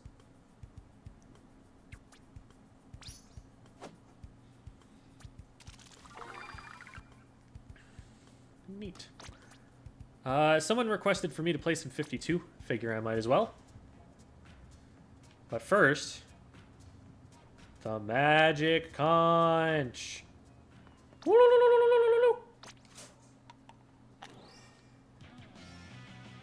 Ooh, that's a pretty cool banner.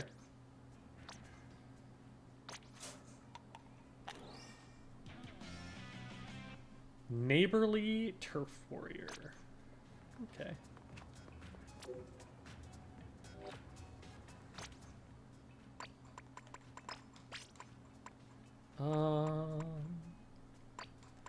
Should probably run LDE. I mean, I should probably be running LDE anyway. To be real. Okay. So my biggest weakness on this weapon is wall usage. I'm not particularly good at that. Everything else, you know, it plays largely like weapons that I'm familiar with playing. Okay, well, there's the Splatoon special. Are conches good for anything other than pulls? I don't believe so. I think that's what they're for. Beloved stamp user. Yeah, it's funny the combinations that they give them to you in. Because I think those are completely random.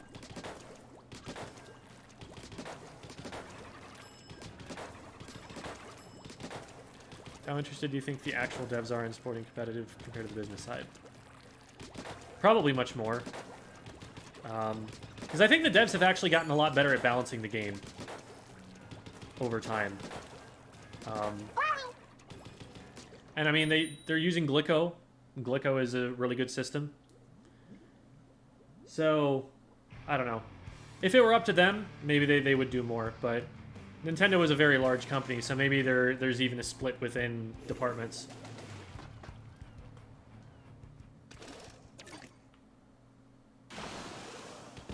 What is the best kit in the game? It depends on the weapon it's for. Like, Sloshing Machine gets an awful lot out of Fizzy Bomb Booyah, but I think there are better kits than Fizzy Bomb Booyah. If you could give something like Fizzy Bomb Missiles, that would be a huge pain. That would single-handedly carry a weapon that was on.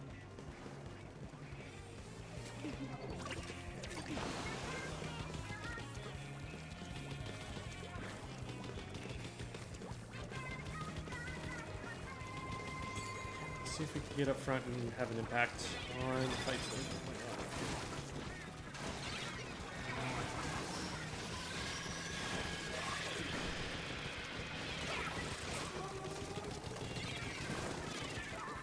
Once. Don't want to get all the way on.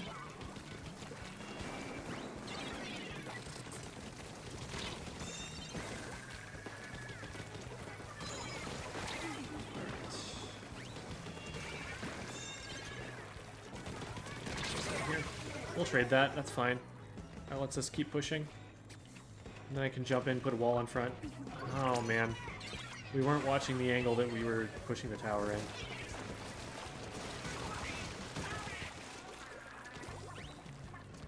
They didn't see. I'm surprised they were able to splat them in time. I guess they had a mine out.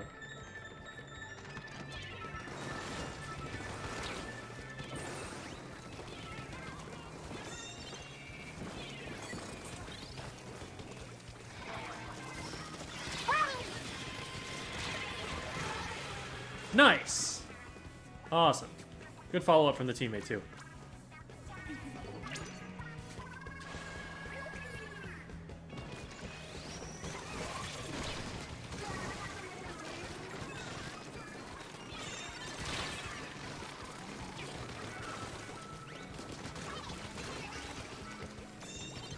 Oh, cool. They didn't get to use that at all.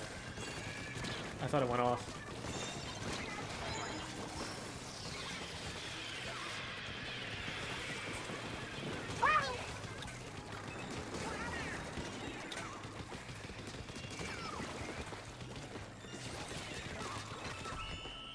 Very good.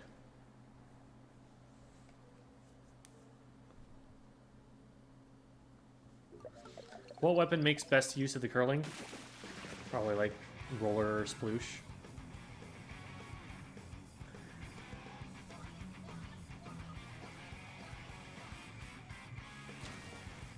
Dynamo's going to be slow regardless.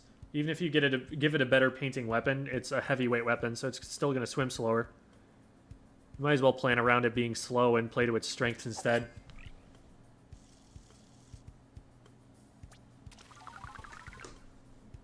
A burst bomb would actually be really good on the Dynamo, though, because a burst bomb would give it the ability to paint its way out of danger.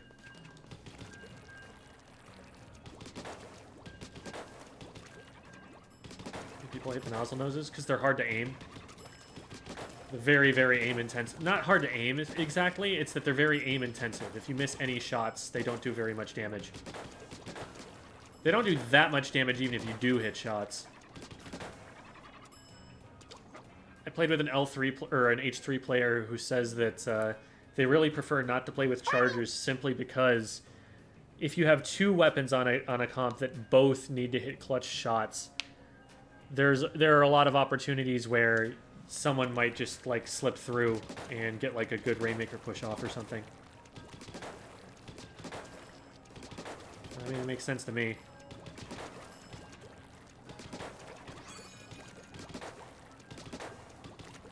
But L3 paints really well and has surprisingly good range. H3 is in a relatively similar position, but it's a lot more passive because of its slower fire rate, so it's better with supportive kits.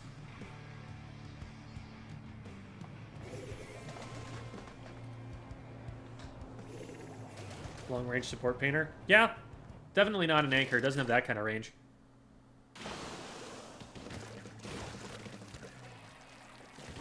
Like in Splatoon 2, it had a niche as an armor farm weapon.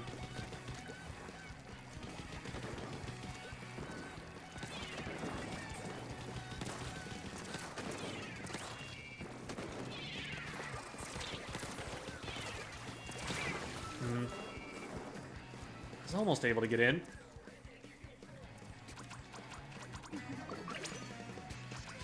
If that had been with a coordinated frontline push, I think we absolutely do get in off of the play that I made. I guess I need to not die as well, because that was an avoidable death on my part. What? I didn't think they had that angle. Tangent inverse equals secant squared. Yes, I too took trigonometry.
Got one hit. Hopefully the team can finish it. Nice. Alright, now get in front of it, get in front of it, get in front of it.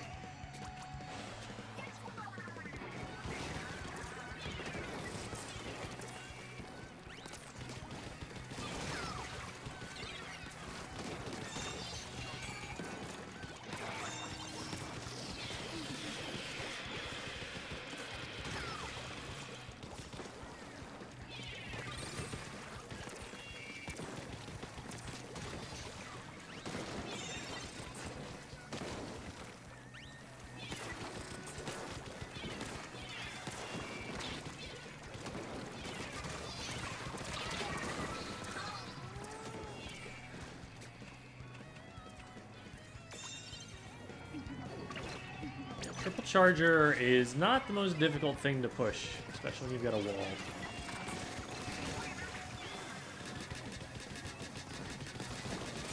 My sub-weapon just means I don't care about chargers.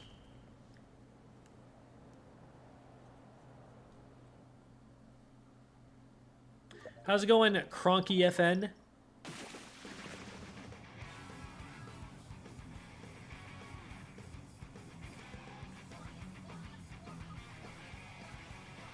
More annoying than the old one?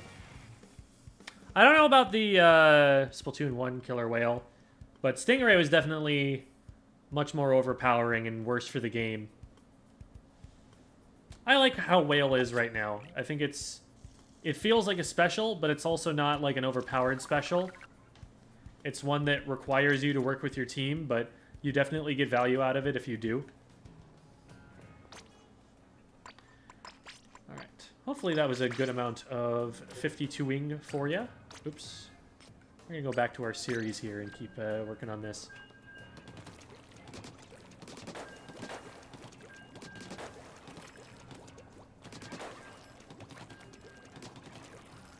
It's definitely different in kind than missiles, because maybe it's like what missiles should have been, but missiles are global, and Killer Whale really isn't going to do anything unless you're closer to the player, unless you're like applying a lot of pressure right away.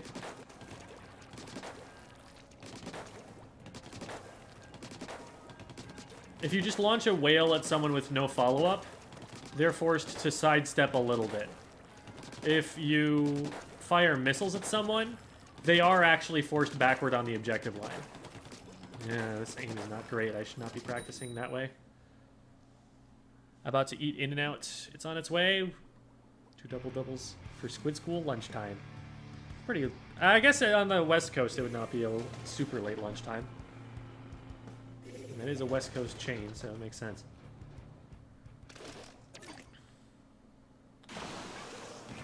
I think In-N-Out is really good for the value, for the amount of money that it costs. I wouldn't just say like it's really good in the general sense, personally. But my opinions on food are a lot less informed than my opinions on other things. That was just not the place to drop with the Rainmaker. We didn't want to be there at all. Getting cut off from both sides. Oh boy. Oh man, they caught me in the middle of a slow turnaround.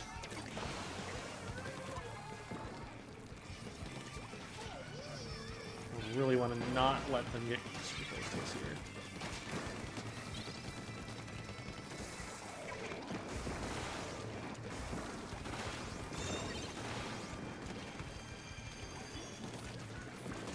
See if we can get in on the Hydra here. Yeah, we definitely can.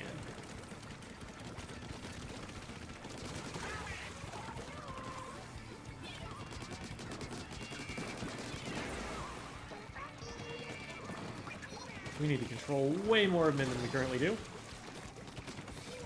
It's fortunate that I saw the brush where I did. Oh, shoot, wait, we need to be looking for these. Dang it!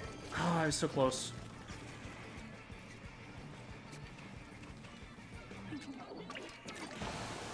Man, I didn't even notice they had dapples. That's bad on me. Wasn't checking comps at the beginning of the game. So now they're just gonna have beacons everywhere because I've been looking for them.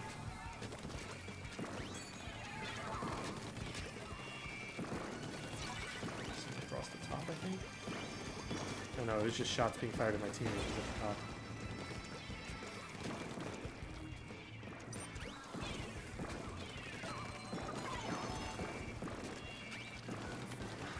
Get the beacon. It's because it was right there and not where I threw it.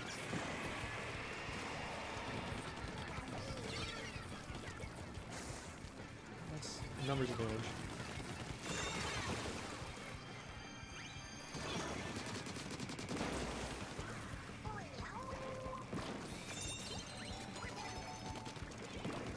I'm reading the map so badly.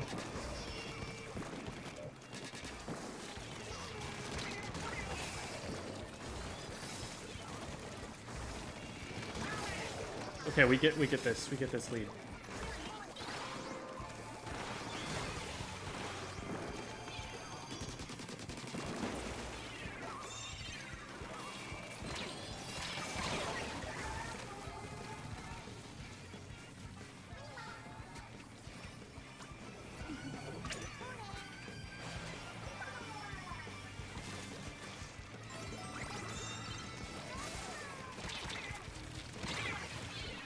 Thank you, Tacticooler, for making me move faster than they were expecting me to and letting me get a bigger lead. So that's underneath their grates over there. Okay, we can see that one. Nice, we got that one already.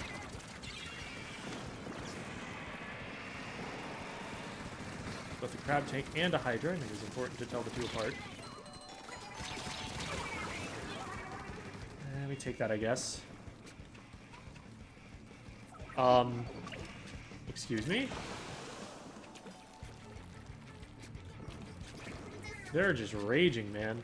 Holy moly. I'm so sorry for their team.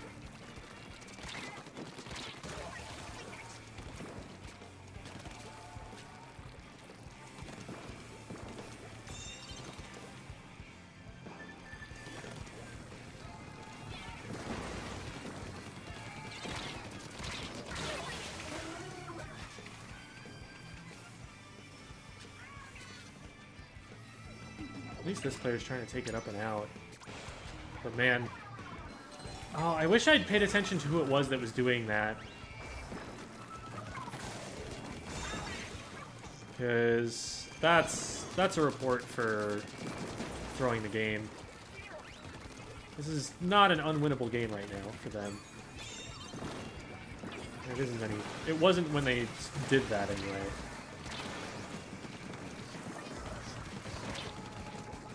Okay, that's a crab tank, so it's not going to be able to chase super fast.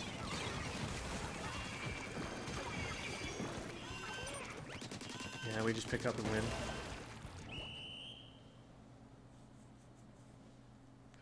How many 4 stars do I have now? 2. Just the splatter shot and the blaster.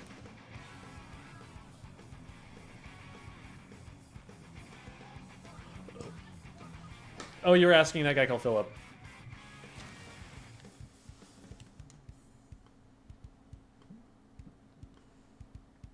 Is it a good idea to play Nautilus in rank? Eh, it's not a bad weapon. The kit's really mismatched with it, but the main weapon's insane, and point sensors are not bad at all. It's like... You won't see it in top-level play, but there are a lot of things that you won't see in top-level play that will still get, like, top 500 and ranked. Like, if Kiver can hit 2600 X power in Splatoon 2 on the arrow spray, you can do whatever you darn well want to.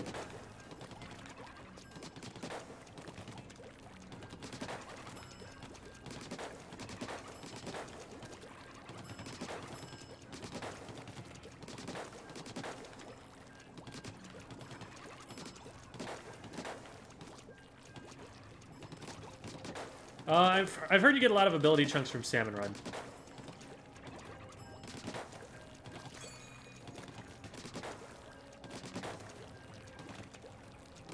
I mean, if it's a reasonable thing to see that, like, they are just not trying at all.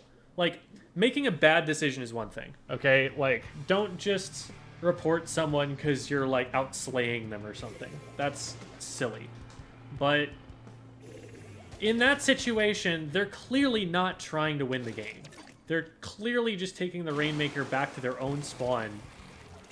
Because they weren't playing like that before.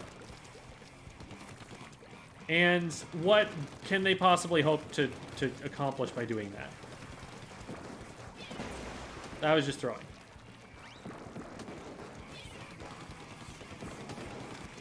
And I don't mean throwing in the sense of, like, I'm making fun of them. Oh my god, they're throwing. Like, no, they are actually attempting to lose the game.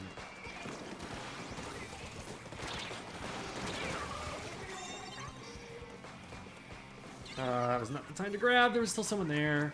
And there's also a beacon, and I don't know if we're dealing with that, so I'm not going to jump in yet.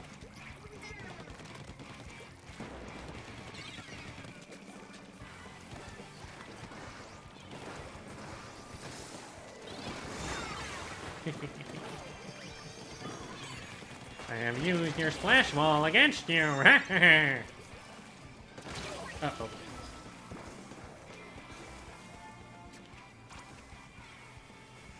we got a Luna that we gotta watch out for. There we go, there we go. Good catch. Actually, that was the dualies. And the Luna. Okay. Man, and then we just ran out in front of everyone else. We keep getting so close to having a good push here. And then just like... Oh my god.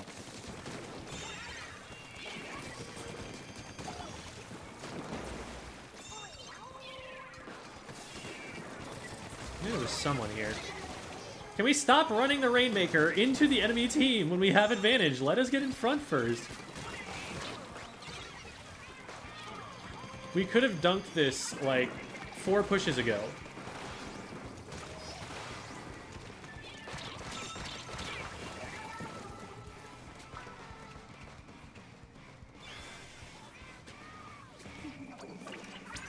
Honestly, that might be safe. Or maybe not.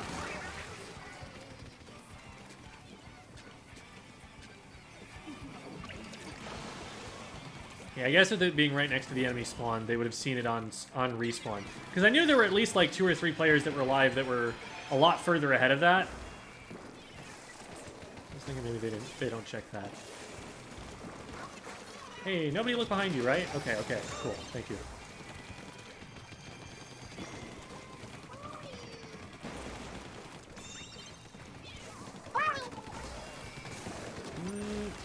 Nope, out of ink. Okay, I got one. Holy crap, they are doing such a good job of staying alive. Yeah, that was on me for running out of ink in the middle of an engagement I needed to win. That was not my teammate's fault.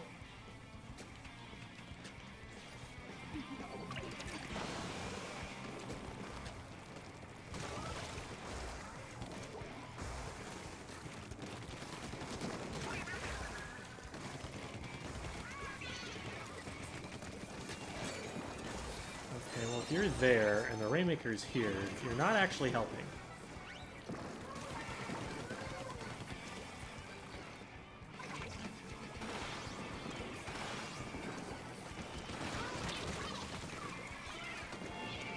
Indirect. Cool. Yes.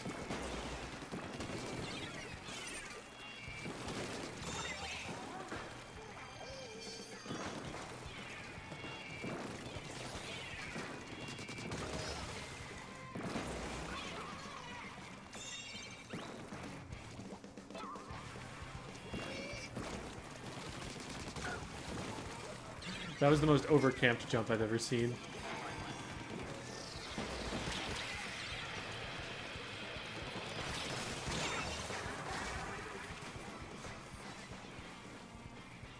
Okay.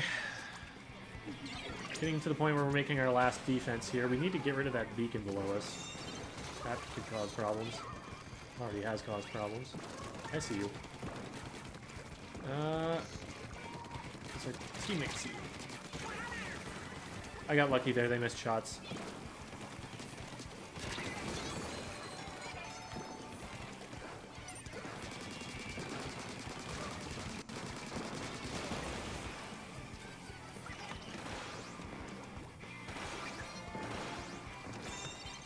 Why did I pick it up? I didn't need to pick this up.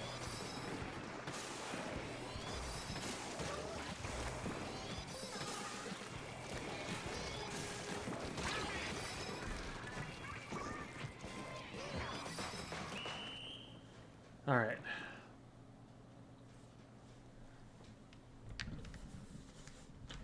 Picking it up was not the smartest plan, but we were able to defend it well enough. That bridge is a really good position to have it. Whew. It's not that the Trizuka hitbox needs to be more generous. It's huge. It just needs to tell you where it's actually going to hit. The game doesn't show you what that hitbox actually looks like in any kind of effective way. It doesn't show you where you're aiming it. It doesn't show you what it's going to hit. It doesn't show you the fact that it's going to arc. It's just, like, visually completely misleading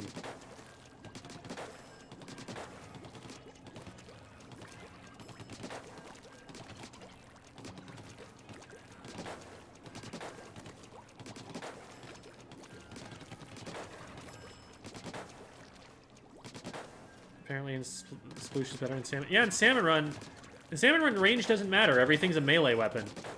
You're just getting attacked with frying pans.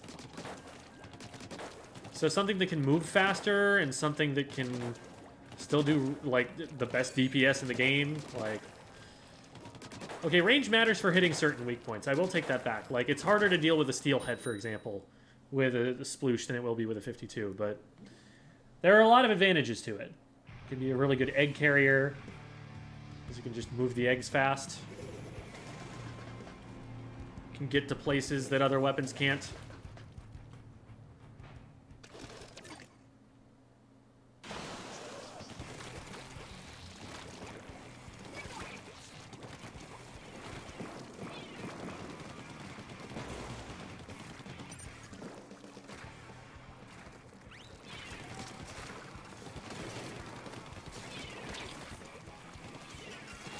Make sure I don't get gold on here. Okay, fine.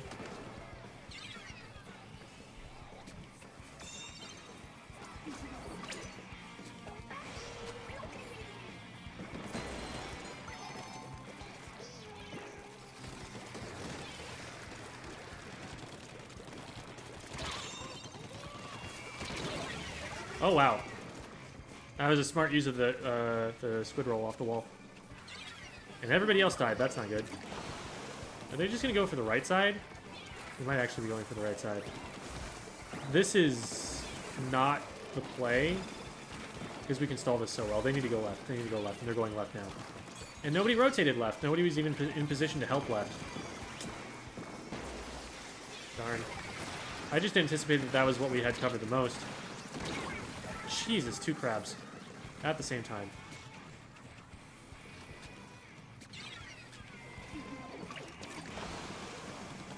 Well, that's all of the resources for pushing, except for this flanker.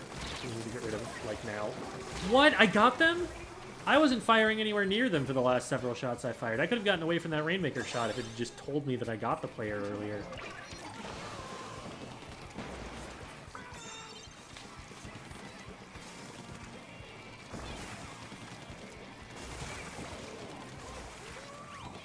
Nice. We protect them on their way through here. Keep moving. Okay. Why is it back there? Yeah.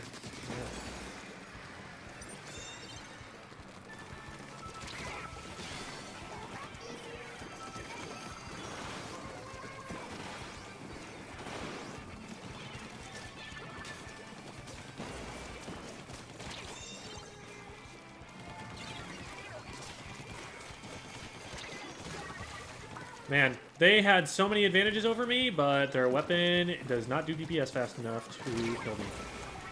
Take it and just get the lead. Maybe? Maybe not with the leader watching now. There we go, there we go, there we go. Okay. Nice, 37's not bad.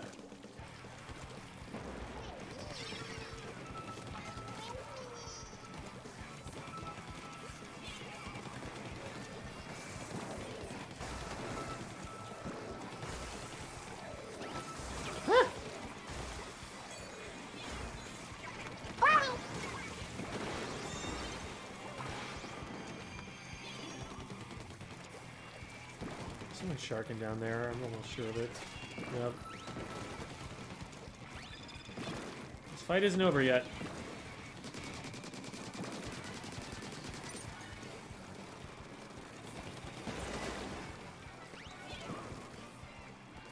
I'm just gonna play this super safe, throw bombs. Oh my god. Why are we not on the left? We need help on the left. This is where the push is. This is where the Rainmaker is. We need help. We're gonna lose lead for this. Actually, we're going to lose the game for this. No, we're not. Oh, crap. I die.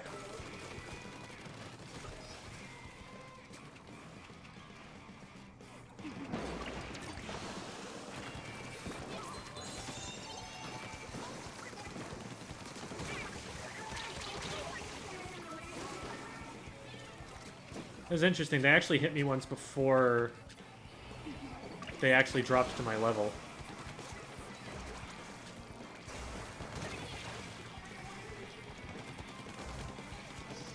Oh, man. There's nobody in front of you, dude. You're gonna die as soon as you run into anybody. Let me help you. Let me help you. Ugh.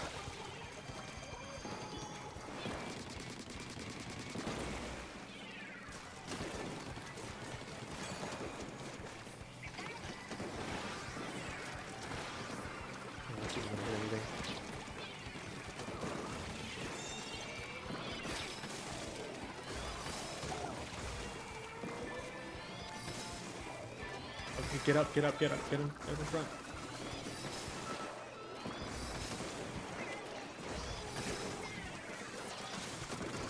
Can't move.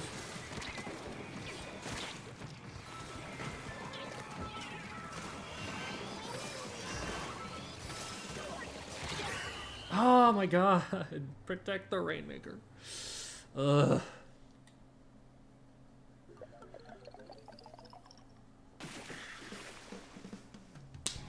Man.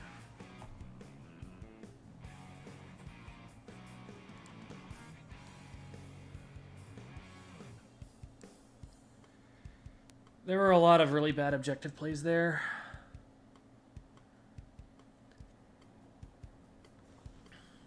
We had the Rainmaker stopped on left, but like it's not safe until you've cleared it out of there. And picking it up and moving it through mid is really risky, so it tends to be a place where you want to pop it and stall it. And, I don't know what was going on, but we had at least one player, probably two, that were on, like, the far right side of the map, just completely away from where the Rainmaker was. So, we just got 4v2'd in what should have been a 4v4. I was just looking like, why are we losing paint here? We splatted them, we have numbers advantage. I checked the map and saw, like, somebody's over, like, to the right of our truck. Well, that's not a place where you're able to have an impact with any weapon in the game.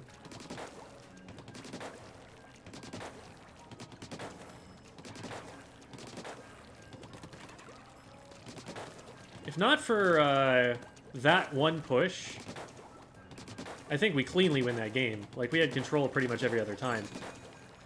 The end...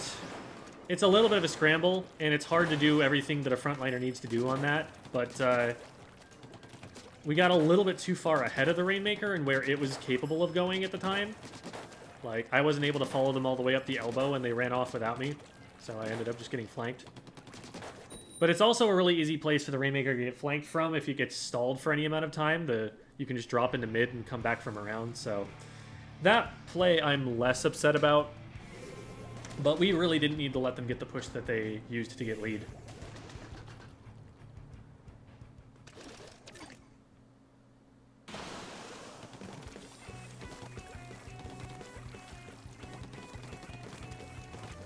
You can use snails whenever you want, but you can only get them during Splatfest. Come on, right under here. Yep. And I'm missing all my shots, and I need to be moving while I'm missing.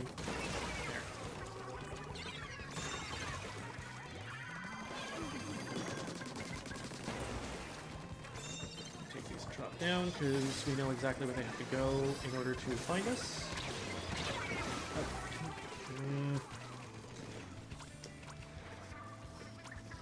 I thought I had that covered by myself for long enough for them to get in front of us.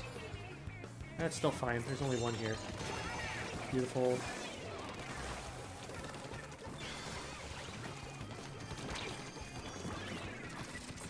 There I might have actually wanted to take the tacticooler.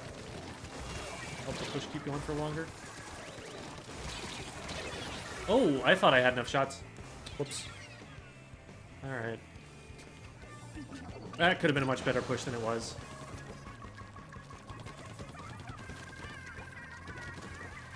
And we got checkpoint. Oh, wait, we're still back in there. Alright. Can we get through there? No, I don't think so. I think they're just right here.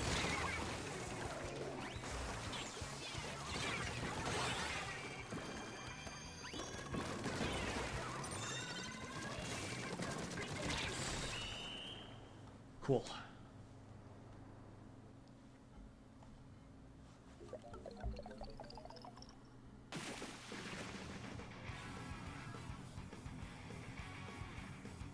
Did we get the bot already?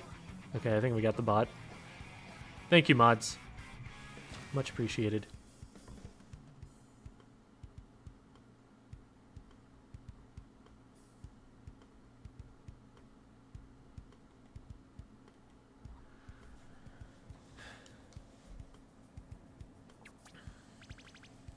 All right.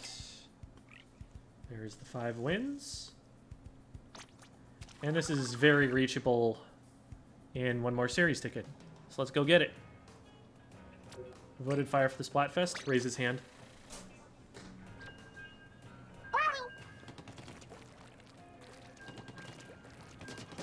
Guilty of going fire.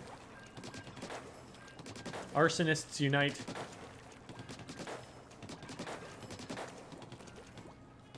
Whoa, okay. Those stutters always catch me off so badly, especially when I'm working on mechanical stuff.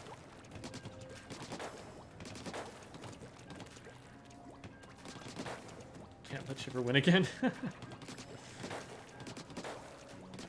Shiver is probably on the least popular of the 3. Most of the polls I've been seeing have been water and fire very close for the popularity vote.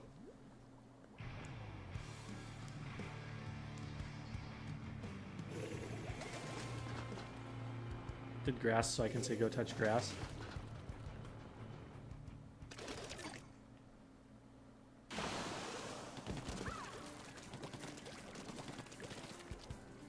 Well, that did not move me quite as effectively as I was hoping it would. I don't like standing there with the leader watching.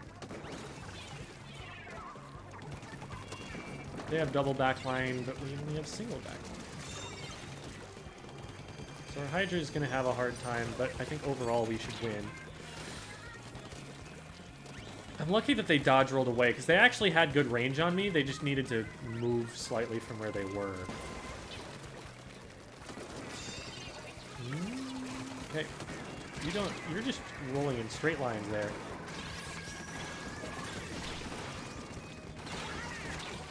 Well, I got him anyway. Ooh, we got them. Take the easy dunk right now while we have it.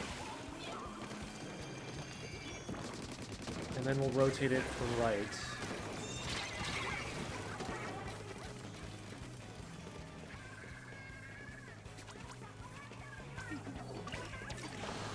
Okay, so we'll not rotate it right. Oh no. Oh, okay, good. They're moving. It looked like they weren't moving and that they were about to disconnect or something. Wow, another wipe.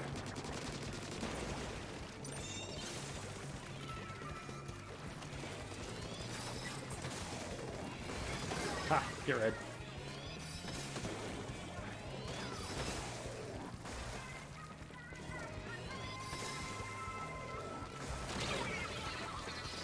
Okay, we did not address the thing that was actually preventing me from getting the podium.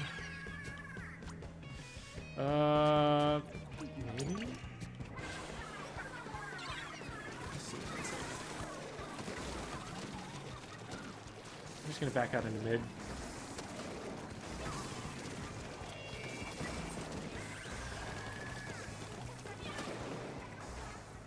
Where are they throwing that? They must know I'm here. Ah, yeah.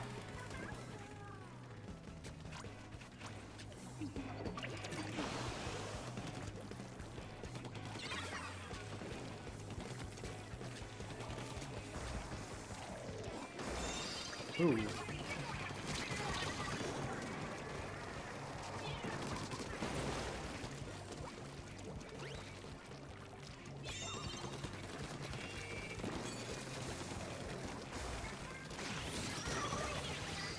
What? I got 2? Where was the second one? Wow.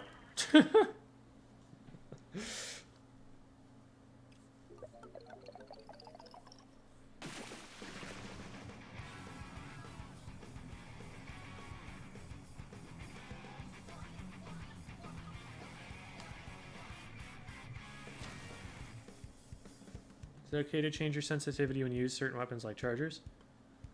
No, you're not allowed. You're gonna get detention for that. Hey, do what you want. It makes some sense to me. Like, I think a charger benefits more from a low sensitivity than a long range weapon does, or than a shorter range weapon does. Sorry, that's confusing.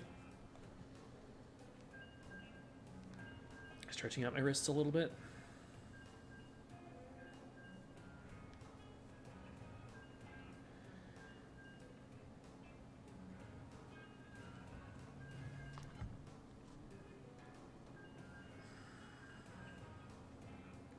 Did anyone get tricolor turf war in the last one? I got it twice. They definitely need to adjust that pretty significantly.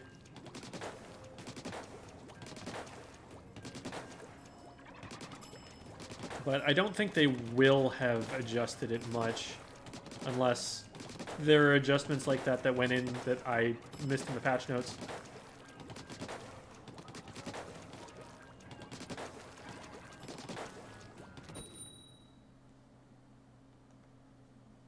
Thoughts on Jet Squelcher's viability? Very low. It's a weapon that will absolutely pop off if you give it any meta special right now, but I think InkVac is generally being regarded as too niche, too situational. There are just too many times where the VAC ends up just dying or not having enough of an impact. Stop standing right in front of me. I'm trying to paint. There we go, nice. That didn't even end up where I wanted it.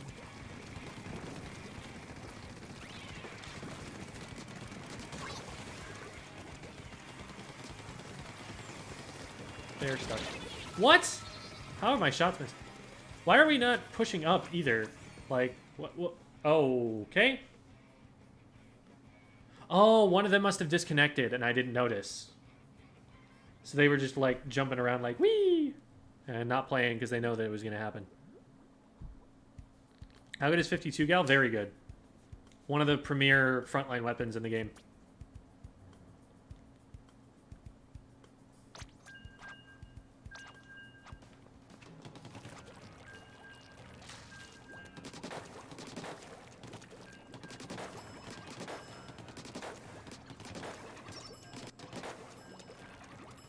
Whoa.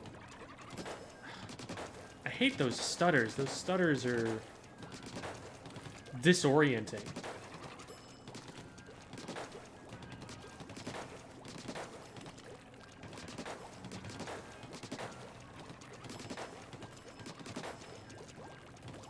What abilities would you recommend running with a sploosh? Ninja Squid, swim speed, probably be literally it. Maybe stealth jump, I guess. But it is legitimately not entirely a meme to run pure swim speed, like 3 pures of swim speed on a sploosh. I think in this game you probably need Ninja Squid, but otherwise, yeah.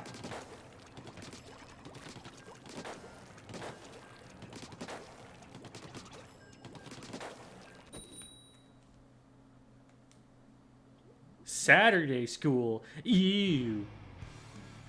Look, mister.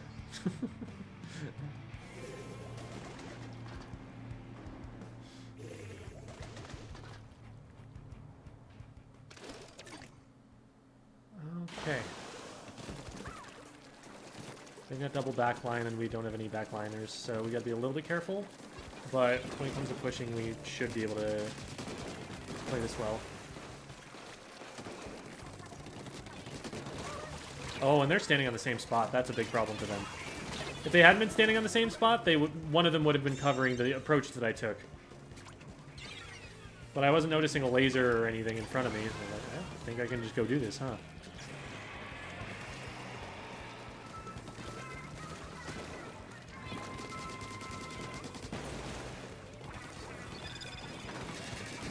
Do that first. Okay, there's a special wasted. I missed every shot. Oh my god. That was so bad.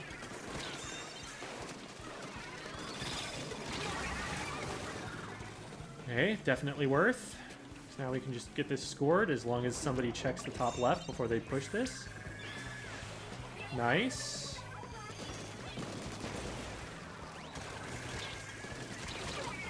Oof. Okay, go get him, go get him, go get him. Wipe!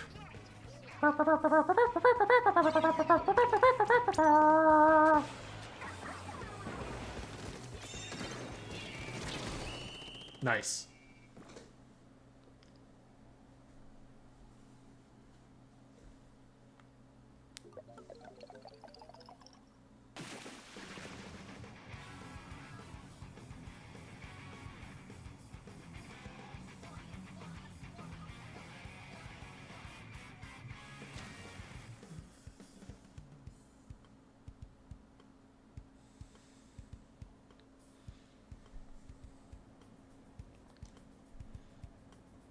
Iconic trumpeter.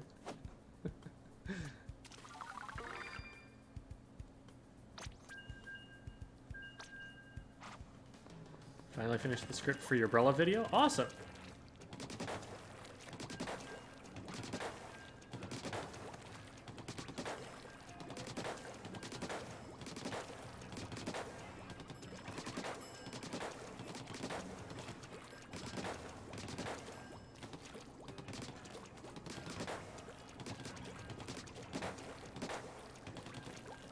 Man, I've always wondered, because it looks like these dummies are a little bit bigger than an Inkling, right? Like, there's just more width to them and stuff. I've always wondered if Nintendo, in all of their wisdom, actually made the practice dummies larger targets than a real Inkling. Wouldn't it just stand to reason that they do something like that? And so it's actually easier to hit these things, and you need to learn to be more precise than these dummies are forcing you to be.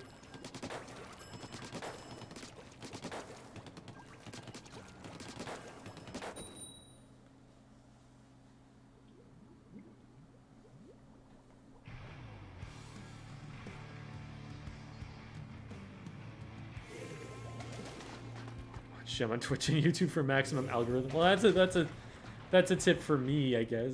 Thank you. Okay,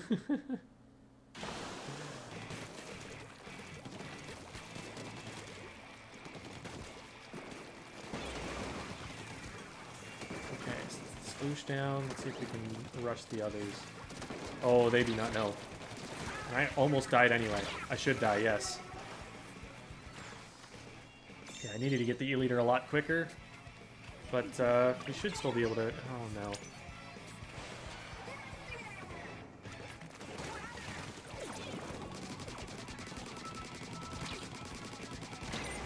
God, this took me so long. I don't know if I'm safe anymore. Where's that booyah? There it is. Where are they? They're back here. Get them. Wow. Alright, a few extra points, whatever. We gotta watch out for that, that machine, though. That was a wily flank they went for.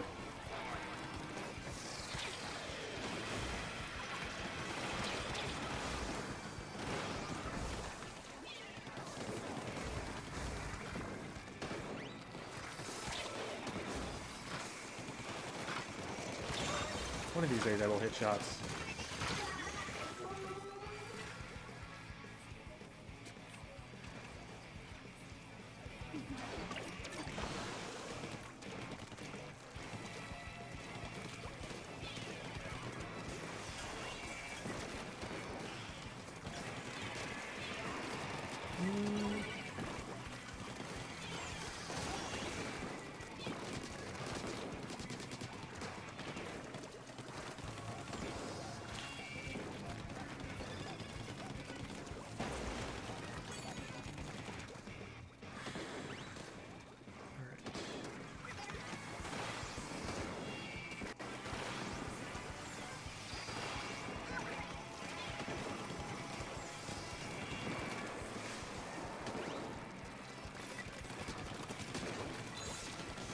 Well, I was hoping I could get the last shot through the stamp there, because I didn't have a great, easy way to get away from it. This might still be safe.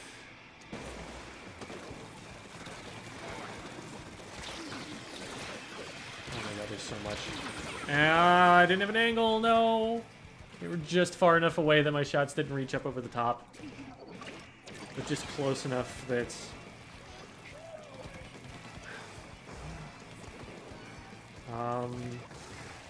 They're going another way, and we're not in the way of it. Fortunately, the way that they picked stinks. We do have to be really careful there, though. This is not a big lead.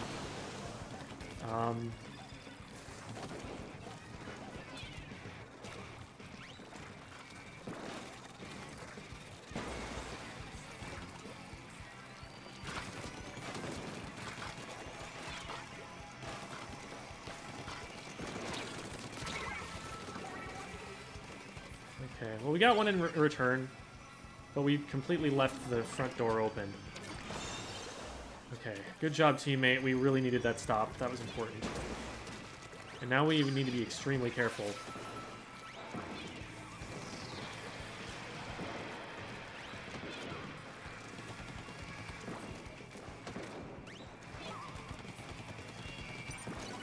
Okay, nobody gets it.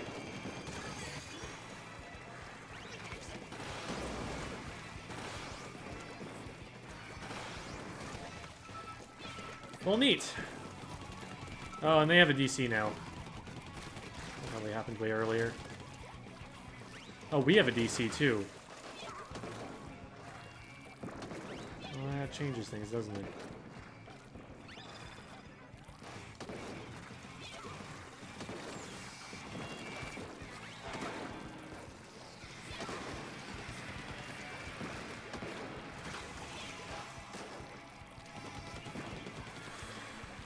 Good flank.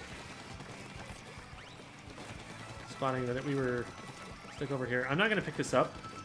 I'm just going to try and make it as difficult as possible for them to pick it up. No, no, that was... Oh, no. We're going to guarantee them in overtime because they're going to go down right now. Wait, that might have been right before.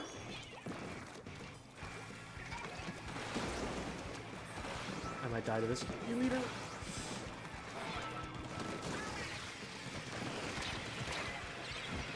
Nope, nope, they get overtime. Why did we pick it up?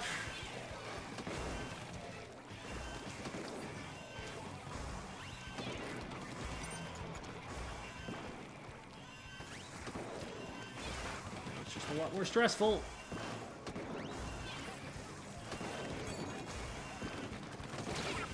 God dang it. Oh my god, if we lose right now, I'm gonna be so upset.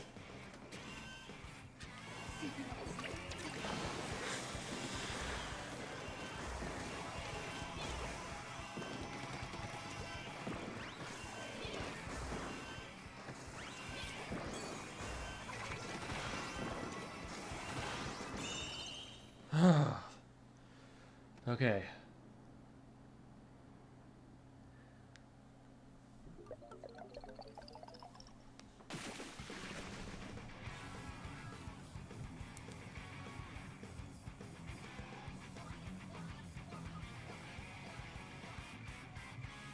Why name your band after a deadly substance? Like, what, anthrax? Band names are some of the most eccentric and esoteric things that there are. You can name a band after anything you want.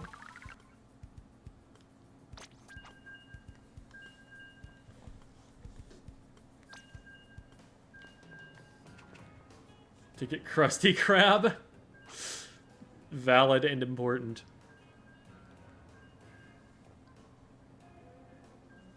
Oh shoot, wait. I have not been having a Discord up here.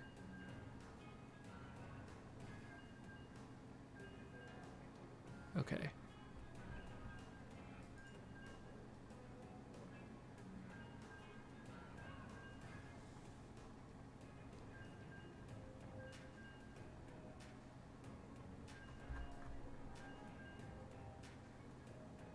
Yeah, all right.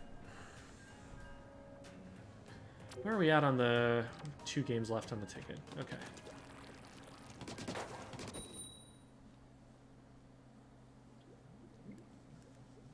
Yeah, I mean, E-Leader has to make themselves pretty comfy in one of a couple of spots on most maps.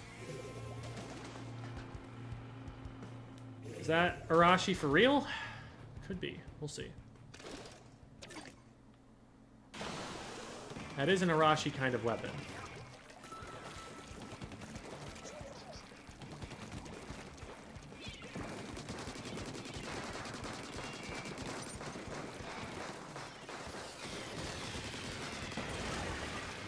Oh, beautiful. I'll pick up for this. Let's go. Okay. I think that's the real Arashi. I would guess.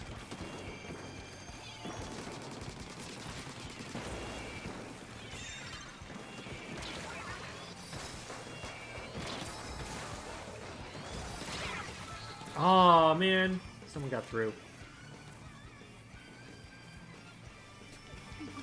That was almost a really good rotation.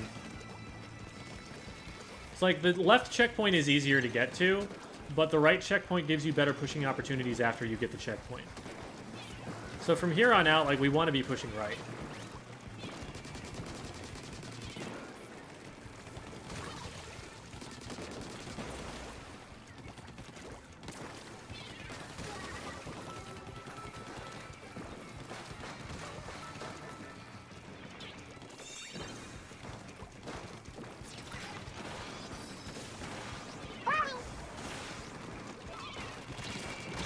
I'll take that trade. I'll take that trade any day of the week.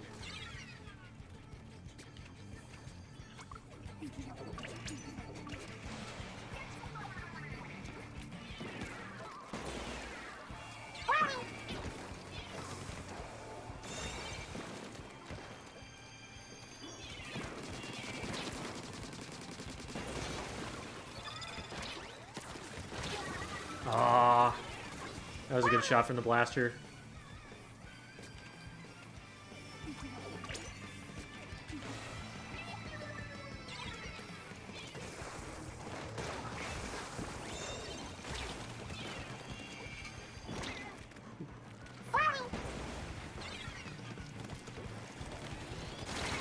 I missed completely. I had like 5 shots that all could have hit. That was badly played.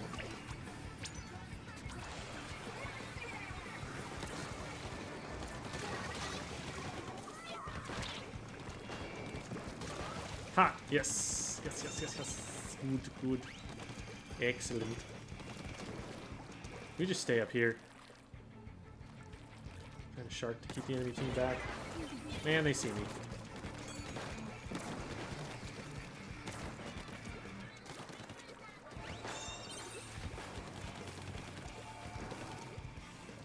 See, now on the way out, they had to deal with me. I slowed them from being able to get into mid. God, they all went down, though. There's a lot more fighting that was happening behind me than I thought.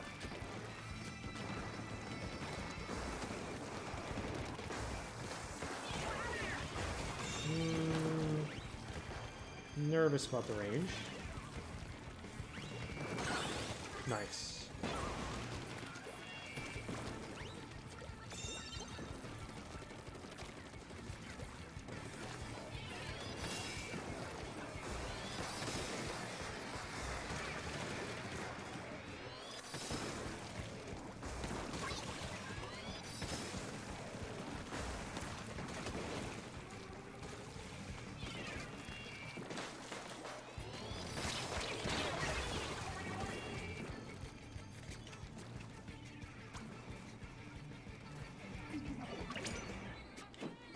That's probably game.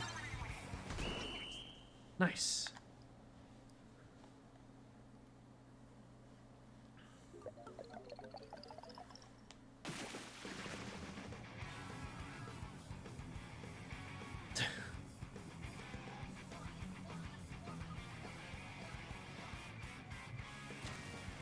Advanced splat Barilla tips. Not a lot of people are pushing that weapon right now because it's just the game is too laggy for it to function. You just get shot through your shields or like hit by a machine and shot through your shield that way. It's pretty aggravating.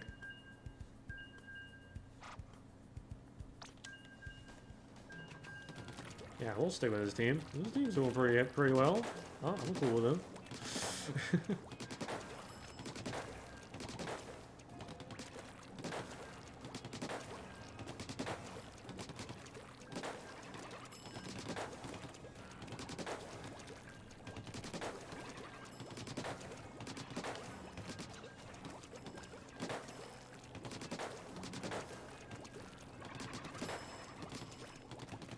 think a Rapid Blaster Pro should ride the tower or not? Well, it depends on what else is on its team. Depends on the comp. It's not a bad weapon for it. But it depends on what your team needs from you. You're gonna have to watch out for beacons.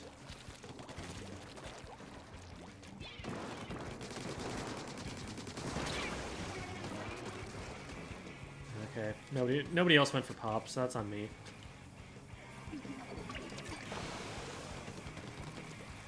Nice, we got another one. Good job, Calf. They were slaying like crazy in the last game. Oh, I should die.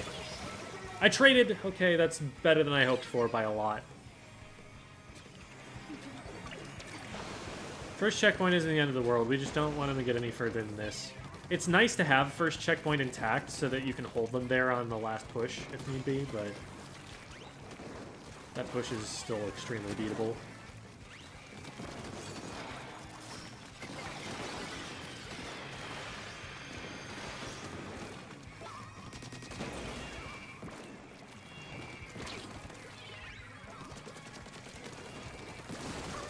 Woo! Let's go.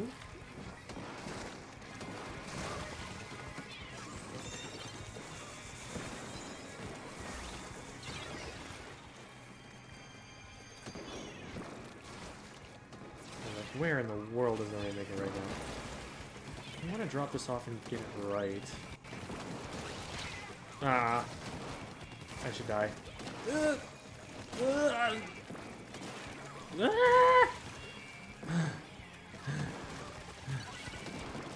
Can we just let me rest a little bit? Just, like, give me a chance to recover. Oh. Actually, we don't need it. We take this left, actually. I think we actually take this left, yes. I agree. Well, I would have agreed if we hadn't died. Oh no, they had beacons. Screw it. There are 2 people dead there.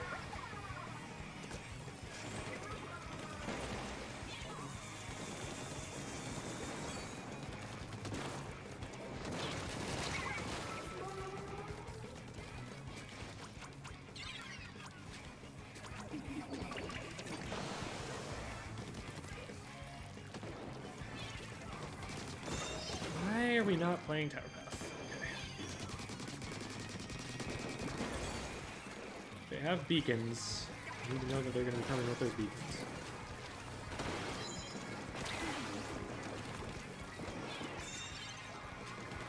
Just trying to get that one.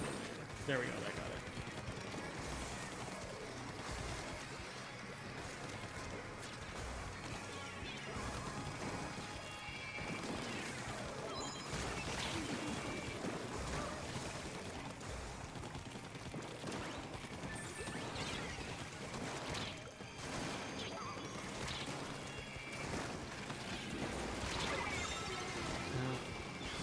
Okay, we got the dunk. Hirashi's in there and gets one. I like them back. Oh wait, no, they're being chased, aren't they? Well, they've seen that. I think so. You might see this.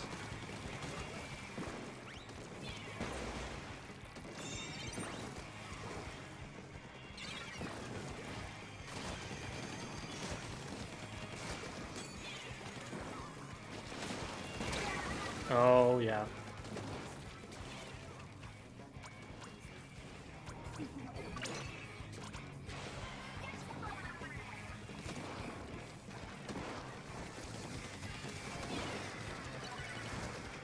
Oh no, a reset? That's actually really bad for us. We had a really advanced position and now we're forced to back up and give some of it away.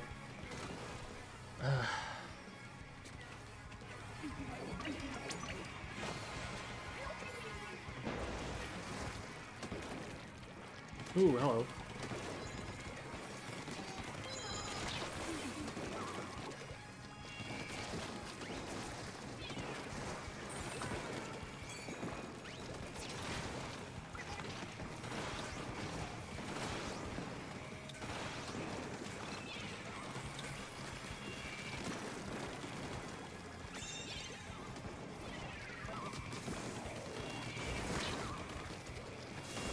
go that way. We need to go right. Right is the safer way.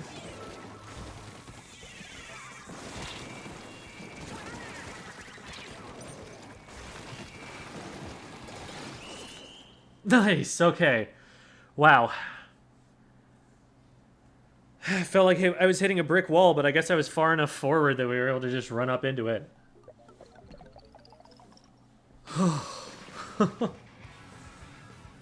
Stress.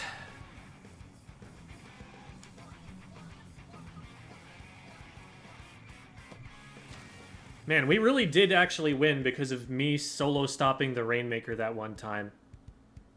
If that thing gets even like a point or two further, we lose.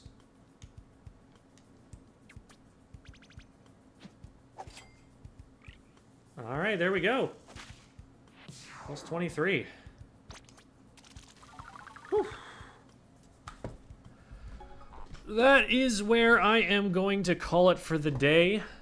Really appreciate everyone stopping by, especially thanks to Chara for the raid. I'm sure they're probably not here now after having streamed a bunch and having other stuff to do, but in case you are new here, here are all of my links. So I've got a Twitch account, I've got YouTube, and I upload videos all the time, and YouTube Shorts that also go on TikTok, which is there. There's a Discord server for Squid School if you're interested in finding some more resources that we've collected as a community. We've got a bunch of players who are there that are willing to help, you know, and answer questions and coach people.